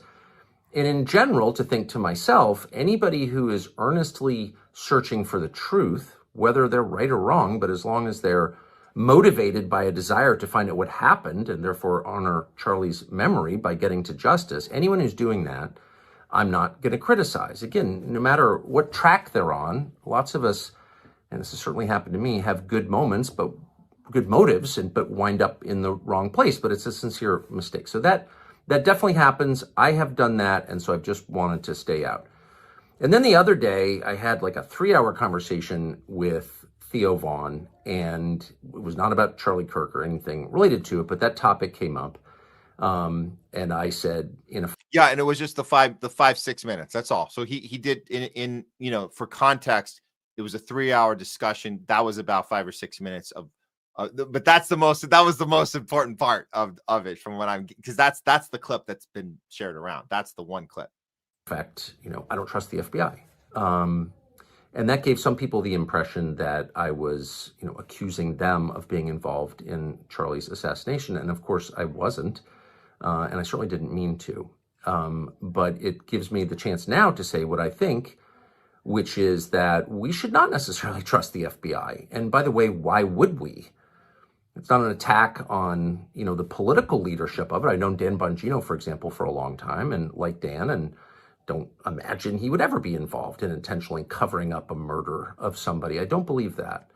But Dan Bongino and Kash Patel, for that matter, are at the top of the org chart, but this is a huge organization and parts of it act independently from leadership. That's the nature of bureaucracy. So saying, well, I like Dan Bongino and don't think he would do something wrong on purpose, which is how I feel, doesn't mean that I trust the FBI or have to trust the FBI. And again, why would I if there's... So what he's doing is very smart, because he's saying that because he personally can vouch for character. Now, I don't necessarily agree. Not that I've met Dan Bongino, but Tucker says, I know him. He's a good guy. I don't think he would intentionally do anything. So what he's doing is he's covering his basis and saying, hey, look, there can be good people. Theoretically, there can be good people that are part of an apparatus that aren't part of the deception and the manipulation and the bad stuff, and maybe not know it. That's it. So that's his little maneuver of, hey, I'm not saying anything bad about these people. And he qualified, I know people at turning points. I'm cool with everyone. What he is saying, though, is even if that was true, which I'm not agreeing with that, but I'm saying it's a good technique for Tucker to say, this isn't about going after a person or a people. This is about going after an apparatus, an entire mechanism. Why should we trust the FBI at all? It's a great question. You can't really answer it, especially when you qualify it the way Tucker did. Hey, I know the people there. They're good people. Again, I don't agree with that, but you see what he's doing here. It's hard to argue this point that there's inherently something wrong with this apparatus. He's going to tell you more why you should think this, especially if you spent 4 years hating Biden, demented Biden. If you were on that team of this guy's got to go, and look at his corrupt agencies and look at everything he's doing. That's all the Hunter Biden laptop stuff. So if you understood that to be something to be skeptical of, why should you trust them now? The thing itself is the problem, not even necessarily the people coming in and out. The thing itself is a problem. That should be enough. That should be enough for you. One lesson of the last election, the 2024 election, is that a lot of our biggest systems, our biggest institutions have rot in them, and that needs to be reformed. And as if we needed more proof of it, we'd learned what a lot of us suspected for years, that January 6th was in effect a setup, and the FBI was key to that setup. And there you go. And there's your MAGAs that already believe that, or they already understand. And Tucker was their voice for that. Tucker was the voice piece for that. You guys remember? He was the one playing the unedited footage. He was the one that said, let's play it all out. Let's play all of the footage from the Capitol that day. He was the only one doing it. So you guys knew that was correct for him to do that, and he was challenging the FBI. So why would that same mechanism called the FBI be something that you would side with now? You would side with Erika Kirk. You would side with Barry Wise. You would side with these anchors on Fox News, the same ones that had no problem with Tucker being fired from that network. So why couldn't you see that? Tucker was the one doing that work. Fox News wasn't. You might have grown up with Fox News, but if you didn't understand that Tucker was the one doing real journalism, he was the one challenging Ukraine. He was the one challenging pharma. Fox News was not. Fox News was pushing Ukraine. Fox News was pushing pharma. So what side are you on? You think Erika you're falling for the tears?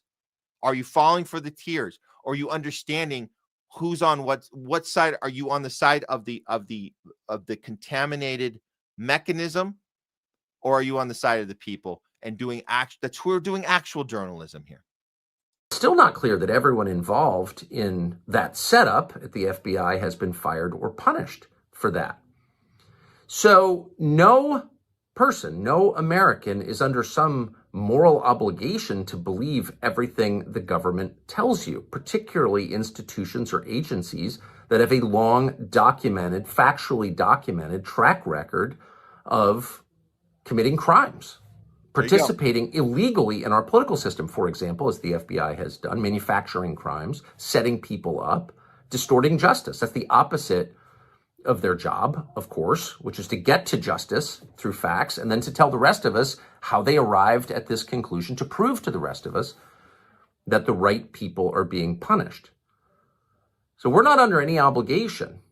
Of course, we shouldn't invent theories to discredit the FBI, but it's not enough to have government officials tell us, well, this is the truth. We have a right, probably an obligation, to say, well, can you prove it?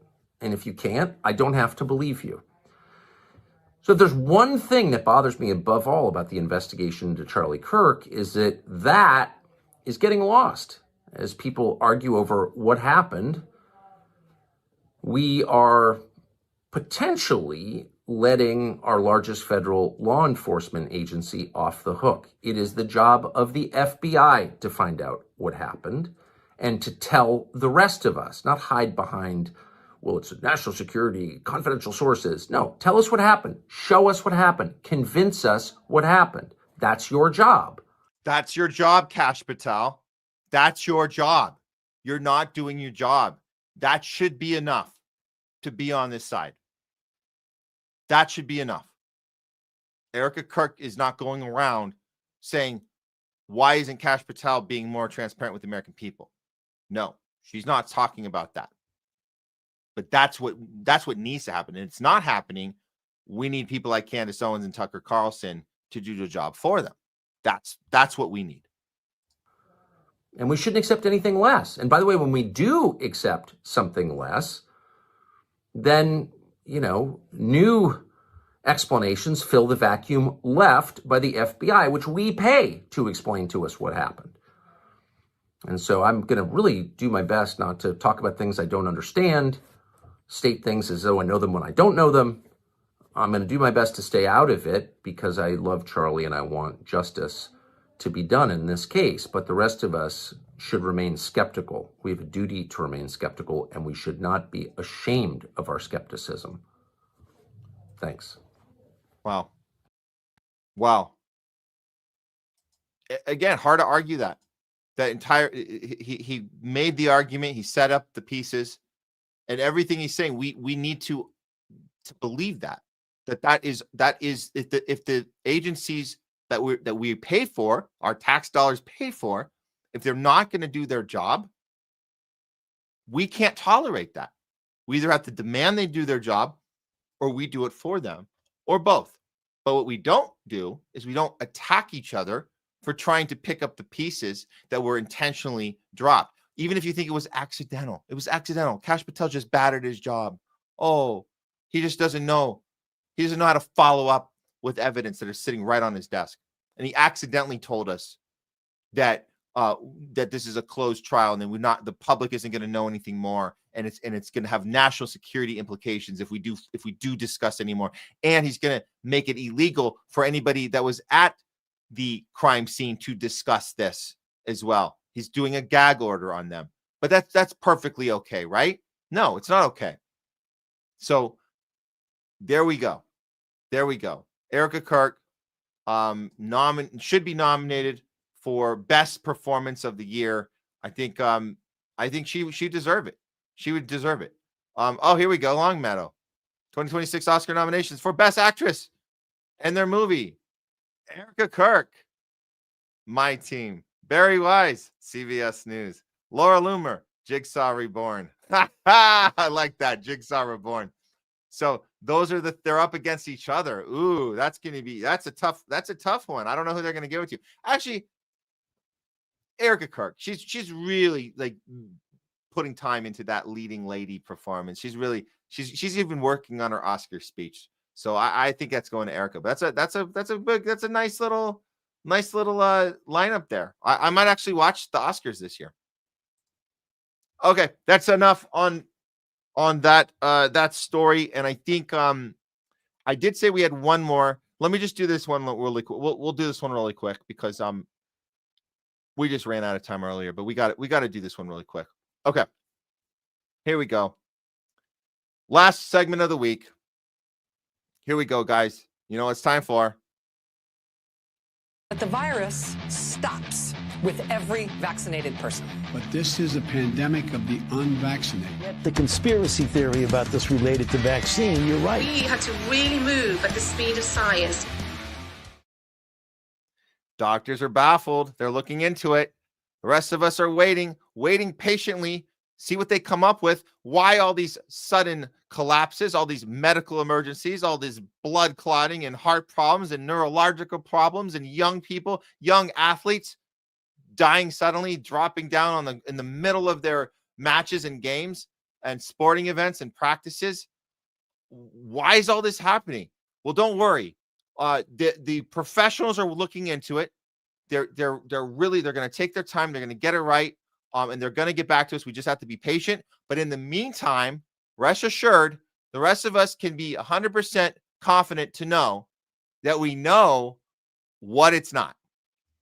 And today we're going to look at this. This just came out. Now look, there's been a lot of new studies. We've been going through new studies on the relationship between these medical problems and the thing they rolled out 5 years ago. This is a new one that came out from the Telegraph. How COVID vaccines can cause heart damage.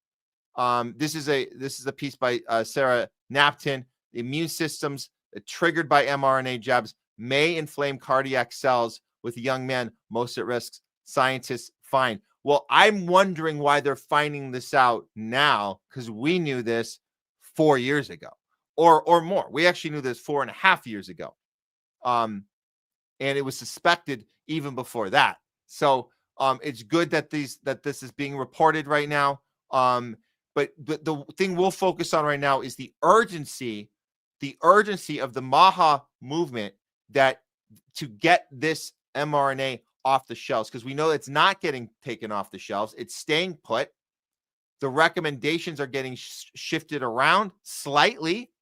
The mandates are getting loosened slightly.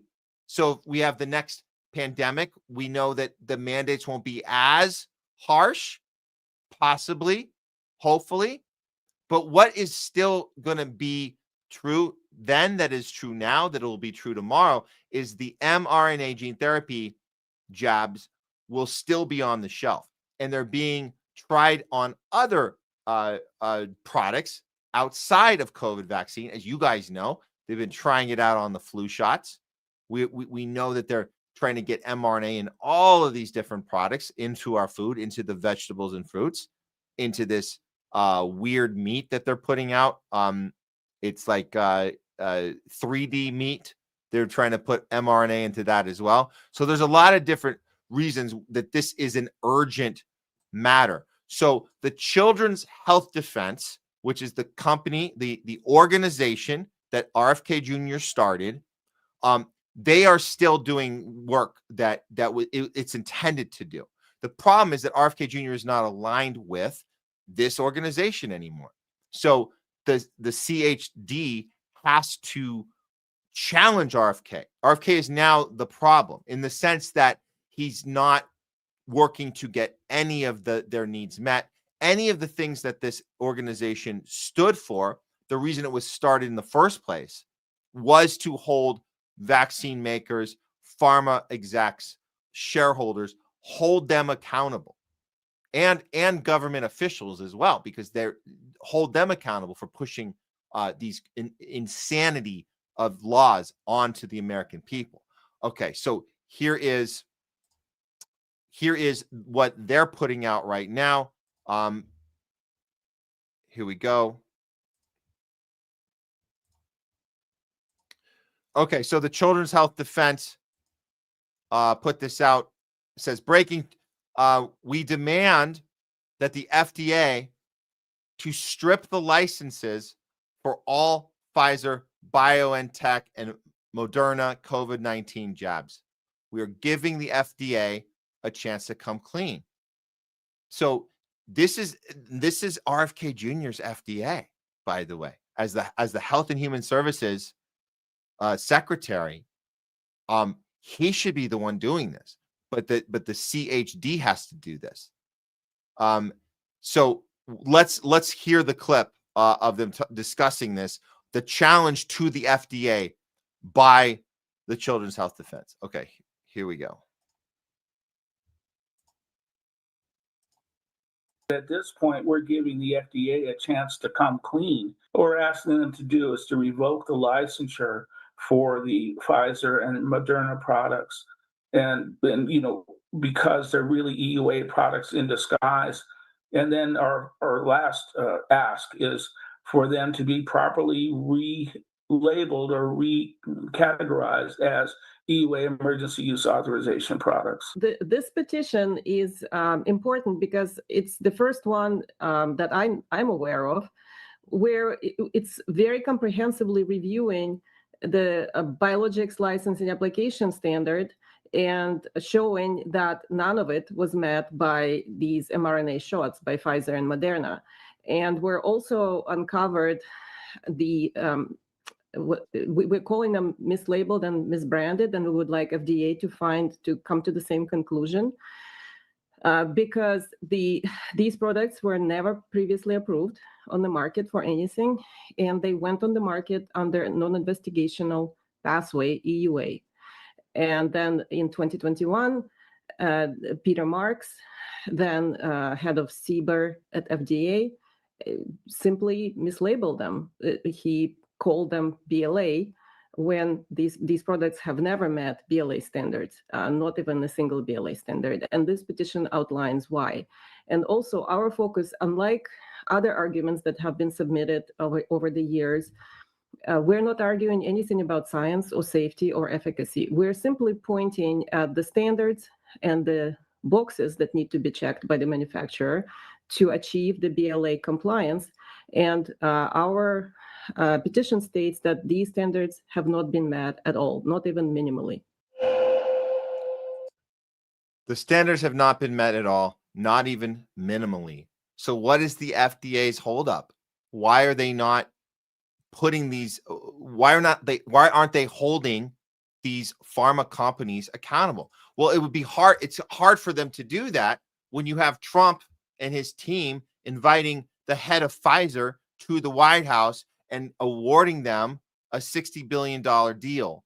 And basically with that deal, you're telling Pfizer and the rest of them, you're telling them it's cool, man. We know that you had to do what you had to do during COVID, and and then to announce publicly that Albert Bourda put the needs of the American people and the needs of humanity over the bottom line, which is not true. We know it's not true. We know it was all about the upward transfer of wealth and the money, the bottom line, and the billions of dollars they made because we were forced. They forced that money to be made with the policies that were implemented, with the mandates, which is crazy. Then they didn't even have to pay for it. We had the American people pay for it, the product, and that they were forced to take. And you're going to reward this guy. So no, there's not going to be any of these safety protocols in place. You can pretend that you're just because you're taking the recommendations off the calendar, which is great. By the way, they still can recommend it. They just don't have to listen to you. That's the thing. So you can pretend that's a good win, but at the end of the day, the CHD they're the ones doing the job that you would think that RFK Jr. and Trump would want to do, since they ran on this stuff and they got a lot of votes for it too. That's what happened. That's what happened. So it's going to have to be a bottom-up movement. We're not going to get anything really more than a tiny little win there. But if you want to overhaul the system, you got to do it from the outside. You got to do it from the bottom up. All right. So before we close out this segment, you guys know that, sometimes we like to give you a little update on some non-related issues going on here. It's a shame when these things get reported. We had a bunch of them come in our feed in the last few days. And I'm just going to go through, just so you know, in case you missed it. Jimmy Neutron star, Jeff Garcia dead at 50. The beloved voice actor appeared in many popular 2000 shows, has died. He was pronounced dead Wednesday morning, taken off life support. What was he doing on life support? Southern California Hospital. What was it? Did he have like some accident? What happened? Well, we were told Jeff was dealing with multiple medical complications. From what? In the months before his death. Suffering a brain aneurysm back in the spring, and then he fell and hit his head. During the brain aneurysm, he fell and hit his head. He recovered from the aneurysm, but then he suffered a stroke several weeks ago. Wow. And so he wasn't feeling well. They said he didn't go to the hospital. He thought he'd be fine, but he wasn't fine. So on Monday, he went to the hospital with difficulty breathing. Tuesday, his lung collapsed. There he is with a Kobe jersey on. That's a shame. That's a shame. Totally unrelated to anything he may or may not had to have done to himself, forcefully or conned into. Nothing to do with that. I want to be perfectly clear. I'm just reporting the news right now. There's some other ones I'll just go through quickly. This is a shame. Red Walls singer. I'd never heard of the Red Walls, but apparently it's a band from Chicago. Died at 40. They rose to fame, the band in Chicago, pop rock. Right out of high school, rose to fame. I didn't know that. I guess he had a following. They had a good following, I guess. Died November 28th. His band confirming the tragic news. They said he was an essential part. I assume he was, as the guitarist. His dad did not want to reveal the cause of death. Why? Why is it secret? Well, that's weird. So the dad doesn't want to reveal it, but he wanted everyone to know it was peaceful. Well, that's good. At least it was peaceful. But you guys know the drill. It's respect our privacy right now. Why we grieve. Don't ask questions. We're grieving. Don't ask any questions. Got it. Okay. Oh, I didn't even get that one on the screen. My bad. Let me fix that. I read it without on the screen. So let me go through that one more time. I'll edit that out. So I'll brief it, guys. So we have former teen pop rock star Justin Barron dying at 40. This is his band. It was from Chicago.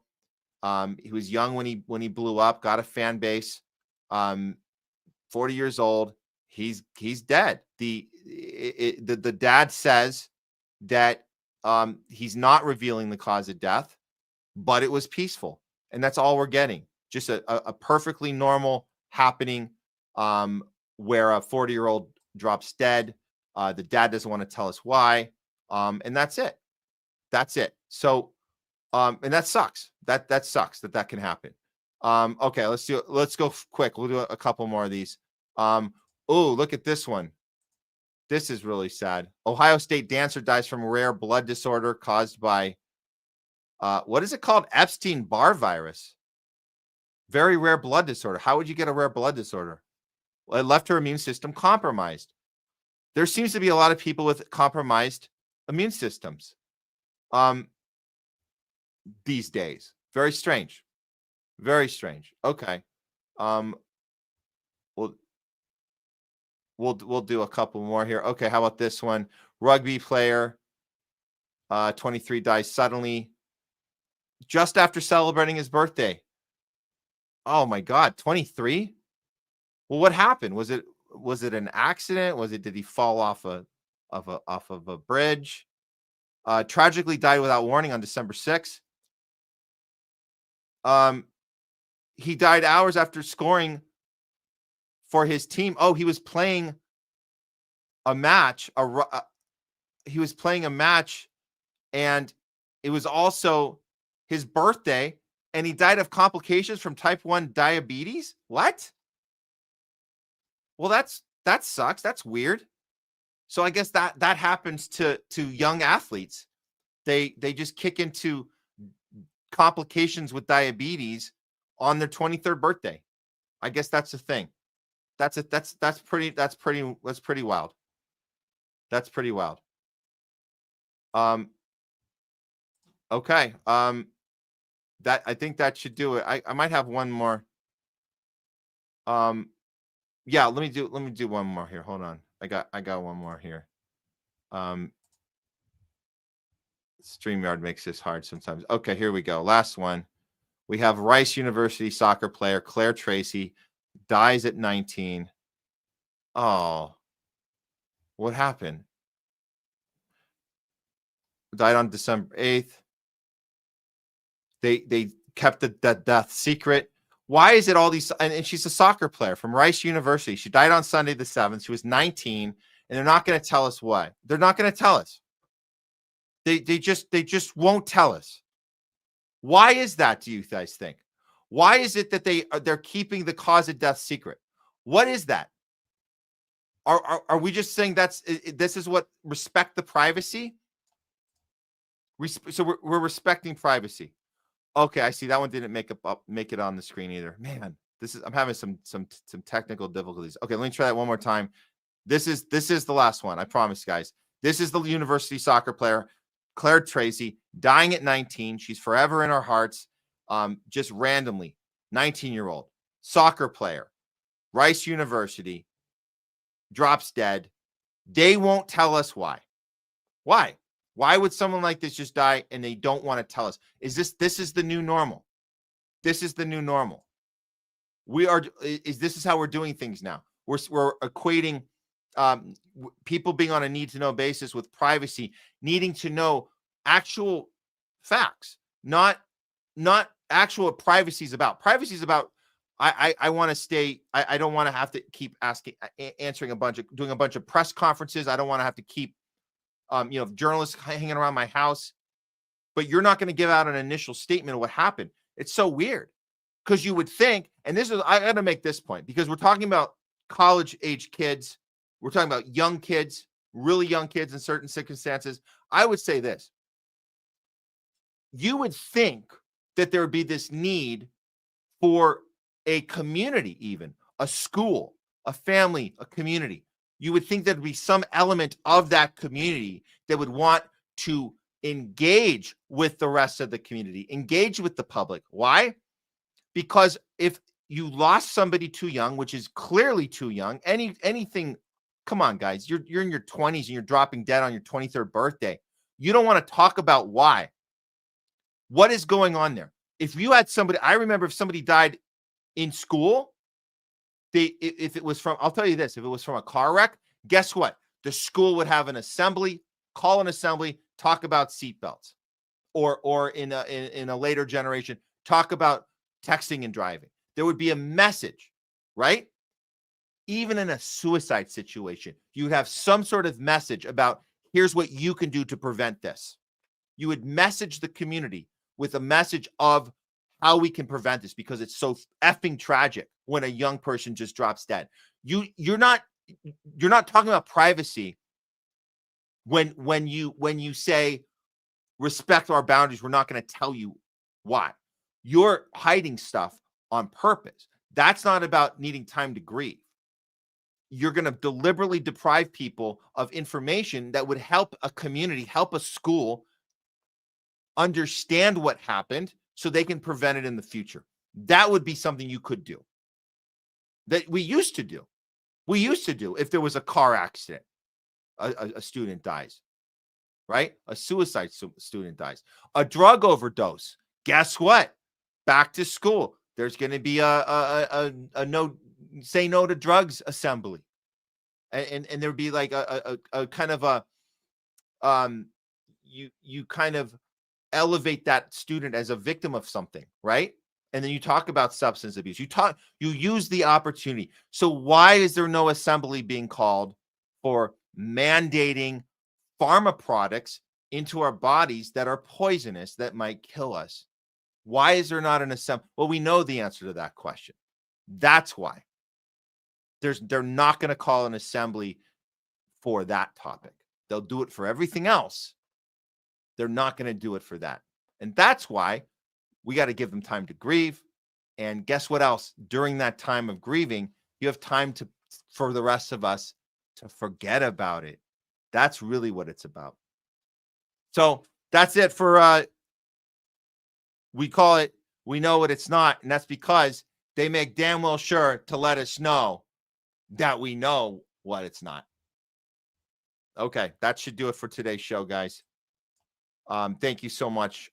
It was kind of a longer one. We did actually get a little late start, but we caught up, and we still made it under the 5-hour mark, even though it's the top of the hour now. We did make it under the 5, so that's good. I always like to say, let's not go over 5. That's a lot, guys. That's a lot. But we'll get the segments out to you. You guys can share it out throughout the week, and we'll see you guys here next week. I'm going to queue up the last let's see, the last outro. This will be a good one for you. Here we go. Yeah, we're done. We're done, guys. Thank you so much. And don't forget to like, follow, subscribe. We appreciate all of you. Obviously, it's good if you subscribe because you can get the notifications when we do go live. And that's always a good thing. So we do appreciate all that. And yeah, I'll just leave you with this. Just grab the note here. Okay.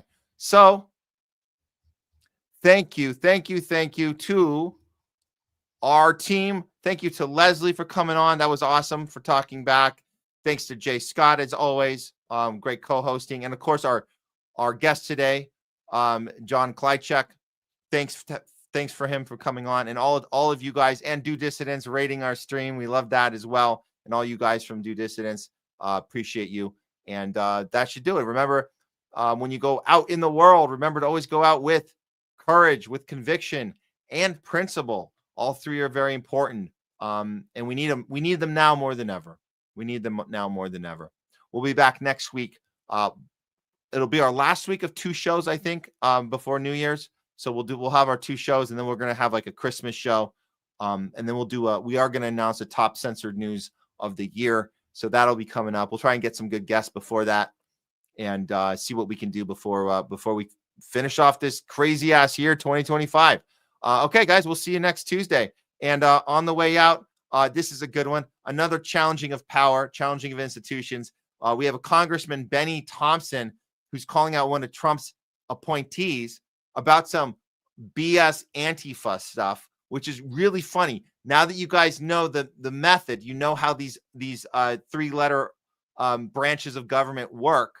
They create the problem, and then they label the problem, and then that's how they keep us afraid and in line. And Antifa is no different. No different. So pay attention. Watch this line of questioning. It's pretty good. And watch this Trump appointee stutter like crazy because he can't seem to answer the question. And we like moments like this. Okay. So this will be a good one. We'll see you guys next week. Power to the people and free Palestine. War of Domestic Terrorist Organization, Antifa. That's our primary concern right now. All right, that's what President Trump did. What does the FBI say? We share the same view. When you look at the data right now, you look at the domestic terrorist threat that we're facing. Right now, what I see from my position is that's the most immediate violent threat that we're facing on the domestic side. So where is Antifa headquartered? What we're doing right now with the organization. Where in the United States does Antifa exist?